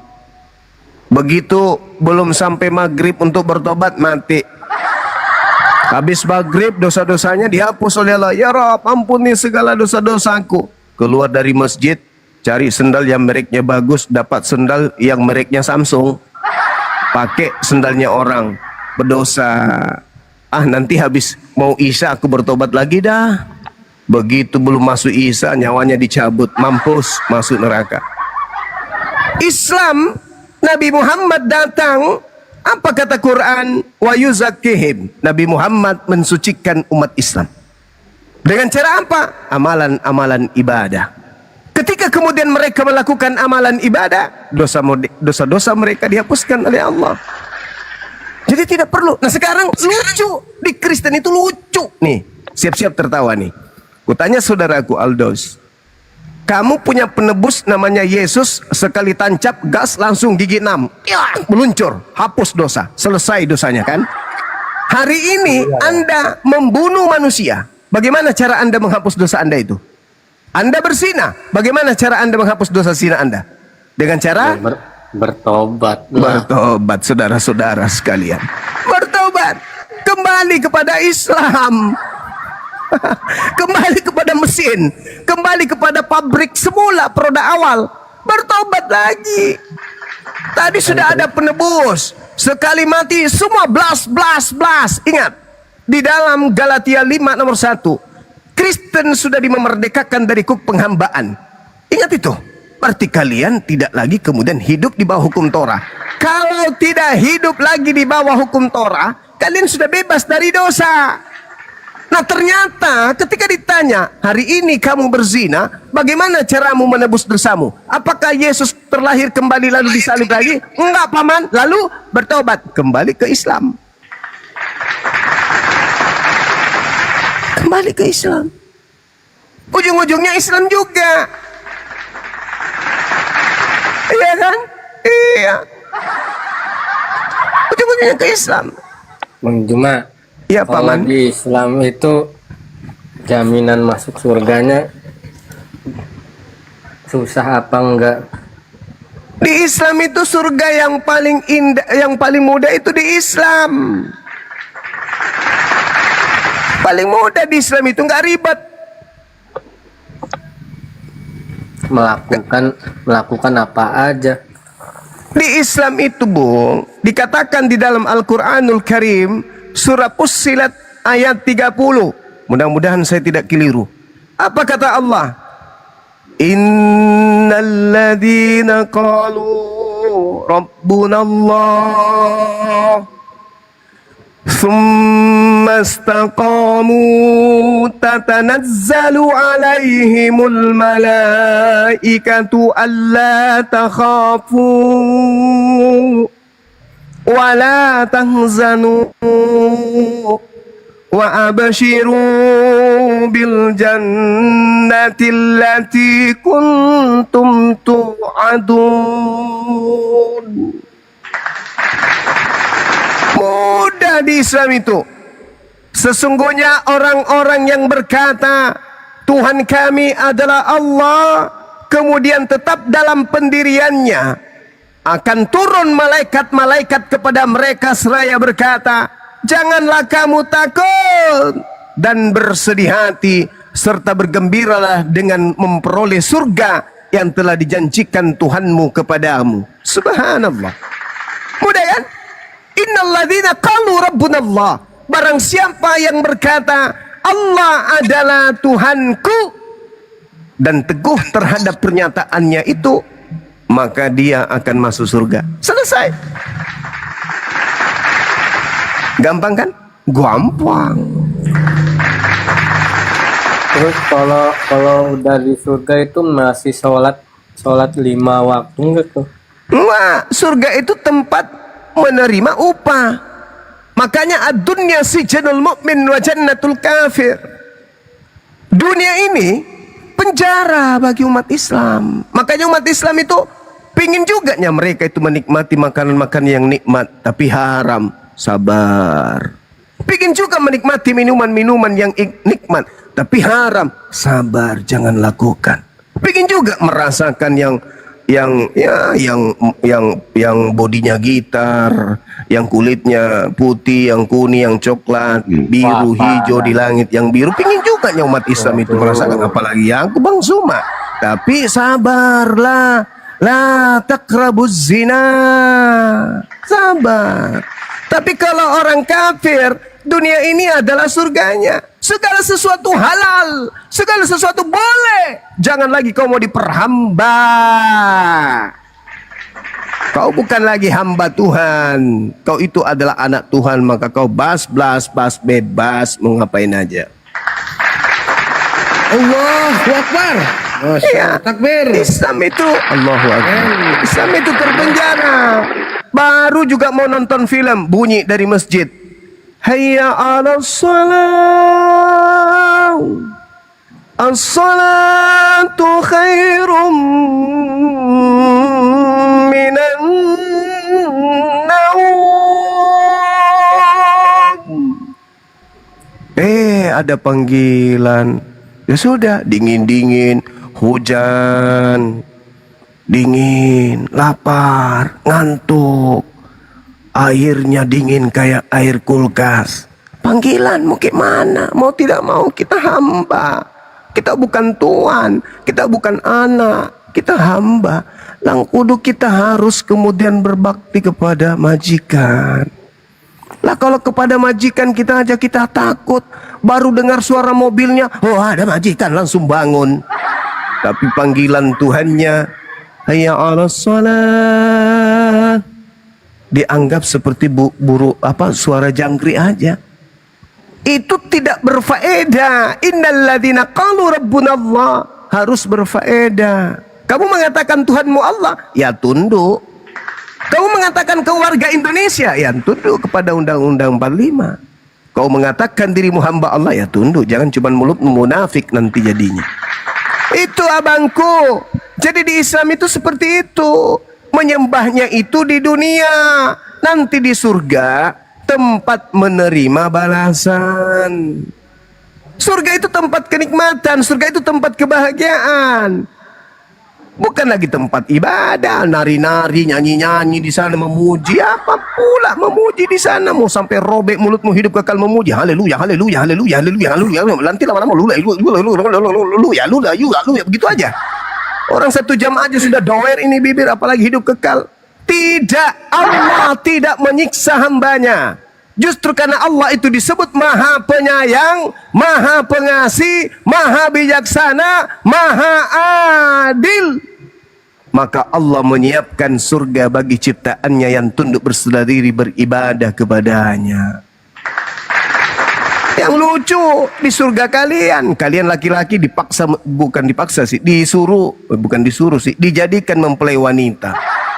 Habis pikir saya, di sana laki-laki jadi mempelai wanita. Yang saya tidak habis pikir itu Pak Bom. Gimana bulu betisnya panjang begitu, pahanya, dadanya berdua, kemudian betisnya kayak betis kesebelasan. Habis itu dia pakai hak tinggi, pakai gaun pengantin, pakai konde, cipo-cipo, pakai lipstik, bulu mata sejengkal panjangnya. Kayak mana dia jalan? Jadi mempelai wanita. Habis pikir saya. Lalu kenikmatan surga di Islam tuh kayak gimana, Bok? Bahagianya gimana gitu? Bahagianya surga itu tidak bisa digambarkan. Surga bahagianya seibarat samudra. Celupkan tanganmu di samudra, angkat tanganmu, air yang tertinggal di jarimu, itulah kenikmatan bumi di dunia ini yang kita bagi-bagi miliaran manusia. Sedangkan samudra, itulah kebahagiaan yang disediakan oleh Allah di dalam surga. Gak bisa, tidak terbayang nikmatnya surga itu, gak terbayang. Cuman Allah memberikan garis gambaran kepada kita sebagai batas kemampuan berpikir. Apa itu? Wanita, harta, tahta. Itu yang Allah berikan. Karena hanya itu yang mampu kita telah. Manusia bahagia karena harta. Betul? Betul. Manusia bahagia karena pangkat kerja. Betul? Betul. Wanita adalah sebagai alat untuk bahagia. Bukankah di surga itu tidak butuh kenikmatan dunia, sedangkan harta wanita itu kan memang betul, bukan lagi kenikmatan dunia, tetapi kenikmatan surga. Bukan kenikmatan dunia lagi. Kalau kenikmatan dunia gue masak, kok jadi gue masak perginya ya? Saudaraku Aldaus, kalau kenikmatan surga itu bang, contoh makan. Setelah makan dia hanya sebatas di tenggorokan aja. Habis itu keluar di jamban. Di surga nggak ada jamban. Makanan yang masuk ke dalam tubuh kita itu keluar dari tubuh berupa apa? Uap, berupa keringat yang harum. Bukan lagi kemudian berupa kotoran, enggak. Kamu bersenggama dengan pasanganmu, dengan istrimu di sana, tidak ada lagi keluar sperma, enggak. Yang keluar hanya uap, harum. Kemudian, jadi nggak ada lemahnya. Kalau kenikmatan di bumi, keceprok, langsung loyo dia, kayak ayam. Kalau di surga enggak. Kalau suami istri di dunia itu mengalami perceraian, apakah di surganya? Enggak ada perceraian di surga, enggak ada. Kan di buminya perceraian, Bang Juma. Itu di bumi. Ya maksudnya di surganya ketemu lagi enggak gitu, sedangkan ketemu. Al-Quran menjelaskan surah Ar-Ra'd. Di surga nggak ada benci bang, nggak ada benci, nggak ada dengki, nggak ada iri, nggak ada hasad, tidak ada sirik di sana, nggak ada cemburu, nggak ada. Yang ada cuman kesucian doang. Di sana tempat suci, nggak ada lagi kebusukan. Kita gosip yuk, nggak ada.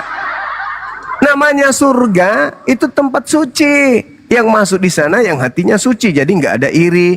Dicabut oleh Allah. Rasa iri dicabut, rasa dengki dicabut, cemburu dicabut oleh Allah. Sakit, tua, itu dicabut. Sakit gigi nggak ada lagi di sana. Apalagi panu, nggak ada. Makanya orang panuan tidak masuk ke sana. Di surga itu. Kenapa? Balikan berarti suami istri lagi. Iya. Al-Quran surah Ar-Ra'd ayat 23 Allah subhanahu wa ta'ala menjelaskan. Itulah indahnya Islam. Jannatu adnin yadkhulunaha wa man salaha min abaihim wa azwajihim. Surga-surga Aden, mereka umat Islam memasukinya bersama dengan orang soleh dari keturunan mereka, istri mereka, suami mereka, dan keturunan anak-anak cucu mereka. Jelas itu. Sekarang kalau Anda kemudian pergi ke Dubai seorang diri, istri Anda tinggalkan di sini dengan anak, bahagia mungkin iya, tapi mau sampai kapan Anda bahagia anak istri Anda di Indonesia menderita Anda bahagia di sana? Bahagia yang sempurna adalah ketika Anda membawa anak istri Anda bersama-sama ke Dubai liburan di sana. Iya kan? Itu pun ada ujungnya. Ada masa Anda harus pulang ke Indonesia lagi. Tapi kalau di surga bersama dengan orang-orang yang Anda cintai, Masya Allah, subhanallah. Nah sekarang di Kristen yang unik itu apa? Tidak boleh menduakan istri. Tapi di surga masih bersama istri enggak? Enggak. Ya kan udah sendiri-sendiri di sana. Nah apa bahagianya kalau begitu sendiri-sendiri? Ucok sendiri, tangan sendiri, mata sendiri. Apa enaknya di sana? Itu bukan surga, itu neraka namanya. Ya kan udah urusan masing-masing itu mah. Alamak, sekarang saya tanya sama saudara. Anda punya ucok? Ucok? Iya. Ada? Ada ucok lagi anteng. Nah, ucoknya ini kadang marah kan? Marah, apalagi bangun tidur. Kalau dia marah, apakah dia butuh untuk disayang? Betul lah. Betul. Kalau kau di surga ucapmu marah, terus kau tidak bisa melakukan itu surga atau neraka? Masa di surga melakukan gitu ucoknya Bang Juma? Ya Allah ya Karim. Sekarang saya tanya sama saudara, ketika saudara melakukan itu dengan istri saudara, itu buruk nggak? Enggak. Nah, enggak. Terus kenapa Allah memberikan kenikmatan kepada kita lantas kita ingin kufur? Yang salah itu kalau Tuhan menciptakan kita dalam bentuk sempurna, dalam bentuk fi aksani takwim, kemudian masuk ke surga, ada Ucok tapi Ucok tidak pernah dicolek, gak pernah diajak semedi, gak pernah diajak lari pagi, gak pernah diajak olahraga, ada lambung tapi tidak pernah diisi. Bagaimana ceritanya? Apa kenikmatan itu? Nah, sedangkan di surga itu penuh dengan buah-buahan, penuh dengan makanan. Anda punya lambung, Anda punya mulut, Anda punya tenggorokan, Anda punya lidah, Anda punya mata. Melihat buah-buahan, apa kata kepala Anda? Kira-kira? Enak itu.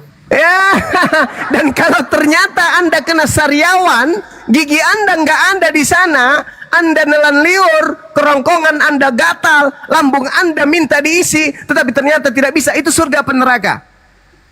Penyiksaan itu. Penyiksaan. Oh, cerdas anak ini, cerdas, antum cerdas. Tapi gimana kalau setiap agama itu menawarkan surga? Apa syaratnya dulu? Yesus menawarkan surga juga, betul. Surga yang ditawarkan oleh Yesus itu apa? Apabila kau mengenal Yesus sebagai Tuhan atau sebagai utusan Tuhan? Menuruti perintah Bapa itu. Dan mengenal Yesus sebagai Tuhan atau utusan Tuhan? Dua-duanya. Nggak bisa ke surga ente, nggak bisa ke surga, nggak bisa ke surga ente, tidak bisa. Karena memang Anda penyembah yang makhluk dikutuk ini, maka lisan Anda tertuntun untuk sampai ke neraka. Maaf, tidak mungkin Anda akan mengatakan, oh hidup kekal itu Bang Suma apa? Mengenal Yesus Kristus yang diutus. Tidak mungkin Anda mengatakan itu sementara yang bersarang di dalam tubuh Anda adalah makhluk yang terkutuk. Nggak mungkin, mustahil. Coba saya tanya umat Islam di sini, siapapun bisa menjawab. Saudara-saudaraku, calon penghuni surga, aku ingin bertanya, hidup kekal itu menurut Yesus mengenal dirinya sebagai Tuhan atau utusan Tuhan? Tolong dijawab. Utusan, abang. Gampang kali. Kenapa bisa seperti itu dengan lincah? Kenapa bisa? Sarap-sarapnya, dagingnya, tulangnya, ruas yang ada dalam tubuhnya, darah yang mengalir dalam tubuhnya, ikatan antara organ satu dengan organ yang lain menghantarkan dirinya tanpa beban mengucapkan utusan Tuhan. Tak ada setan di dalam diri manusia tersebut. Tapi ketika orang yang selalu makan makanan yang diharamkan oleh Tuhan ditanya dengan data yang begitu akurat, apakah ente mengetahui bahwa hidup kekal itu diperoleh dengan cara mengenal Yesus sebagai Tuhan atau utusan Tuhan? Anda seperti orang yang kejepit bagian kakinya dengan apa? Eskapator. Kemudian biji sakar Anda kayak disetrum listrik 200 2020 volt. Bingung. Mau jawab utusan, malu. Mau mengatakan Tuhan juga malu. Kenapa bisa demikian? Membentak darah Anda yang penuh dengan dosa itu. Makhluk gelap yang ada dalam diri Anda itu seketika berkata apa? Awas, jaga lisan lo. Awas, jangan asal ngomong lo. Jangan sampai lo keluar kata-kata utusan. Ku cekek leher kau nanti. Ku buat kau sembelit 3 bulan. Ku buat ucapmu tidak tegang-tegang selama setahun. Akhirnya apa yang dikatakannya? Tuhan Bang Suma. Kamu lebih tunduk kepada iblis daripada kepada diri lo sendiri. Makanya umat Islam itu diajarkan apa? Ya ayyuhalladzina amanu qu anfusakum wa ahlikum nara. Kenapa umat Islam itu disuruh menjaga diri dulu? Diri dulu. Karena kita harus menundukkan nafsu kita dulu, baru menyelamatkan anak istri kita. Ini lu sekedar menyelamatkan diri lu aja nggak bisa. Paman, aku tanya sama lu, hidup kekal lu kejar. Ya, Anda beragama karena ingin hidup kekal. Ya, Anda ke gereja karena ingin hidup kekal. Ya, kamu kebaktian karena ingin hidup kekal. Ya, kamu ke KR karena ingin hidup kekal. Ya. Oke, kalau begitu Yesus mengajarkan resep hidup kekal adalah mengenal dirinya sebagai Tuhan atau sebagai utusan Tuhan. Apa jawaban saudara? Utusan bisa. Awas kecongkel. Awas kecongkel. Utusan bisa, terus apa lagi? Tuhan bisa, raja bisa. Inilah yang Al-Quran tekankan. Jaga diri lo, sedangkan kamu nggak bisa menjaga diri lo, nggak bisa. Bagaimana mau menjaga keluarga lo? Gimana mau menjaga lingkungan lo? Gimana mau menjaga agama lo? Sedangkan menjaga diri lo sendiri kamu nggak sanggup. Ya ayyuhalladzina amanu qu anfusakum, belakangan wa ahlikum. Dirimu dulu. Nah sekarang Anda menundukkan diri Anda dari kuasa gelap aja tak sanggup. Padahal dalilnya jelas tuh. Umat Islam udah mulai tertawa tuh. Karena umat Islam ada Google, ada HP, ada internet, ada laptop. Dia baca, kata Bang Suma, di mana tadi? Yohanes 17:8. Hidup kekal itu adalah mereka mengenal Engkau satu-satunya Tuhan yang benar dan mengenal Yesus Kristus yang Engkau utus. Orang Kristen ditanya, Paman, aku mau nanya, apa Bang? Yesus itu dikenal untuk memperoleh hidup yang kekal, kita harus mengenalnya sebagai apa? Sebagai Tuhan atau sebagai utusan Tuhan? Apa katanya? Bisa utusan. Oh yes, terus bisa juga Tuhan. Masalah generasi hancur sudah, hancur sudah, hancur. Kalau untuk menundukkan diri Anda tidak sanggup, bagaimana Anda bisa menundukkan Bang Suma? Ayolah saudara. Ya khutbahin tuh. Enggak. Jangan kenapa jadi gila. Saya kan yang banyak ngomong kan Anda. Anda kan cuma mendengar kenapa yang gila Anda. Kalau di TikTok kan nanggung Bang Juma. Beda Injilin tuh. Serahkan. Sekarang saya minta, tolong pendeta undang saya ke gereja berkhutbah. Saya datang. Wallahi saya datang.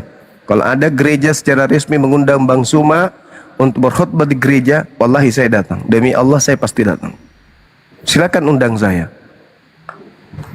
Tentukan tema, saya akan datang berkhutbah di gereja. Nggak usah dibayar, nggak usah dibayar. Saya nggak usah dibayar. Perpuluhan itu untuk kalian aja. Saya datang aja dengan saya tanpa membawa kitab, cukup saya datang. Tapi ingat, saya datang bukan kebencian. Saya datang untuk meluruskan, untuk memberitakan kebenaran kepada saudara-saudara saya yang saya kasihi. Saya kira begitu, sahabat-sahabat sekalian. Di tempat saya sudah hampir masuk jam 1 malah. Ya, mudah-mudahan apa yang kita sampaikan ini merupakan edukasi yang bermanfaat, khususnya kepada saya pribadi. Dan kalau ada kata-kata yang kurang berkenan, saya mohon maaf yang sedalam-dalamnya. Silakan diambil alih, sahabat. Saya juga sama-sama abangku. Mudah-mudahan ada ilmu yang bisa kita petik. Silakan dilanjut. Saya tetap di sini standby. Saya serahkan kepada Dinda yang lain, adik-adik saya untuk melanjutkan materi ini. Silakan, saya haus. Bang Juma, izin turun dulu Bang Juma. Iya, silakan. Assalamualaikum. Waalaikum.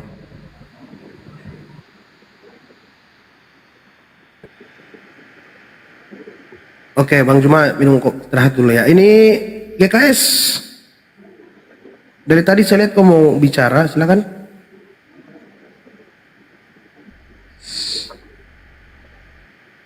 GKS.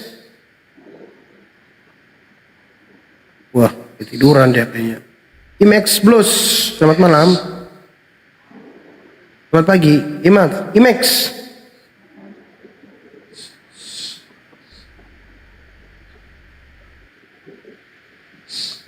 GKS, Gereja Kristen GKS.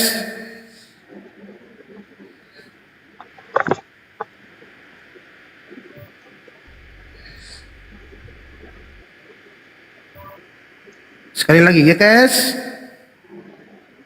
Tadi mau ngomong kok tiba-tiba. Halo, iya. Tadi ada mau bicara cuma Bang Cuma lagi sedang menerangkan. Saya cuma mau mengenai masalah yang Bang Cuma katakan tadi mengenai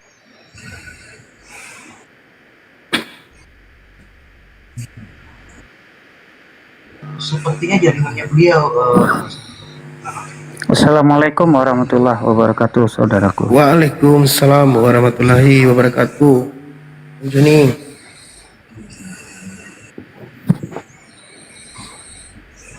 Ya guys, kenapa tenggelam bang? Oke, kita sapa Bang Bara. Bang Bara.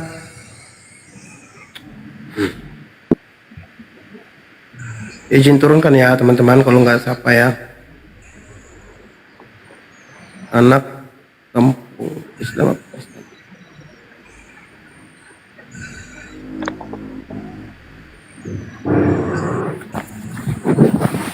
Udah ya guys, udah siap? Ya. Gimana bang? Ada yang mau ditanggapi tadi dari narasinya Gurunda Bang Juma? Saya rasa udah sangat kompleks tadi ya, udah komplit ya, udah sempurna bagi saya ya. Karena kalau orang yang mau berpikir, itu udah masuk sekali tuh, nggak ada lagi yang ditutupin sama Bang Juma, udah dibuka semua tuh ya, luar biasa tuh. Karena saya pun dulu seperti itu ya, apa yang disampaikan Gurunda saya catat, kemudian saya pelajari lagi, karena Yesus sendiri berkata. Gak ada yang berani tikus nungol. Gak ada yang berani tikus nungol. Hah? Gimana Bang Erik? Iya. Sorry. Oh, GKS gimana GKS? Ya. Ya, saya rasa udah terang benerang ya yang disampaikan Gurunda tadi ya. Iya. Sekarang saya mau tanggapi yang noise gimana? Ya, halo. Oh si Bram nih yang noise, sebentar bang, mute dulu. Oke silakan bang. Ya, yang saya mau tanggapi yang mengenai pertanyaan waktu awal-awal, yaitu mengenai perwahyuan pertama kali. Kenapa dia jaringannya kak? Jaringannya pada Bang Al. Oh jaringannya iya, beliau. jaringan mungkin ya. Ya. Bang, perbaiki dulu bang jaringannya bang. Jaringannya Bang Al nge-lag jaringannya. Jadi belum selesai ngomong sudah hilang di kayaknya terima sama telepon awan. beliau. Ditutup sama awan. Terima telepon. Halo. Izin pamit Bang Al, Jumaku dan Bang Al. Ya, makasih. Ya silakan bang.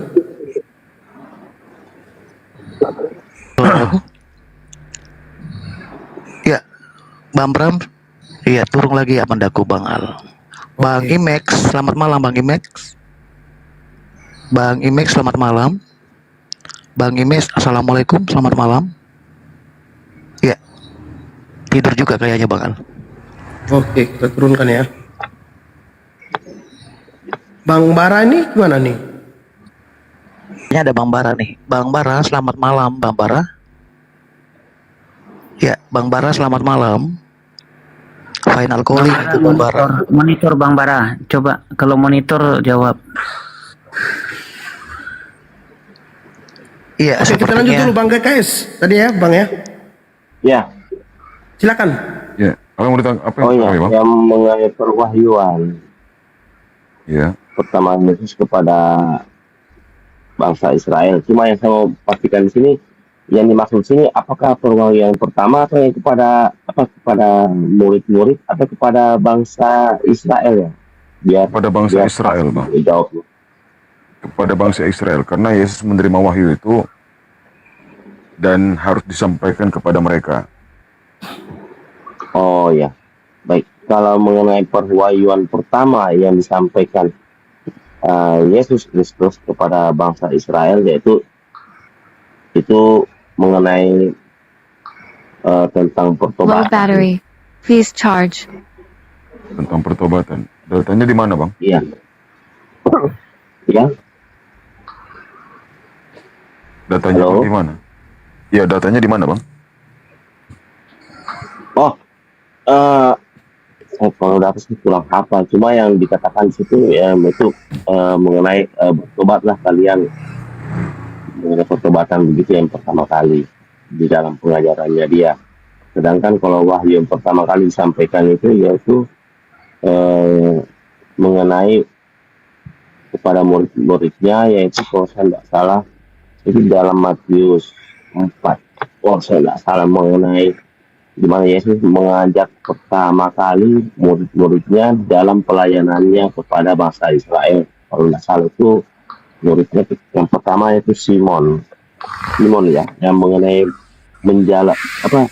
Dimana Yesus mau menjadikan mereka sebagai penjala manusia, kalau saya tidak salah. Seperti begitu. Bagaimana? Itu nggak bisa dikatakan valid, Bang, karena tidak ada literasi di luar daripada Bible di mana wahyu pertama kali diterima oleh Yesus dan Yesus menyampaikannya kepada Bani Israel itu tidak ada tertulis sedikit pun di literasi lainnya. Berbeda dengan kalau mengenai soal kevalitan sih memang secara pasti dan jelas itu memang tidak tercatat mengenai urutannya. Cuma yang kalau mengenai pengetahuan saya yaitu pengajakan Yesus kepada bangsa Israel mengenai pertobatan dan lebih mendekat kepada Tuhan yang Maha Esa di situ. Di mana kalau saya tidak salah juga waktu Yesus memulai pertama kali pelayanannya di Galilea yang tercatat di dalam Injil Matius 1 ayat 14 sampai 15 mengenai penggenapan yang telah ditetapkan oleh Tuhan mengenai kerajaan Allah yang sudah dekat dan mengenai pertobatan dan kepercayaan kepada Injil. Izin dulu teman-teman, tolong tetap layar ini ada peringatan bentar. Kami telah mendeteksi adanya ketidakaktifan selama live. Teman-teman di bawah mohon bantu tetap layar ini, teman-teman. Open cam salah satu open cam house. Iya, Dinda Al-KTP Nggak bisa di ini loh. Ya? diturunkan. Kenapa, diturunkan bara RC ini. Ekonya, Bang. Ada yang report kayak ekonya ini. nih gede. Waduh, nggak bisa di ini nih. Dibantu tap teman yang ada di bawah. 0 66 50 menit bentar. Bentar. Pencam kali ya? Iya, coba open cam dulu Dinda Al-KTP. Udah keluar ya? Udah ya? Iya, ada. Udah. Tetap, Bang. Ada. Kami tidak mendeteksi mendeteksi adanya ketidakaktifan selama live Anda saat ini. Selesaikan verifikasi. Ada verifikasi kok nggak muncul kok. Ya, Coba dibantu diturunkan dong, tetep yang layar. ada monitor, Bang. Jangan-jangan nge-report dia tuh. Bisa jadikan saya moderator dulu Dinda Al-KTP. Ada yang mereport. Nggak bisa pencet ini, Bang. Nggak bisa ya? Sebentar. Oh iya, teman-teman. Bisa. Mana ya? Ini turunkan dulu. Oh bisa. Cuman bisa ya. Sabar. Oh 3 menit. Waduh, mati nggak nih? Sepertinya mati biasanya itu. Oh, Kalau udah 55 begitu. detik. Kok dia naik lagi jadi 50? Tadi udah. Berakhir dalam 02. Oh 2 menit lagi teman-teman. Iya, berarti pasti akan rungkat itu Dinda Al-KTP. Nggak ada Iya, jarang lagi coba. tuh. Iya. Yang belum absen tolong di absen dulu teman-teman. Masya Allah, ada yang report ya, aneh ya. Iya, soalnya kalau Komal Bang Al ini sudah agak dibaca terus sama Oten nih untuk di report. Ini janganlah report Oten. Sering saya di report memang Komal ini. Iya. Udah, tap tuh. Komal edukasi ini untuk kalian. Jangan di report. Tap layar dulu teman-teman. Sudah Bang, udah jadi moderator Bang. Ya siap, saudaraku siap. Ya 1 menit lagi. Ya, mungkin kita istirahat barangkali Bang Erik, abadaku, guru-guruku semua, Gurunda Bang Suma juga mungkin mau istirahat. Jadi untuk yang di bawah terima kasih banyak ya untuk saudara Kameranya muslim. nyala nggak bang? Nyala abadaku Bang Al. Ya kalau misalnya mati ya udah ya, kita lihat Ya, aja ya. biasanya juga begitu kalau kami live juga begitu Bang, kalau terdeteksi kita nggak terlihat ya monitor. Nah memang ada pemberitahuan begitu. Nah nggak bisa itu karena ada waktu 6 menit. Nah pasti rungkat itu. Oh gitu ya? Iya. Ini semenit lagi nih, semenit lagi Nah, nih. semenit Ya, nggak lagi apa-apa, tuh. tunggu ya. Tapi nggak apa-apa. Dicoba dulu. Bantu tap-tap teman-teman. Jin. Ibaratnya itu Bang Erik Orangnya. sudah sakaratul maut karena ditetapkan waktunya sudah kan, sudah diambil gitu. Itu pasti rungkat itu pasti. Menunjuk inalillah aja. Coba kita naik-naikin aja nih yang minta naikin.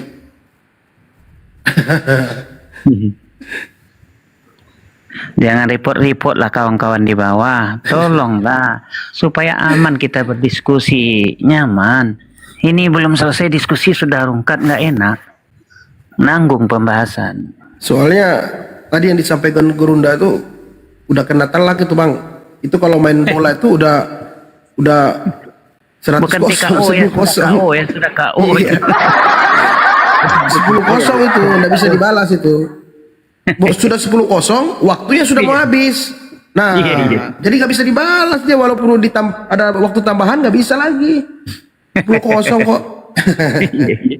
Iya benar Bang Al, ibarat sebuah persepaan bola gitu ya, nggak ada salah untuk mereka bergerak baik di sayap kiri atau di sayap kanan gitu ya. Mereka hanya mampu terpaku sukma seperti itu. Sudah 10-0, waktu tambahan, dikasih waktu tambahan juga 15 detik, 15 menit, percuma lah. Percuma. Itu udah mutlak itu saudaraku Bang Al, pasti rungkat itu. Bisa loh.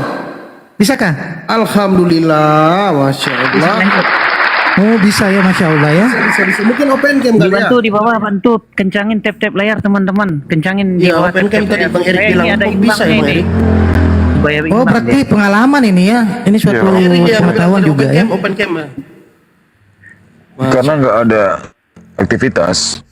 Oh gitu ya, dari host ya Bang Erik ya. Iya. Host memang benar juga ya. kalau jarak sekian harus ada bersuara sedikit. Iya.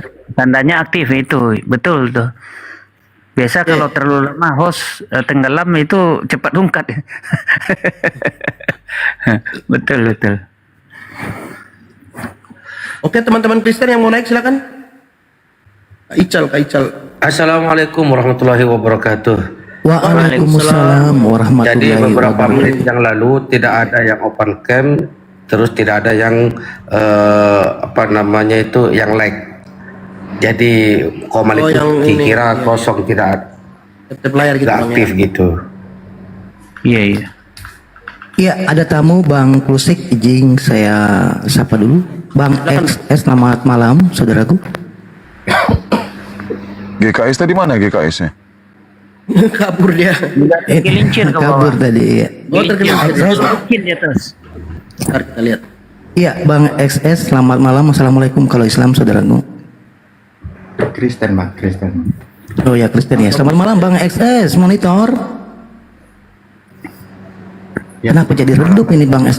Oh iya selamat malam baik. Izin abang-abangku, saudara-saudaraku, aku jelaskan apa yang sudah disampaikan oleh Gurunda kami.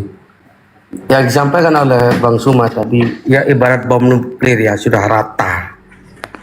Tetapi Allah masih punya kekuasaan masalah tentang hidayah. Faman yuridillahu ayyahdiyahu. Barang siapa yang Allah kehendaki, dia akan mendapatkan hidayah.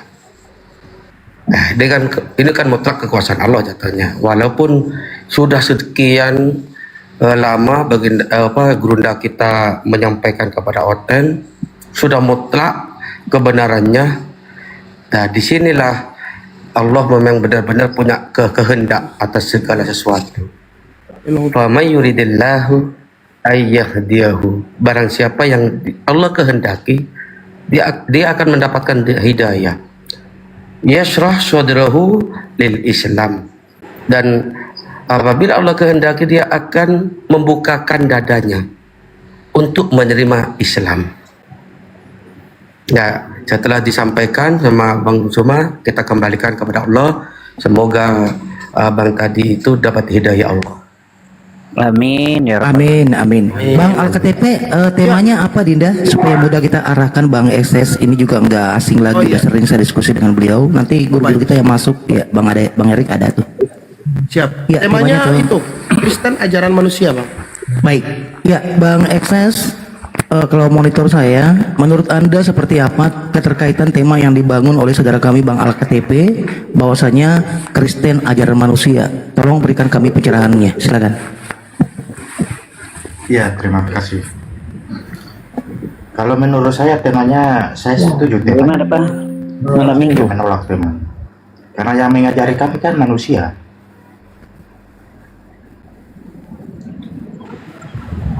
Baik. Bukan binatang. 3.000 setiap layarnya biar kuat komalnya, biar ada kegiatan di komal ini. Dan Oke, baik. Ya, izin Bang Krusik, abangku. Baik, lanjut abang. Temanya. Iya, Bang XS. Iya, salah Pak. Jadi yang memandu Anda, ya izin dulu. Yang memandu Anda adalah sebetulnya kitab suci yang lebih tepat jawabannya kan gitu. Tapi Anda membawa diksi tentang manusia yang mengajarkan. Yang menjadi pertanyaan Bang XS. Gini Bang, kita kan temanya kan manusia. Makanya saya bilang iya, saya mengakui. Karena manusia yang mengajari kami, bukan batu yang mengajari kami. Begitu. Baik, sepakat kalau manusia itu hak Anda gitu ya. Nah sekarang pertanyaannya Bang XS. Ketika Yesus ini mengajarkan tentang diksi yang ada di Yohanes 17 nomor 3 misalnya, inilah hidup yang kekal itu, engkau harus mengenal satu-satunya Allah yang benar dan mengenal Yesus yang telah engkau utus. Di sini ada dua entry point. Yang pertama, untuk mengenal satu-satunya Tuhan itu enggak dua, enggak tiga Bang, kan gitu. Kemudian yang terakhir, Yesus sebagai sosok yang disebutkan utusan yang telah engkau utus. Nah, ini yang menjadi pertanyaan kami. Ketika utusan ini disematkan kepada Yesus, kenapa Anda mengimani Yesus sekaligus Tuhan? Silakan. Begini Bang, di situ kan ada satu-satunya Tuhan, betul kan? Iya, silakan. Kalau saya merujuk ke kamu juga, ini contoh saya merujuk ke kamu juga, hanya satu-satunya kamu, manusia. Nah, itu kan sama saja, tapi kamu punya roh juga ada, betul kan? Memang betul satu-satunya, tapi sang Bapa itu punya roh dan firman. Pahami itu dulu Bang. Jangan bilang satu-satunya jadi itu saja, kayak batu jadi itu saja tidak punya apa-apa. Kalau batu kan begitu, satu ya itu batu. Ah begitu. Ya, Tuhan kami itu beda. Aduh. Seperti Tuhan kalian. Begini abangku, terkait sosok. Bicara ini yang nggak bicara tolong di mute dulu Bang. Putus-putus suaranya.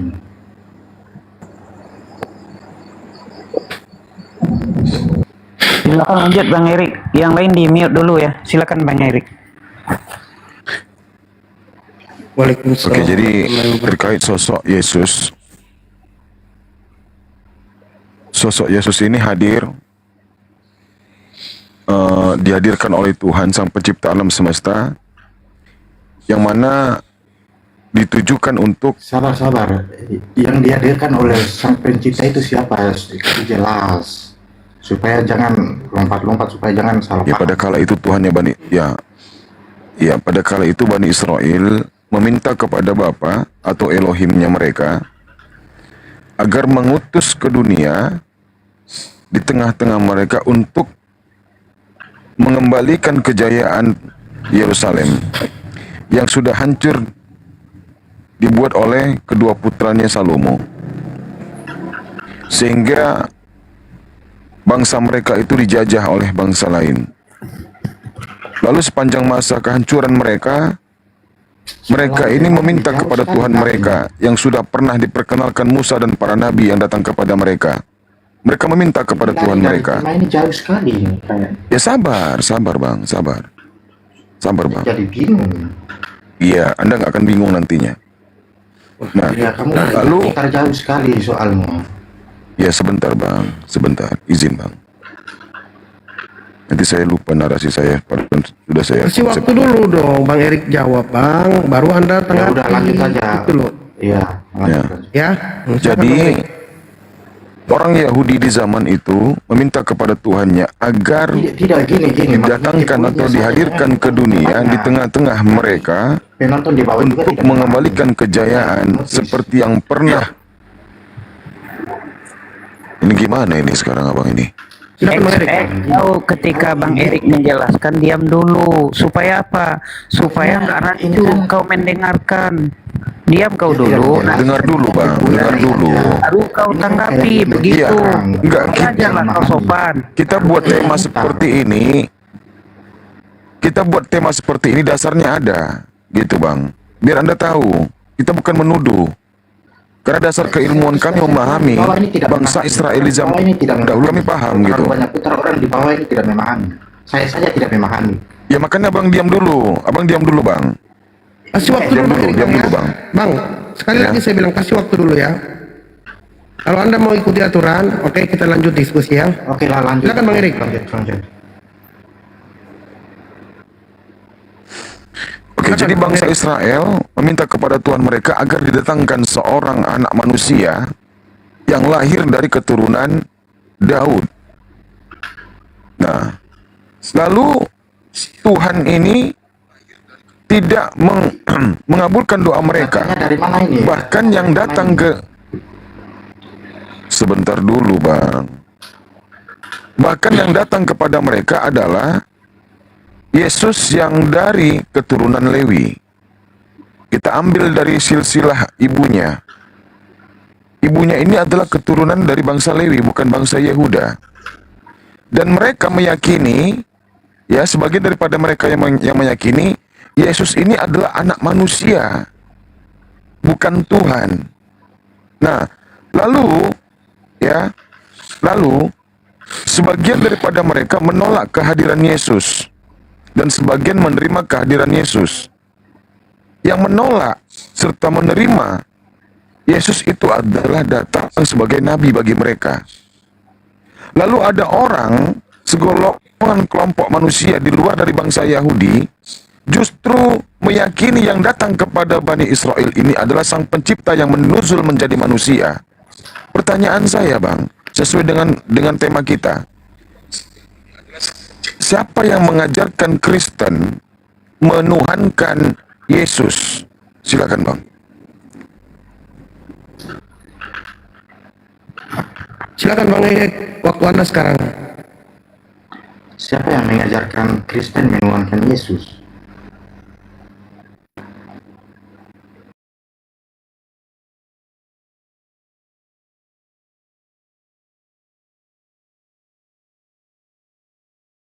Orang Yahudi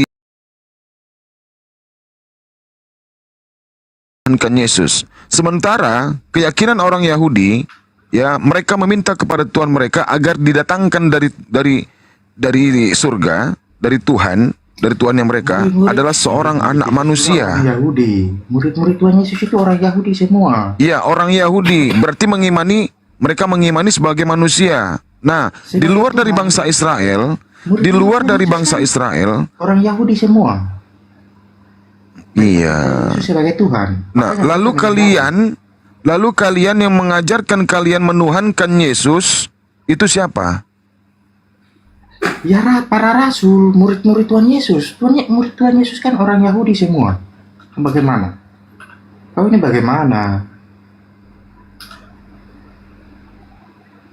Jadi murid-murid Yesus itu yang adalah orang Yahudi meyakini yang datang itu adalah sang pencipta yang nuzul menjadi manusia.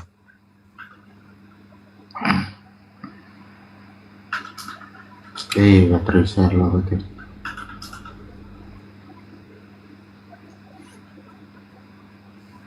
Silakan waktumu pergunakan dengan Yesus itu sebaik-baiknya. Tuhan. Silakan Yesus itu Tuhan bagi kami.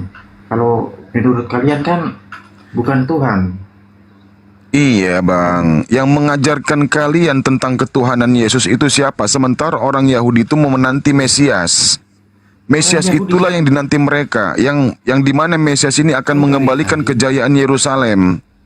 Lalu ada orang di luar Yerusalem yang katanya menanti Mesias. Ternyata Mesias itu diyakini adalah Tuhan Sang Pencipta alam semesta yang nuzul jadi manusia. Siapa yang mengajarkan Anda itu? Ya tadi kan saya sudah jawab. Saya sudah bilang para rasul. Oh, yang mengajarkan aja adalah rasulnya, murid-muridnya. Ya mereka kan yang mengajari, yang memberitakan ke seluruh dunia. Makanya sampai sekarang kami menginjili terus. Kan awalnya Ya, murid-murid Yesus kan orang Yahudi. Apakah doa mereka sama semuanya?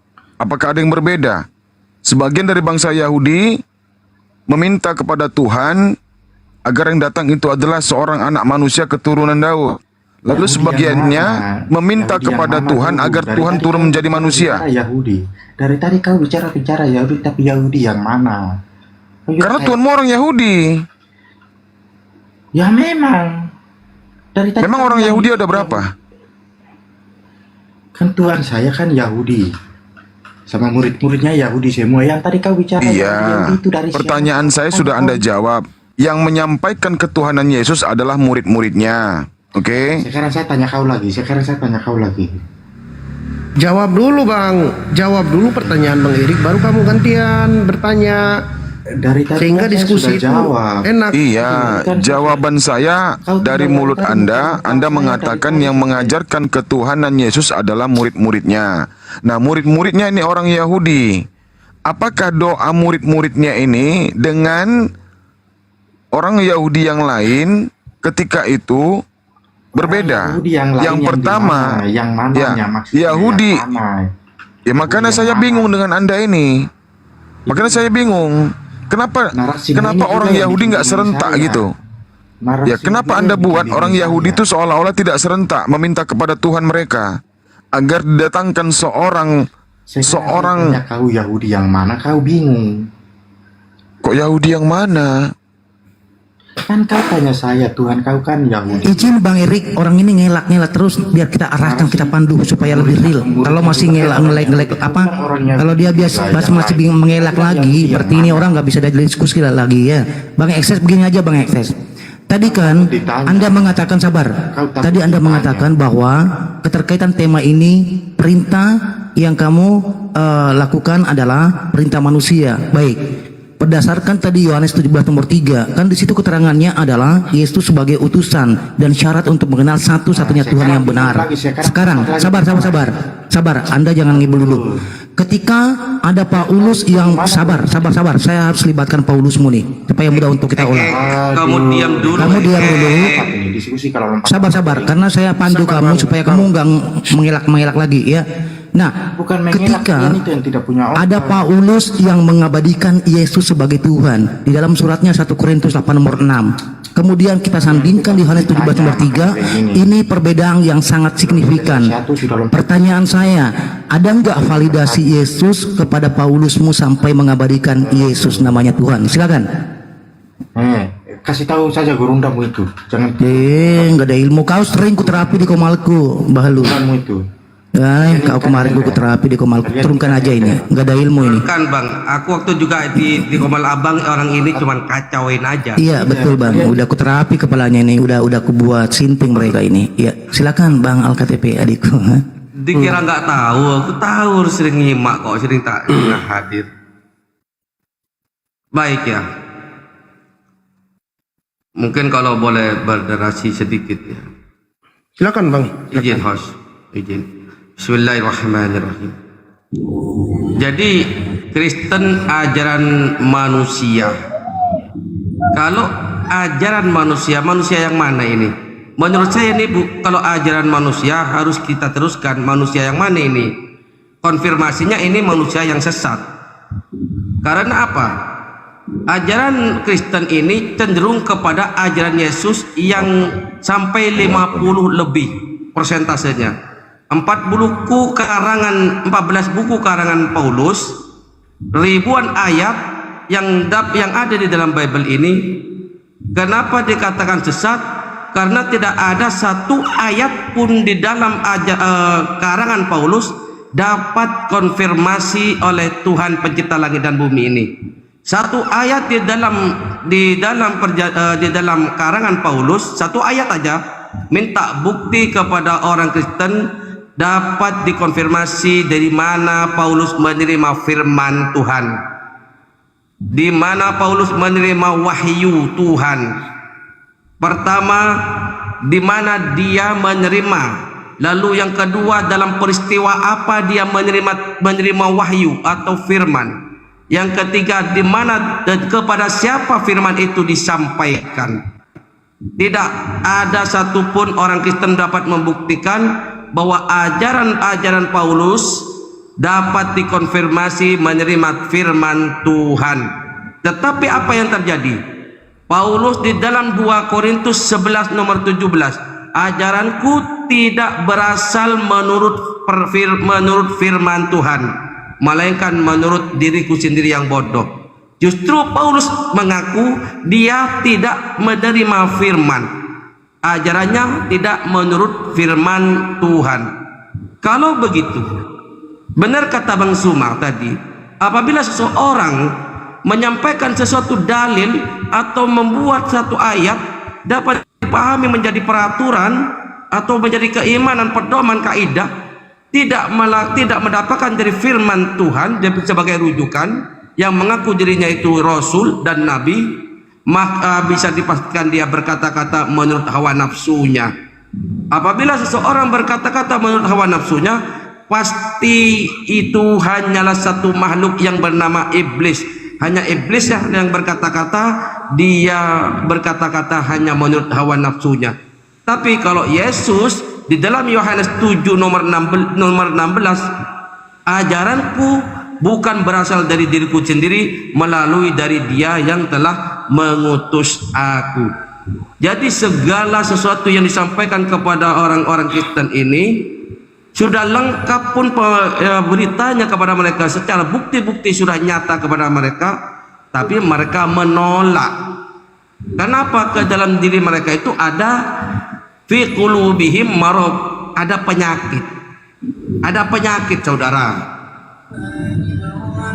Ada penyakit di pada diri mereka sehingga mereka sulit menerima hidayah. Mungkin begitu. Jadi ajaran Kristen ini ajaran manusia yang sesat, karena Paulus di dalam narasi orang Kristen pun, di dalam Bible pun dinarasikan, di dalam sejarahnya Paulus dikatakan penyesat. Begitu. Silakan, mungkin itu begitu saya, saudara. Baik, mantap sekali. Kita sapa dulu. Ya, ada Bang Jak. Izin, Banda Kalian AKTP. Ya, Bang Jak, selamat malam Bang Jak. Bang Jak, selamat malam abangku. Ya, Bang Jak, selamat malam. Final calling untuk Anda. Ya, izin diturunkan ya. Iya. Bang Langgo nih? Iya, Bang Tenggo, selamat malam Bang Tenggo. Bang Tenggo, selamat malam Bang Tenggo. Ya, final call-in untuk Bang Tenggo, selamat malam. Ya, izin kami turunkan. Lanjut, saudaraku, Bang Al-KTB. Apa dulu? Ya, jadi saya tambah sedikit ya. Benar ya kata Bang Pusik tadi ya di siaran. Kalau Bang Juma sering bilang ada ular tua. Saya dulu waktu berdebat terakhir dengan Gurunda tuh, beliau menegaskan ke saya, kalau hari ini Al-KTP kamu masih membela Paulus, wajar saja kata Bang Juma. Karena ular tua yang di dalam tubuh kamu itu belum keluar. Ya sedikit tidak seperti itulah ya gambarannya. Ya betul. Ular-ular tua itulah yang menyesatkan teman-teman Kristen. Jadi kami dulu tuh, makanya kadang-kadang saya bingung ya. Setelah saya mualaf baru saya sadar loh. dulu ya nggak kepikir, saya bilang ya, kenapa dulu kita nggak kepikir gitu ya. Setelah mualaf baru saya sadar, oh ternyata itu keliru. Kami ngantri ya di dalam gereja, bahkan kami persembahan juga bawa babi masuk ke dalam gereja, ditaruh di dalam karong. Karena di agama kami yang dulu itu adat, gereja mengikuti adat. Kalau di Islam tidak konsisten Islam itu, makanya saya bilang Islam adalah agama yang benar, agama yang mengajar kebenaran. Karena di Islam nggak ada yang kayak gitu ya. Justru budaya yang mengikuti Islam gitu, bukan kebalik. Kalau di Kristen kebalik. Ya, baik Dindaku Al-KTP, ada Riko saudara kita. Assalamualaikum Bang Riko. Assalamualaikum warahmatullahi wabarakatuh. Waalaikumsalam warahmatullahi wabarakatuh. Ya, silakan. Izin ya host, izin Tafadol Dinda. Ya, saudara-saudaraku sekalian dimanapun berada, saya Riko dari Tanjung Pandan Belitung. Kami sedang berjualan, mohon disupport ya saudaraku semua. Kami berjualan pempek Sutra Tenggiri, abon Tenggiri, kerupuk Tenggiri, kletek Tenggiri, stik kepiting, ada juga kerupuk Tenggiri dan abon ya, sisa pastel. Yang berminat langsung aja ambil WhatsApp saya, ada di akun saya ini di bio-nya. Kami kirimkan dari Tanjung Pandan Belitung melalui Lion Parcel Cicepat JNT. Insya Allah amanah dan halal. Dan terima kasih. Tolong ditambahin dikit dong hostnya. Ya. Silakan Bang. Baik. Terima kasih. Jadi teman-teman di bawah ada 3.100 orang ya. Kita mohon ya sama-sama kita dukung ya Bang Riko. Beliau sedang berjualan cemilan ya. Nomor WA-nya tuh di bio ya Bang ya, di bio TikTok-nya ya, akunnya ya. Di follow juga. Di follow juga dulu, di follow saudara kita Bang Riko nih ya. Semoga lancar Bang Riko ya. Kami doakan semoga lancar, sukses selalu saudaraku. Amin ya robbal alamin. Amin. Terima kasih teman-teman di bawah. Sudah selesai saya iklannya, terima kasih. Siap saudaraku, Masya Allah. Jangan lupa di follow Bang Riko teman-teman, biar bisa ngambil nomor WA-nya. Ya. Ya, dibantu follow ya, enak nih keripik-keripik tempeknya Bang Riko ya teman-teman ya, dihubungi di WA saja. Ya, kita sapa dulu Bang Bintang. Selamat pagi Bang Bintang. Ya, Bang Bintang selamat pagi. Di sini sudah pukul 1.43. Selamat pagi abangku. Ya, Bang Bintang selamat pagi abangku monitor. Baik. Final calling untuk Bang Bintang. Selamat pagi. Ya, izin kita turunkan dulu. Ya, ini ada MZ. Selamat pagi Bang MZ. Ya, turun. Lanjut, saudaraku Al-KTP. Diterapi sedikit supaya berhikmat teman-teman di bawah yang ngoten-ngoten untuk naik. Silakan. Ya, jadi gitu teman-teman ya. Dibantu dulu sebentar. Kita bantu follow dulu ya teman-teman ya Bang Riko. Silakan teman-temanku. Saudaraku muslim, mari kita dukung saudara kita yang muslim sama-sama ya. Iya. Ya. Kesuksesan beliau, kesuksesan kita juga teman-teman. Jadi izin boleh aku tambah lagi? Boleh Bang, silakan. Jadi saudara-saudaraku, saudara-saudara orang Kristen, bangsa setanah air, kalau kita melihat Bible-nya, jangan buka dulu Bible-nya. Kita mau mirroring ke dalam Al-Qur'annya. Di dalam Al-Qur'an Allah berfirman, "Afala yatadabbaruna al-Qur'an walau kana min indi ghairillah lawajadu fihi ikhtilafan katsira." Apakah kalian tidak pernah memikirkan Al-Qur'an, mengoreksi Al-Qur'an atau tadabbur kepada Al-Quran? Andaikan Al-Quran itu tidaklah datang dari sisi Allah, pastinya akan banyak bertentangan di dalamnya. Kita lihat di mana Bible. Di dalam Bible antara 4 gospel, Yohanes, Markus, Yohanes, Markus, Lukas dan Matius, Matius dan kawan-kawan itu selalu berbeda pendapat dalam pandangan terutama Yesus sebagai Tuhan. Yang kedua Yesus yang disalib, dan yang ketiga tentang ajaran Yesus. Kalau kita mau telaah dengan baik, tadi kita mau buka ajaran Paulus ya. Ketika kita mengikuti ajaran Yesus, di mana Yesus mengajak murid-muridnya ke Bait Allah, Yesus maju sedikit ke depan. Apakah yang terjadi di situ? Murid-muridkah menyembah Yesus sebagai Tuhan, atau Yesus mengajak menyembah Tuhan? Andaikan Yesus itu Tuhan, ketika Yesus itu diajak keliling oleh iblis, 3 kali diajak iblis, seharusnya dia berkata, "Henyalah engkau iblis, kepada akulah engkau menyembah, dan kepada akulah engkau berbakti." Seharusnya kan berkata begitu. Tetapi yang dikatakan oleh iblis, oleh Yesus kepada iblis, "Henyalah engkau iblis," di dalam Matius 4 nomor 10. "Henyalah engkau iblis, kepada Allah lah engkau menyembah, dan kepadanya engkau berbakti." Ini pun juga sama. Barometer utamanya adalah Yesus. Ketika Yesus bicara kepada muridnya, apa perkataan Yesus kepada muridnya? "Sembahlah Allah Tuhanku dan Tuhanmu." Kalau di dalam Islam, "Innallaha Rabbi wa Rabbukum, hadza syiratum mustaqim." Sesungguhnya Allah Tuhanku dan Tuhanmu. Inilah jalan yang lurus. Yesus di dalam Yohanes 17 nomor 3, hidup yang kekal itu adalah mengenal Allah satu-satunya Tuhan yang benar, dan mengenal aku Yesus Kristus yang telah engkau utus. Ini disampaikan kepada muridnya, dan muridnya telah menerima. Apa yang dikatakan muridnya? Ketika murid menerima, tidak pernah murid dikonfirmasi menyembah Yesus.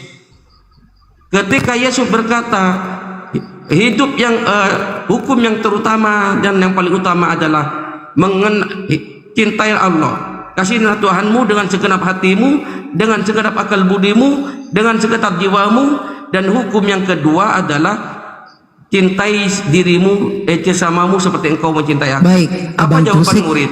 Apa jawaban izin murid? Kuda. Betul katamu guru. Guru bukan Tuhan. Ya, Gitu. baik Terima Kuda, kasih Bang saudara. Kusik. Kita jeda dulu, kita sapa saudara kita. Gina, selamat malam, pagi Gina. Gina Tok selamat pagi. Ya, Gina Tok selamat pagi saudaraku monitor. Ya, final calling yang keempat, selamat pagi untuk Gina Tok. Ya, izin kami turunkan ya. Kita percepat waktu. Bang Sau, selamat pagi Bang Sau. Selamat pagi. Baik. Ya, di sini ada tema Bang Sau, Kristen ajaran manusia. Ada tanggapan Bung? Silakan. Silakan Bang, tanggapannya itu. Ada temanya di atas tuh. Kristen ajaran manusia. Silakan.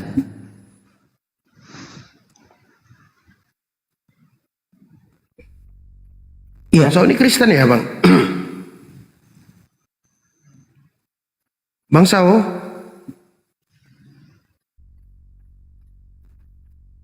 Bang Sao profilnya merenung itu. Ini Kristen apa Islam Bang Sao? Kok jadi redup Bang Sao nih? Lagi mikirin Tuhan terkutuk. Iya ya. Ini Pak Herianto. Ini kalau kita melihat profilnya, kacamatanya keren ya. Kita sapa dulu. Bang Herianto, selamat pagi. Selamat pagi, assalamualaikum. Waalaikumsalam. Islam ya Bang Herianto? Wah, Muslim. Waalaikumsalam warahmatullahi. Iya, waalaikumsalam warahmatullahi wabarakatuh. Iya, Bang Herianto, barangkali ada yang mau disampaikan. Kita butuh 1 kursi, 2 kursi dari Komal ini, abangku. Silakan Bang Herianto. Nah, kita ini ya berdoa kepada mudah-mudahanlah Bang Juma diberi kesehatan. Amin ya Allah. Dari lahir batin lahir. Amin ya Allah. Amin ya Allah. Amin. Dijauhkan bala orang-orang kafir. Amin. Umat Muslim di Pontianak selalu melindungi Bang Juma, Bang. Oh, amin. Saudaraku, lindungi saudaraku. Amin. Mudah-mudahanlah Bang Juma sehat selalu, Bang. Amin. Sekali ke Pontianak Bang Juma. Ya. Amin. Siap. Iya. Baik, terima kasih abandaku Bang Herianto. Gurunda kita Bang Suma lagi rehat gitu ya. Jadi mohon maaf saya turunkan dulu Bang Herianto ya. Yo, karena kita butuh kursi. Iya, sama-sama. Assalamualaikum. Waalaikumsalam warahmatullahi wabarakatuh. Ya, ini Bang Sau, tolong kita panggil 3 kali dulu ya. Bang Sau, monitor Bang Sau. Ya, Bang Sau monitor. Ya, final calling untuk Bang Sau. Ya udah, kita turunkan aja ya. Merenung aja profilnya, kasihan juga kita lihatnya ya. Coba kita sapa dulu, siapa ini?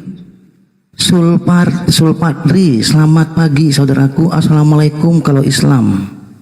Waalaikumsalam warahmatullahi wabarakatuh. Iya, ada yang mau disampaikan Bang Sulpadri? Silakan, kita butuh 2 kursi dari Komal ini ya Banda untuk Kristen. Oh, enggak ada. Cuma nengok aja. Terima kasih Bang Sulpadri, izin kami turunkan ya. Sehat selalu di sisi keluarga. Iya. Jadi untuk Kristen-Kristen yang mau naik dan untuk saudara kami Muslim ditahan dulu ya, karena di sini ada banyak guru-guru kita yang siap diskusi kepada saudara kita Kristen. Ada Bang Erik, ada Bang Klusik dan ada Bang Al, saya sendiri gitu ya. Boleh kita diskusi yang akademis. Ya, silakan naik. Itu temanya udah jelas. Kristen ajaran manusia. Silakan berikan Anda tanggapan dulu. Kemudian kita amati narasi Anda. Dari narasi Anda nanti yang sudah selesai itu kami akan memberikan satu pembanding dari data yang kami anggap ini tidak berkesesuaian. Jadi seperti itu ya. Ketika tadi seperti ada saudara Kristen ketika sewaktu kita memberikan pengantar bahwasanya kenapa ketika Yesus mengatakan di Yohanes 17 nomor 3, di situ ada entry poinnya 2, mengenal satu-satunya Tuhan yang benar dan mengenal Yesus yang telah Engkau utus. Nah, namun Kristen ini mengimani Yesus sebagai Tuhan itu sendiri, sementara Yesus hanya disematkan sebagai orang yang diutus, kan seperti itu. Ya, jadi untuk Kristen silakan naik. Kita berikan Anda waktu untuk memberikan pemaparannya. Kemudian seperti yang saya sampaikan tadi, kita akan persiapkan data pembanding untuk Anda. Ya, silakan Abandaku Bang Klusik, sajikan lagi terapinya yang penuh hikmat. Silakan.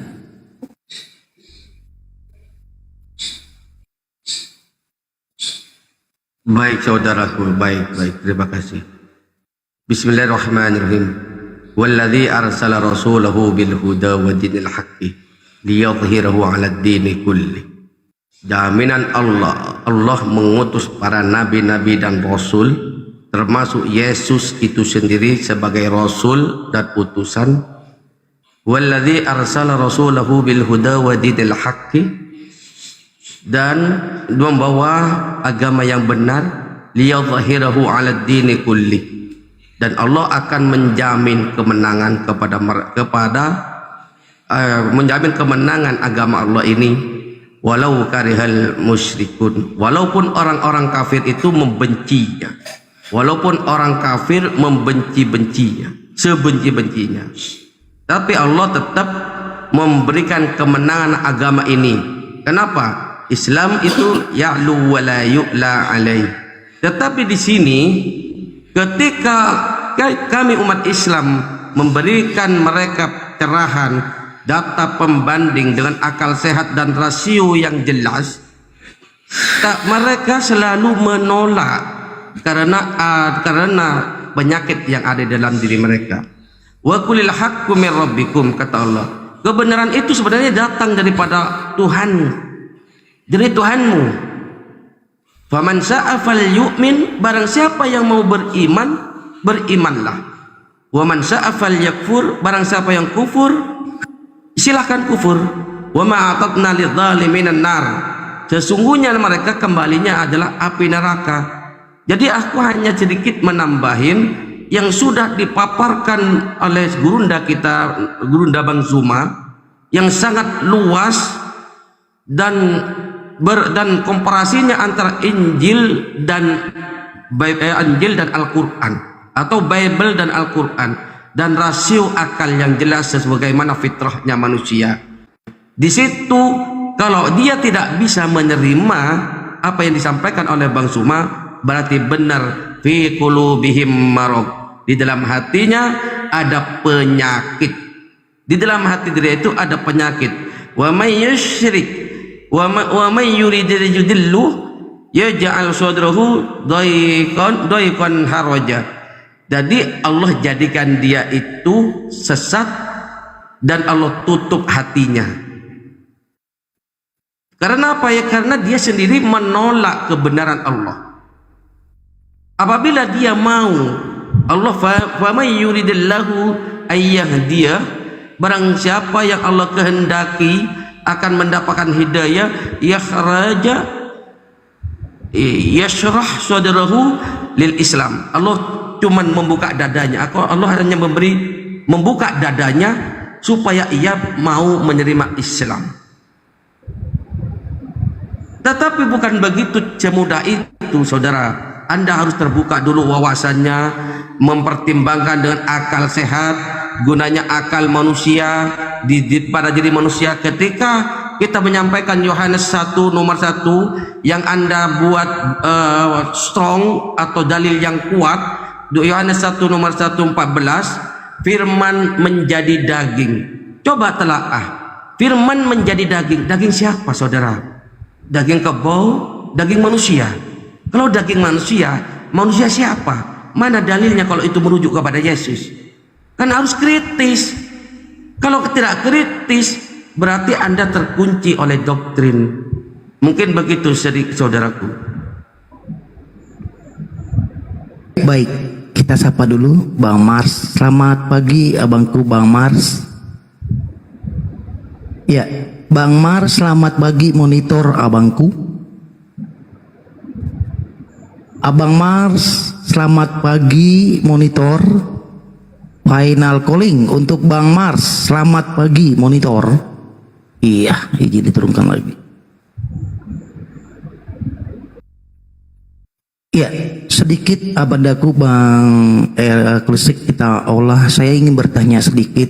Ini sebenarnya tepatnya kepada saudara kita Kristen, tapi ini yang kita olah ya sebagai narasi supaya Kristen nanti bisa menanggapi kan gitu ya.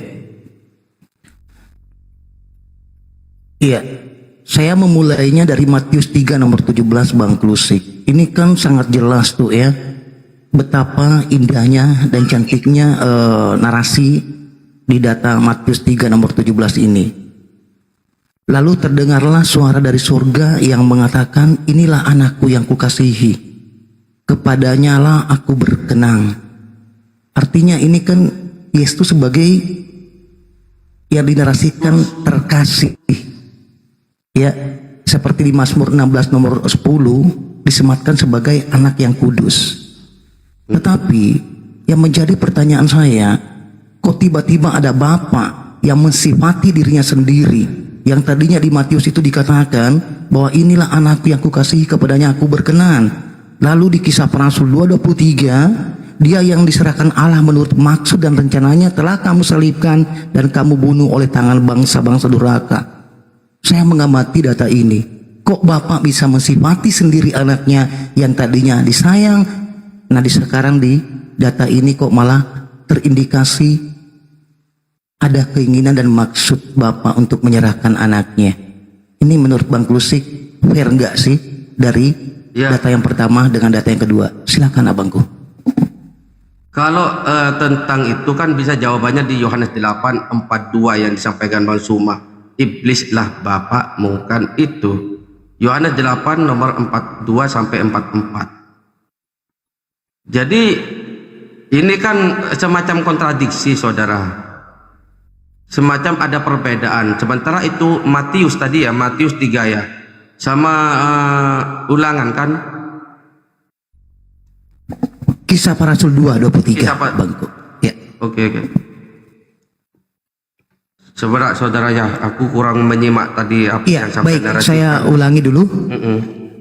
Ini kan waktu Yesus dibaptis di Sungai Yordan itu kan, ya, Jordan, di Matius, ya. Di Matius 3 nomor 17. Saya coba membacanya dengan suara yang dari langit. Lalu terdengarlah suara dari surga yang mengatakan, inilah anakku. Ini pasti merujuk kepada Yesus ya. Kukasihi, kepadanya lah aku berkenan.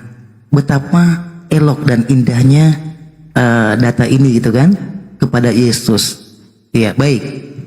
Tetapi ternyata di Kisah Para Rasul malah ada indikasi yang seperti ini. Dia ini kan merujuk kepada Yesus besar nih.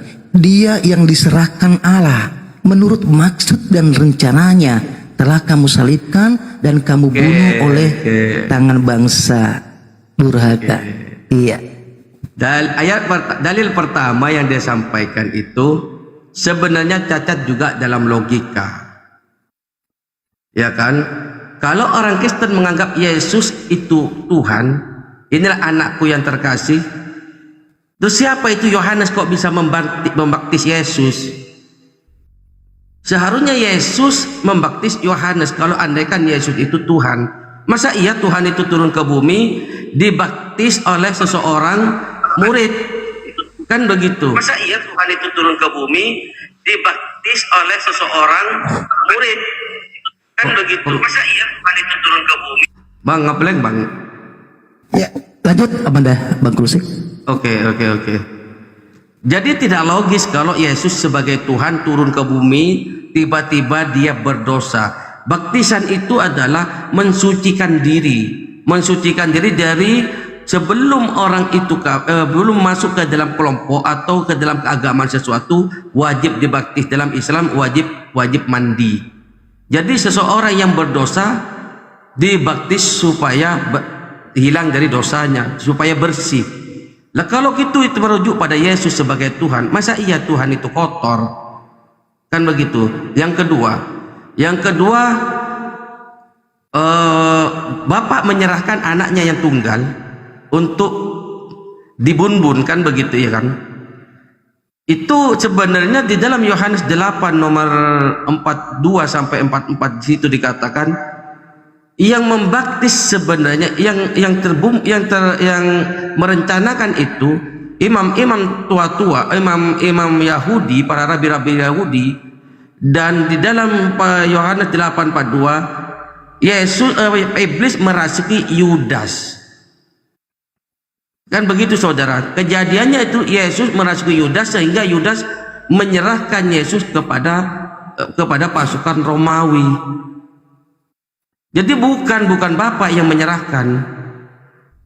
Kalau saya masih memilih Yohanes 8 nomor 42 sampai 44. Begitu saudara.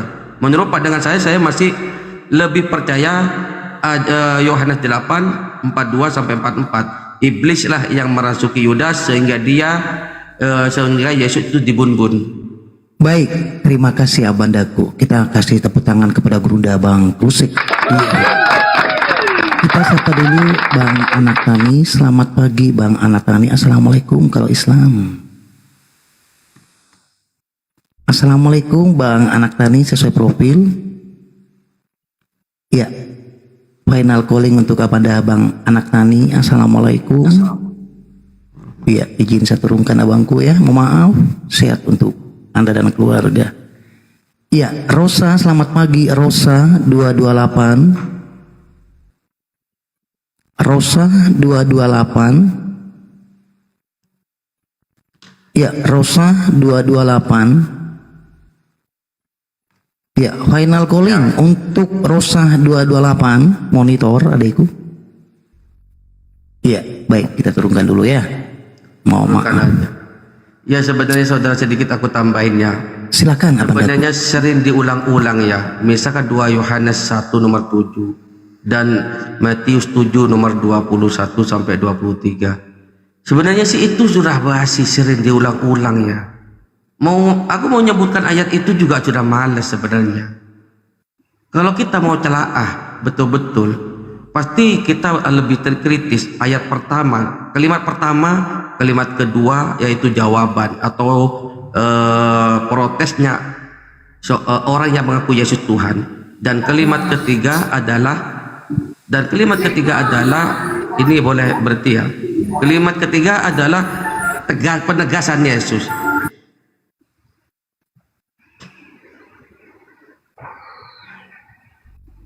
Jadi bukan orang yang berseru kepadaku, kata Yesus. Bukan orang yang berseru kepadaku Tuhan, Tuhan, yang akan masuk ke dalam kerajaan surga. Jadi orang yang berseru kepadaku Tuhan, Tuhan, bukan, kata Yesus. Ayat pertama. Bukan semua orang yang berseru kepadaku Tuhan, Tuhan. Bukan. bukan dia yang masuk ke dalam kerajaan sorga. Ini poin pertama. Melainkan orang yang menjadikan Yesus Kristus sesuai Yohanes 17 nomor 3. Jadi kalau sesuai dengan Roma 14 nomor 9 yang memanggil Yesus Tuhan, menjadikan Yesus Tuhan, bukan itu yang dimaksud Yesus yang masuk ke dalam kerajaan sorga. Bukan orang yang berseru kepadaku Tuhan, Tuhan akan masuk ke dalam kerajaan sorga. Bukan itu. Tetapi ketika Yesus berkata bukan, datanglah sekelompok manusia orang Kristen ini, penyembah Yesus ini, Tuhan, protes mereka, Tuhan, diulang-ulang kalimat itu, Tuhan, Tuhan, bukankah aku bernubuat demi namamu? Ini protes. Bukankah aku mengusir setan demi namamu? Bukankah aku melakukan mukjizat demi namamu? Ini kalimat ini bisa dipahami adalah kalimat protes, bantahan dan keinginan supaya diterima. Bukankah aku? Bukankah aku? Kalimat protes permohonan. Tapi apa yang dikatakan Yesus? Pada hari itu aku akan berterus terang kepada mereka, henyalah engkau dari hadapanku, kalian semua pembuat kejahatan. Ditambahin, dinarasikan oleh Bang Suma, yang membuat kejahatan itu masuk surga atau masuk neraka. Yang diusir Yesus masuk surga apa masuk neraka? Yang ditolak Yesus masuk surga apa masuk neraka? Sekarang kita uji siapa yang diusir Yesus. Begitu. Abangku Bang Klusik, izin kita jeda dulu, kita sapa Putu Mbak ya. Ini profilnya pakai masker, mungkin malu-malu untuk berkata-kata atau seperti apa. Kita sapa dulu. Selamat pagi Bang Putu. Ya, selamat pagi Putu Mbak ya. Assalamualaikum kalau Islam saudaraku. Ya, final calling untuk Bang Putu. Selamat pagi, assalamualaikum kalau Islam. Iya, kita turunkan ya. Jadi untuk teman-teman Kristen, kalau Anda merasa dirinya Kristen, naik tuh jangan redup, tiba-tiba tidak tahu harus memulai seperti apa. Baru saja disapa dengan penuh hikmat, selamat pagi, agak ngomong, ya kan? Jadi kalau naik itu, kalau sudah merasa bahwa Anda Kristen, siap membela ya keimanan Anda, silakan kita indahkan setiap sapaan kami, kan gitu ya.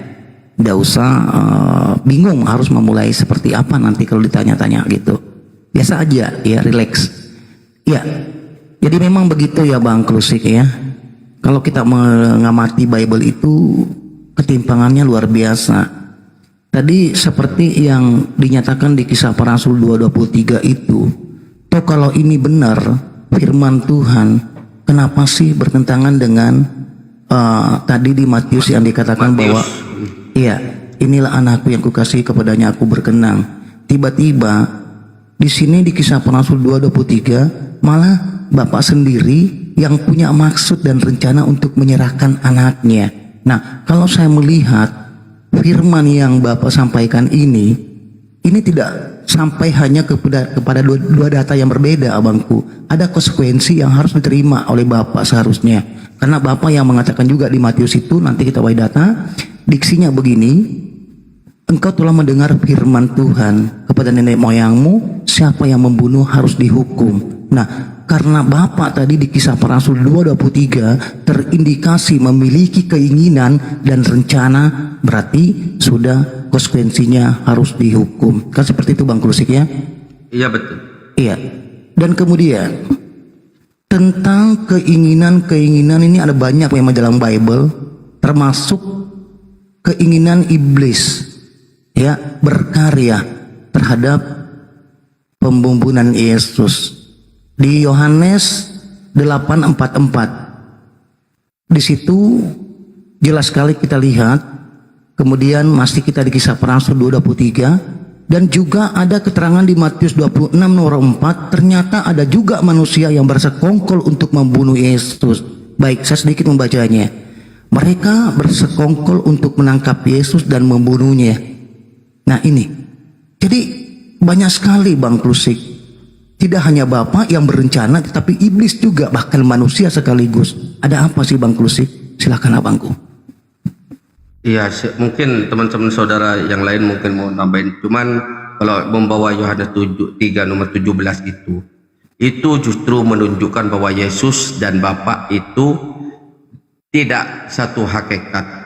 Sebagaimana di dalam Yohanes 10:30, ketika Yesus dibaptis, terdengarlah suara dari langit atau dari sorga.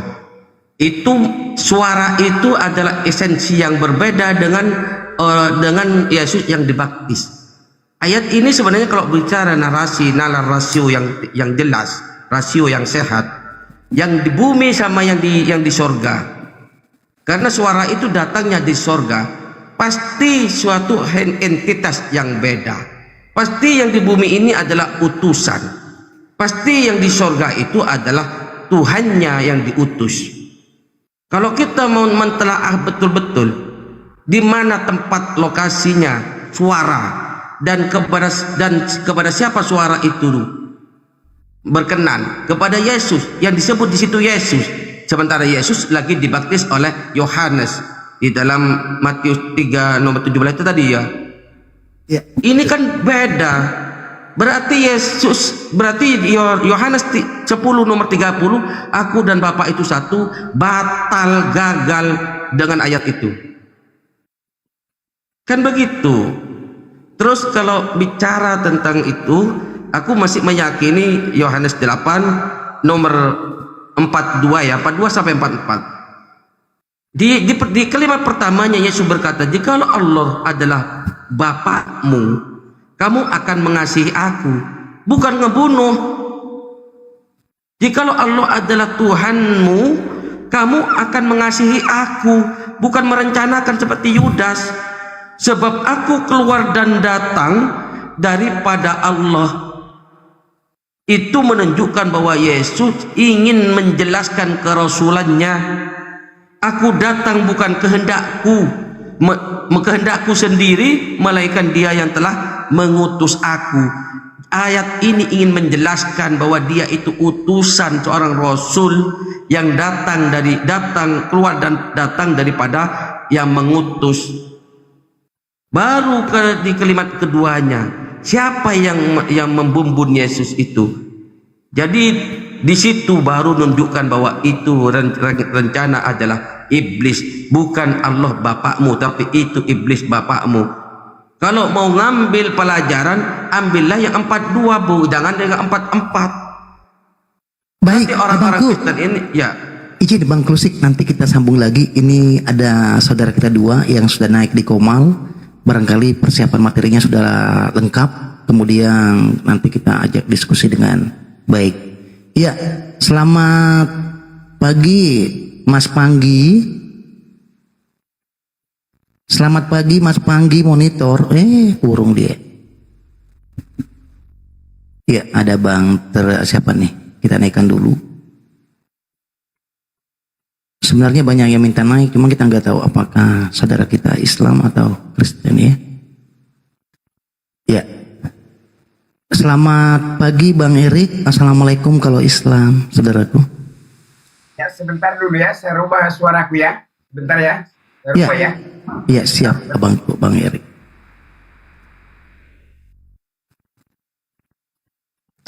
Kenapa Bang Erik turun? Bye Erik. Assalamualaikum. Gantian bernerasi dulu ya. Ya. Ya, Bang Panggil ternyata saudara kita Muslim. Waalaikumsalam Bang Panggil. Ya, barangkali ada mau tambahan sedikit narasinya Bang Panggil. Saya mau bertanya Pak, ini saya lagi belajar Injil Lukas. Mau bertanya aja. Ya, Bang Panggil izin ya. Sebenarnya bukan kapasitas kita, karena kita di sini semua Muslim yang di atas ini. Bang Panggil. Iya. Kecuali nanti kalau ada Kristen, kita kasih waktu ya, minta waktu kepada Bang Al-KTP sebagai host, ya kan. Di sini saya sebagai pengantar saja, kemudian saya arahkan mereka ke tema, kemudian kita olah sejenak, lalu nanti guru-guru kita yang akan masuk. Ya, seperti itu Bang Panggil ya. Oke, baik, kita sapa dulu abangku sayang. Assalamualaikum warahmatullahi wabarakatuh. Waalaikumsalam warahmatullahi wabarakatuh. Dari mana aja abang? Warahmatullahi wabarakatuh. Seniorku. Senang istri orang. Ogah, aku lebih senang anaknya. Ada Gurunda Bang Zuma kan di sini? Iya, beliau rehat abandaku Bang Akal tadi. Lagi istirahat beliau. Istirahat. Iya. Ini ada Bang Alpa, izin Gurunda Bang Akal sehat, saya panggil dulu ya. Lanjut Gurunda, lanjut. Iya, Bang Alpa selamat pagi, monitor. Ya, Bang Alpa selamat pagi. Assalamualaikum kalau Islam saudaraku. Nah itu dia. Nah inilah yang saya maksud untuk saudara kita Kristen. Begitu ada naik berarti sudah siap segalanya kan gitu. Tinggal kita diskusi kan gitu ya. Kalau Anda masih kaku untuk setelah kami arahkan ke temanya bahwa Kristen ajaran manusia, nanti kami akan berikan pengantar. Kan seperti itu ya. Semudah itu sebenarnya diskusi ini. Ya kan? Jangan naik, dipanggil saja susah jawabnya, ya kan? Ayolah, come on, kita diskusi yang santun aja. Aku tahu Jangan jawabannya gugup. itu. Iya. Kita naik melihat di sebelah kita ada Bang Zuma, ada Gurunda kita. Iya. Itu jawabannya. Betul. Nah, ada saudara kita Teti. Teti, selamat pagi, Adinda Teti. Selamat pagi, Adinda Teti, monitor. Assalamualaikum Teti, kalau Islam selamat pagi, kalau Kristen adikku. Ya, final call-in, selamat pagi untuk Teti. Nah ini yang saya maksud ini. Aduh. Ya, izin saya turunkan Dinda Teti ya. Omo 84 selamat pagi. Selamat pagi, Assalamualaikum. Waalaikumsalam warahmatullahi wabarakatuh. Islam ya Bang Omo ya. Ya, saya Islam dari Sukabumi, Bang. Masya Allah, sehat keluarga bandaku Bang Omo. Iya, boleh saya bernarasi atau berpendapat? Oh silakan bandaku Bang Omo narasinya. Ini saya dari tadi memperhatikan narasi-narasi ataupun kata-kata dari para saudara Kristen kita ya. Ini mereka itu gimana ya, dari tidak konsisten dengan perkataan saudara-saudara kita Kristen gitu ya.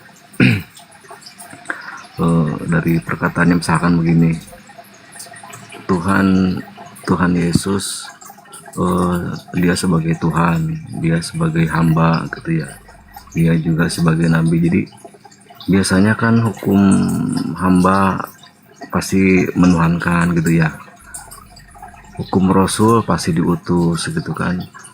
Tapi mereka bisa tidak konsisten dengan seorang manusia, dia sebagai Tuhan, dia sebagai nabi, dia sebagai hamba, dia sebagai Rasul. Jadi mereka itu tidak seolah-olah seolah-olah bernarasi untuk membenarkan ya, untuk setengah mati membenarkan argumen-argumen ideologi mereka gitu. Jadi susah memang kalau misalkan berdiskusi dengan saudara-saudara Kristen yang semacam ini. Untungnya kita di sini kita punya para seperti Bang Juma gitu ya, seperti para guru-guru lah gitu, seperti Bang Ustaz Yusuf gitu ya. Jadi hanya beliau-beliau ini yang bisa meladeni orang-orang yang saudara-saudara Kristen kita yang macet-macet gitu ya, yang macet-macet cara berpikirnya, karena Gurunda Juma juga tentunya gimana ya, sangat berperan penuh lah gitu ya. Saya tidak bisa membayangkan kalau misalkan Gurunda Juma, Ustaz Yusuf, kalau misalkan mereka tidak berperan untuk menangkal hal-hal seperti itu gitu ya. Karena walau bagaimanapun orang-orang yang berbelit itu susah. Mereka itu layaknya seperti kuda Troya gitu ya, Iya, baik Bang Omo, kita persingkat waktunya Bang Omo ya, karena kita menghususkan satu kursi. Yang kami harap dari Bang Omo ini, mari kita sama-sama berdoa ya untuk Gurunda kita. Semoga kiranya Allah memberikan rahmat, kesehatan ya. Amin. Baik jasmani dan rohani seperti itu ya Bang Omo ya. Baik. Sampaikan ke Bang Juma salam dari Sukabumi gitu ya. Siap, mudah-mudahan beliau monitor kita. Iya. Cuma kalian andalkan. Oke. Takut sama saya. Izin saya turunkan. Erik, kamu udah terapi di Bible di komal saya, masih saja kamu nyeleneh banyak-banyak. Kamu mau diskusinya apa, Erik? Kamu ini menuhankan Yesus dasarnya apa? Silakan. Oke, gini Bang, kita bermain logika dulu ya. Masalahnya kau belum disuntik rabies, Ri. Ya lanjut, Bang. Kita bermain logika. Oke, logika ya. Apakah pantas ya? Erik dengan Erik aja deh main. Erik sama Erik. Apakah pantas ya Tuhan yang benar ya mengizinkan sebagai suami boleh berselingkuh atau berbuat zina ya? Pantas enggak tuh? Tidak ada, Pak. Tidak ada. Tuhan menyebut berbuat zina tidak ada. Ini berarti penipu. Kami justru dilarang berzina dalam surah Al-Isra 32 wala taqrabuz zina jauhlah zina. Ya betul. Konsekuensi aja sama Erik, Bang. Ayo kita Juma. Kita uji ya. Kita uji ya. Juma. Kita uji. Lanjut aja kalian berdua. Silakan. Nggak usah cuma aja itu ada kakak Daik. Begini. Saya buktikan ya. Jangan kau uji dulu bentar. Aku menerangkan agamaku ini. Allah memerintahkan kami untuk tidak melakukan yang namanya perzinahan.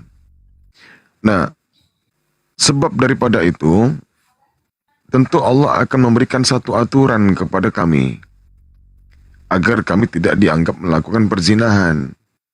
Ya, ketika Allah memerintahkan kami pertama itu menikah. Menikah syaratnya harus pasangan yang berbeda, laki-laki dan perempuan. Lalu harus ada walinya, kemudian saksi, lalu mahar.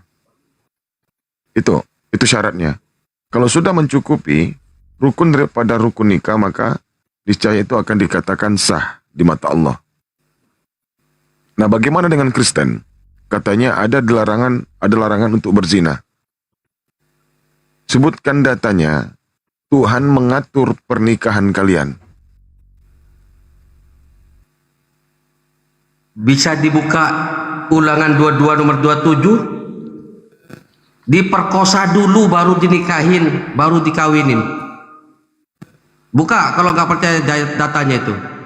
Justru kalian mengajarkan, Tuhan kalian mengajarkan diperkosa dulu anaknya, baru dinikahin. Kalau sudah punya anak, nikahin.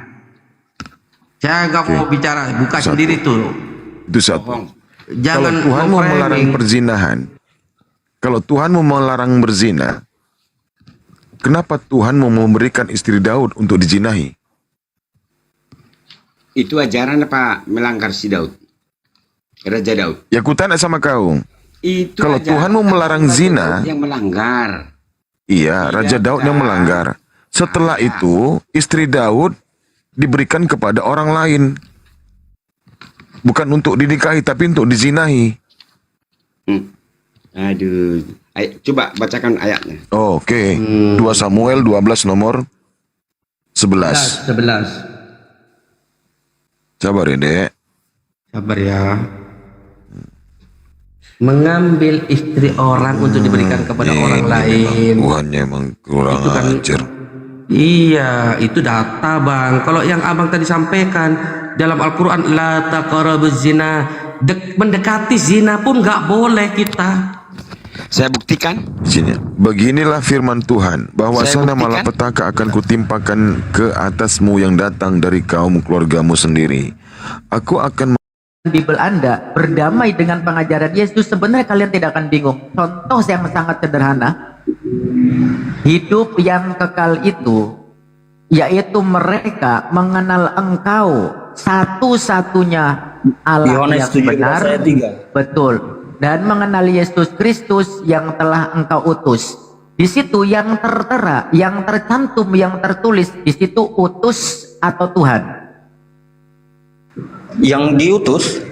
Nah, di dalam definisi bahasa Indonesia ada tidak yang mengartikan kalau utusan itu Tuhan? Kalau definisi bahasa Indonesia, utusan itu tidak pantas dikatakan Tuhan. Ya karena tidak ada, memang tidak ada. Cuman ya, karena ayatnya, Kristen, iya. Karena ayatnya berkata seperti itu. Nah, itu dia, gampang kan?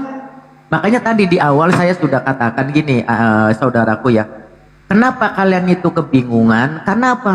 Tidak menempatkan sesuatu pada tempatnya. Tidak menempatkan sesuatu pada porsinya. Sehingga kebingungan.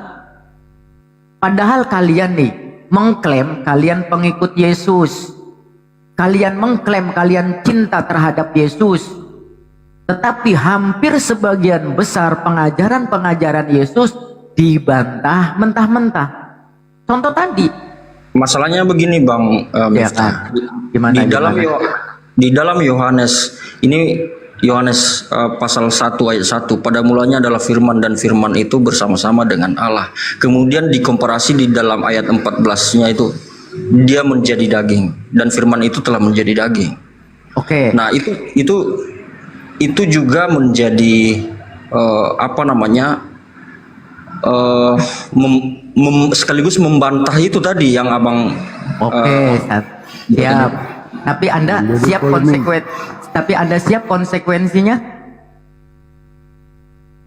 Ya, kalau konsekuensi itu fakta dan kebenaran, kenapa saya menolak? Siap. Kayak gini. Lagi-lagi dalam bahasa Indonesia. Menurut Anda, firman itu artinya apa?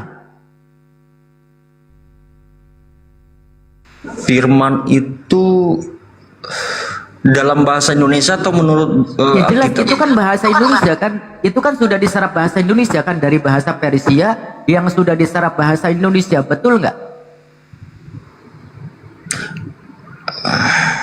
Kalau versi bahasa Indonesia saya kurang begitu memahaminya. Oke, ya udah saya sampaikan silakan cek aja nanti saya nyalain komputer dulu ya, sambil nyalain komputer. Ini firman itu adalah bahasa Persia yang sudah diserap menjadi bahasa Indonesia, udah tetap ya, udah disepakati firman itu udah menjadi bahasa Indonesia dari ini bahasa serapan, yang artinya firman itu adalah perkataan.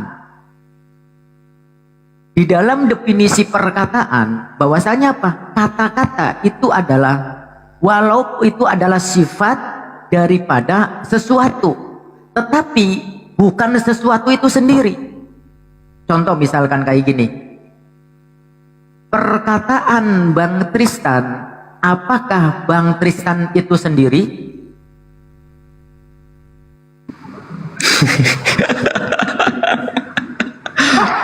Ayo. Simpel ya? Sebenarnya kita simpel loh, kita kalau mengikuti kaidah simpel. Sekarang kayak saya nanya, saya analogikan. Apakah, makanya jujur di sini gini Bang Tristan, sebelum saya lanjut, ketika kami membahas ini sama sekali tidak mengajak Anda untuk Islam ataupun mu'alaf, tetapi apa? Yang penting jujur dulu. Setelah jujur, jawab dengan jujur dan sesuai dengan kaidah keilmuan, itu terserah. Apakah tetap Anda masih menuhankan entus ke, masih menuhankan tiang jemuran ke, masih mau menyembah tiang tiang listrik, itu urusan Anda. Yang terpenting dalam diskusi itu jujur dulu dalam disiplin keilmuan. Itu yang terpenting. Oke, kita lanjut ya. Nah, sekarang saya nanya ulang nih Bang. Apakah perkataan Bang Tristan itu adalah Bang Tristan itu sendiri? Ini sesuai dengan keilmuan ya. Ayo. Berbanding terbalik dengan keilmuan, dengan apa yang dikatakan oleh Alkitab Bang. Itu dia Bang. Ya makanya kita sesuai keilmuan dulu. Kita inti dulu, nanti dulu. Ya nanti saya juga bongkar. Nanti saya bongkar dari Bibelnya tersebut. Oke, kita juga ada ininya. Makanya tadi saya katakan ada konsekuensi logis ketika Anda mengatakan di Yohanes 1 ayat 1 kemudian Yohanes 1:14 tersebut. Kalau tidak sesuai dengan kaidah keilmuan, ada konsekuensi besar. Kita yang ini dulu, yang dari awal dulu supaya runtun. Saya tanya nih, saya ulang. Apakah perkataan Bang Tristan itu adalah Bang Tristan itu sendiri?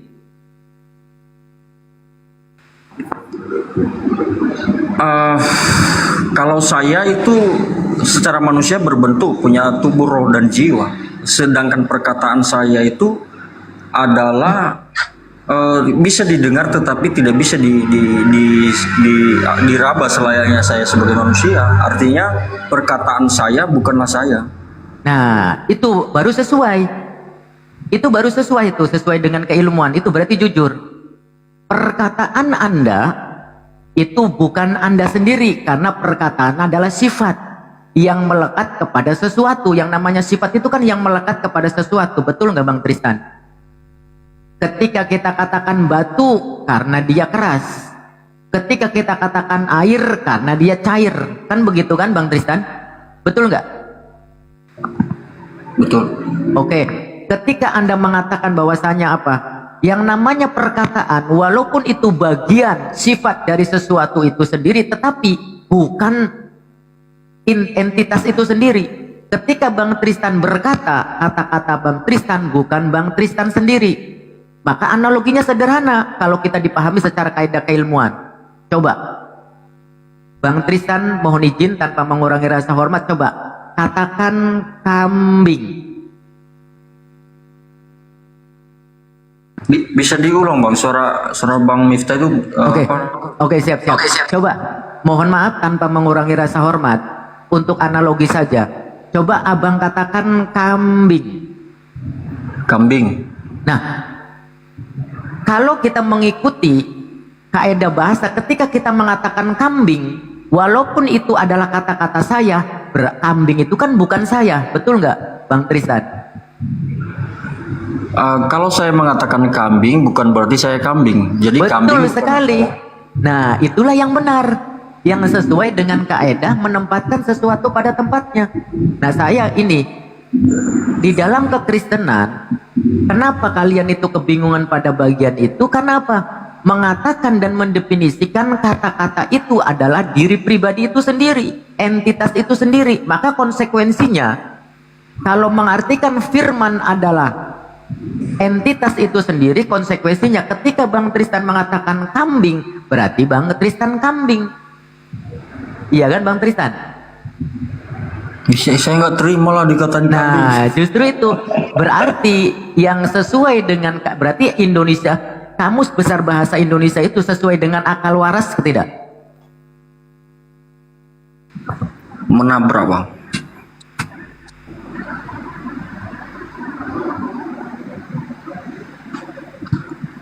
Halo? Sorry. Iya, berarti kaidah bahasa Indonesia ini melabrak akal waras tidak? Kalau dari segi kaidah menabrak, karena melabrak gimana? Loh, coba ulangi nih. Kaidah bahasa Indonesia mendefinisikan firman atau kata-kata adalah sifat. Walaupun itu adalah kata-kata, tetapi kata-kata itu bukan entitas itu sendiri, bukan pribadi itu sendiri. Kata-katanya Bang Tristan, coba pelan-pelan. Kata-katanya Bang Tristan bukan berarti Bang Tristan itu sendiri. Sepakat enggak? Kalau untuk itu saya sepakat. Nah, ya emang itu kaidah bahasa Indonesia seperti itu. Kaidah bahasa Indonesia. Nah, kita akan buktikan contoh langsung saja ya di Yohanes nih. Konsekuensi kalian ketika kalian tidak menempatkan sesuatu itu pada tempatnya, tidak sesuai dengan porsinya, kalian itu selalu mendalili bahwasanya Yesus adalah Allah itu sendiri. Iya kan? Firman itu sendiri, betul nggak?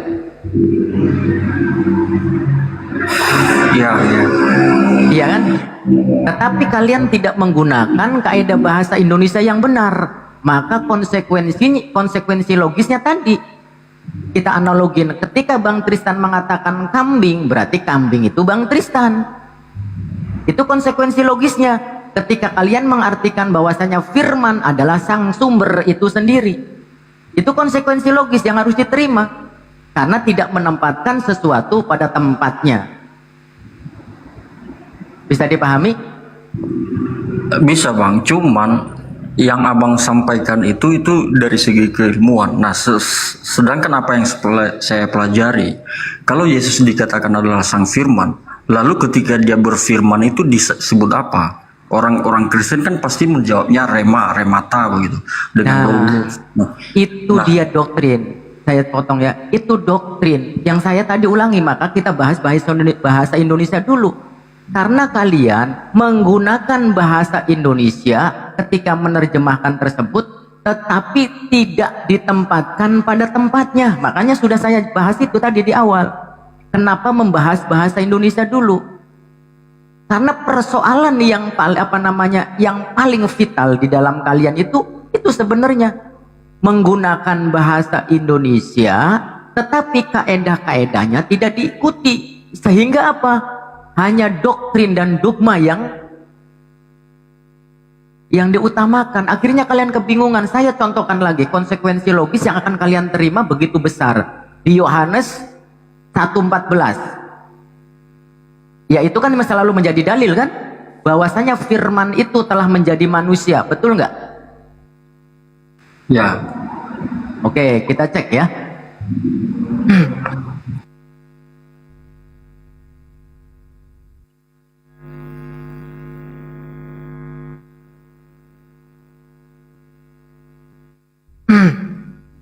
Oke, Yohanes 1:14.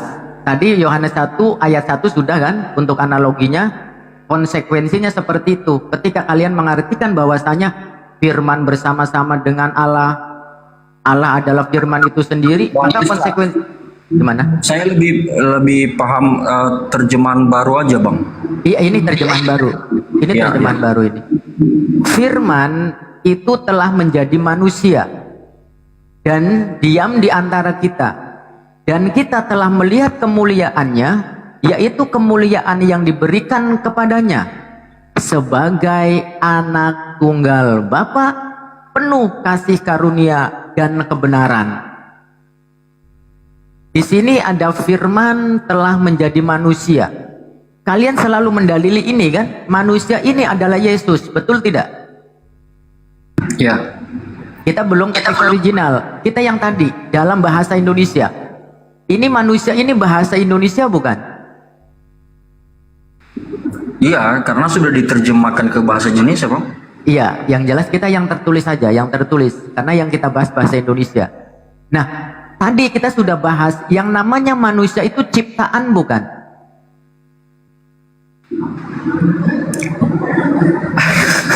Ayo, jujur dulu, jujur. Ini kitab Anda ini yang saya bahas, kitab Anda bukan Al-Quran loh. Makanya tadi di awal saya katakan kalian tidak mau berdamai dengan Bible kalian, tidak mau menempatkan sesuatu pada tempatnya. Masalahnya begini, Bang Miftah, ketika kita mengatakan bahwa ini dari doktrin Kristen ya.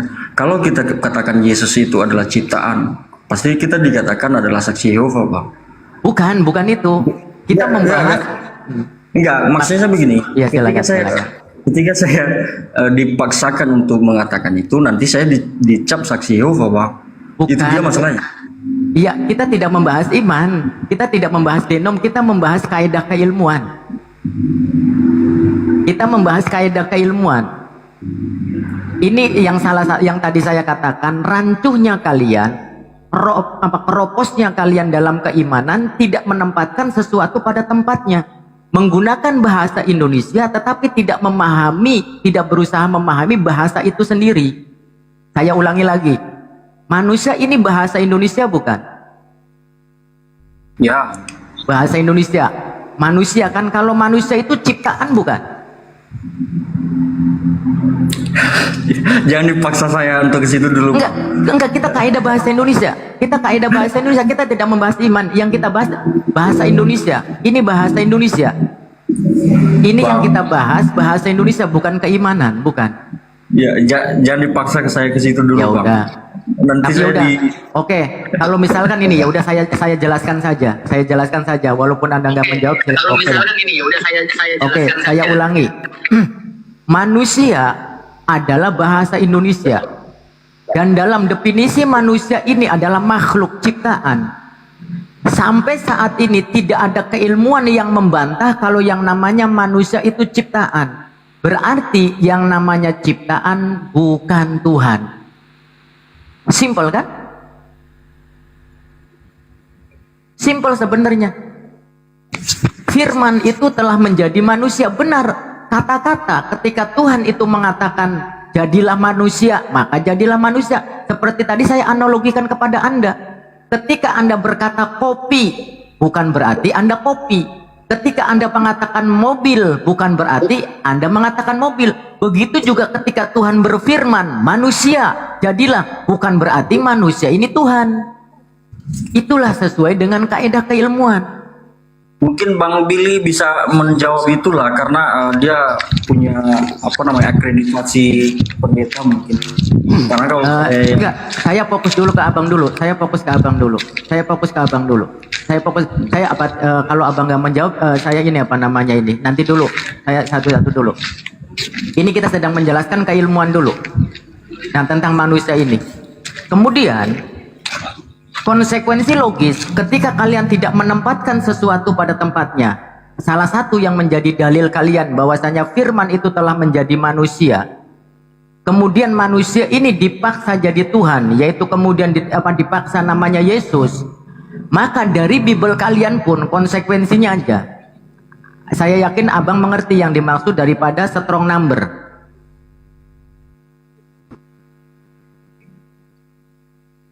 Anda paham kan yang namanya strong number? Iya. Iya, strong number adalah angka yang menjelaskan daripada kosakata ini. Maka konsekuensi logis karena kalian tidak menempatkan sesuatu pada tempatnya, bukan muslim nih. Yang menulis bukan muslim. Kita cek teks originalnya. Adalah syak. Sak berarti daging. Di sini ada keterangan, salah satunya keterangannya adalah jenis. Di sini jenisnya apa ini? Feminim. Non feminim artinya apa? Kalau non feminim artinya apa? Kurang begitu paham saya. Oke, kita supaya tidak ngarang. Barangkali saya salah. Arti daripada non feminim.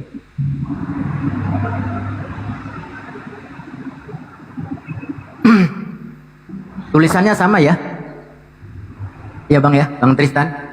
Ya. Tulisannya sama. Non feminim adalah dalam kurung kata benda feminim adalah kategori tata bahasa untuk kata benda yang merujuk pada manusia, hewan atau entitas apa ini? Perempuan. Maka yang tadi saya katakan, konsekuensi logis ketika kalian tidak menempatkan sesuatu pada tempatnya, padahal di sini seringkali, makanya teman muslim seringkali ke arah sini, kalian maju mundur kena. Padahal di sini pertama tidak ada kata-kata Yesus, tidak ada yang merujuk ke Yesus sendiri, kemudian memaksakan diri bahwasanya ini Yesus. Maka konsekuensi logis yang harus diterima ketika kalian tidak menempatkan sesuatu pada tempatnya, berarti Yesus ini perempuan. Karena fakta tidak bisa dibantah. Ini bukan dari muslim yang menjelaskan. Fakta menjelaskan manusia ini. Di sini teks originalnya menunjukkan jenis non feminim. Konsekuensi logis ketika kalian memaksakan manusia ini Yesus adalah berarti Yesus itu perempuan. Padahal kalau kita sesuai dengan kaidah bahasa ini tidak salah manusia ini. Manusia ini tidak salah karena dalam gramatika bahasa Indonesia ketika sesuatu umum yang banyak itu memang dikategorikan kepada perempuan. Itu konsekuensi logis ketika kalian memaksakan sesuatu tidak pada tempatnya. Padahal ini bukan dalil untuk mengarah kepada Yesus, tetapi kalian paksakan kepada Yesus.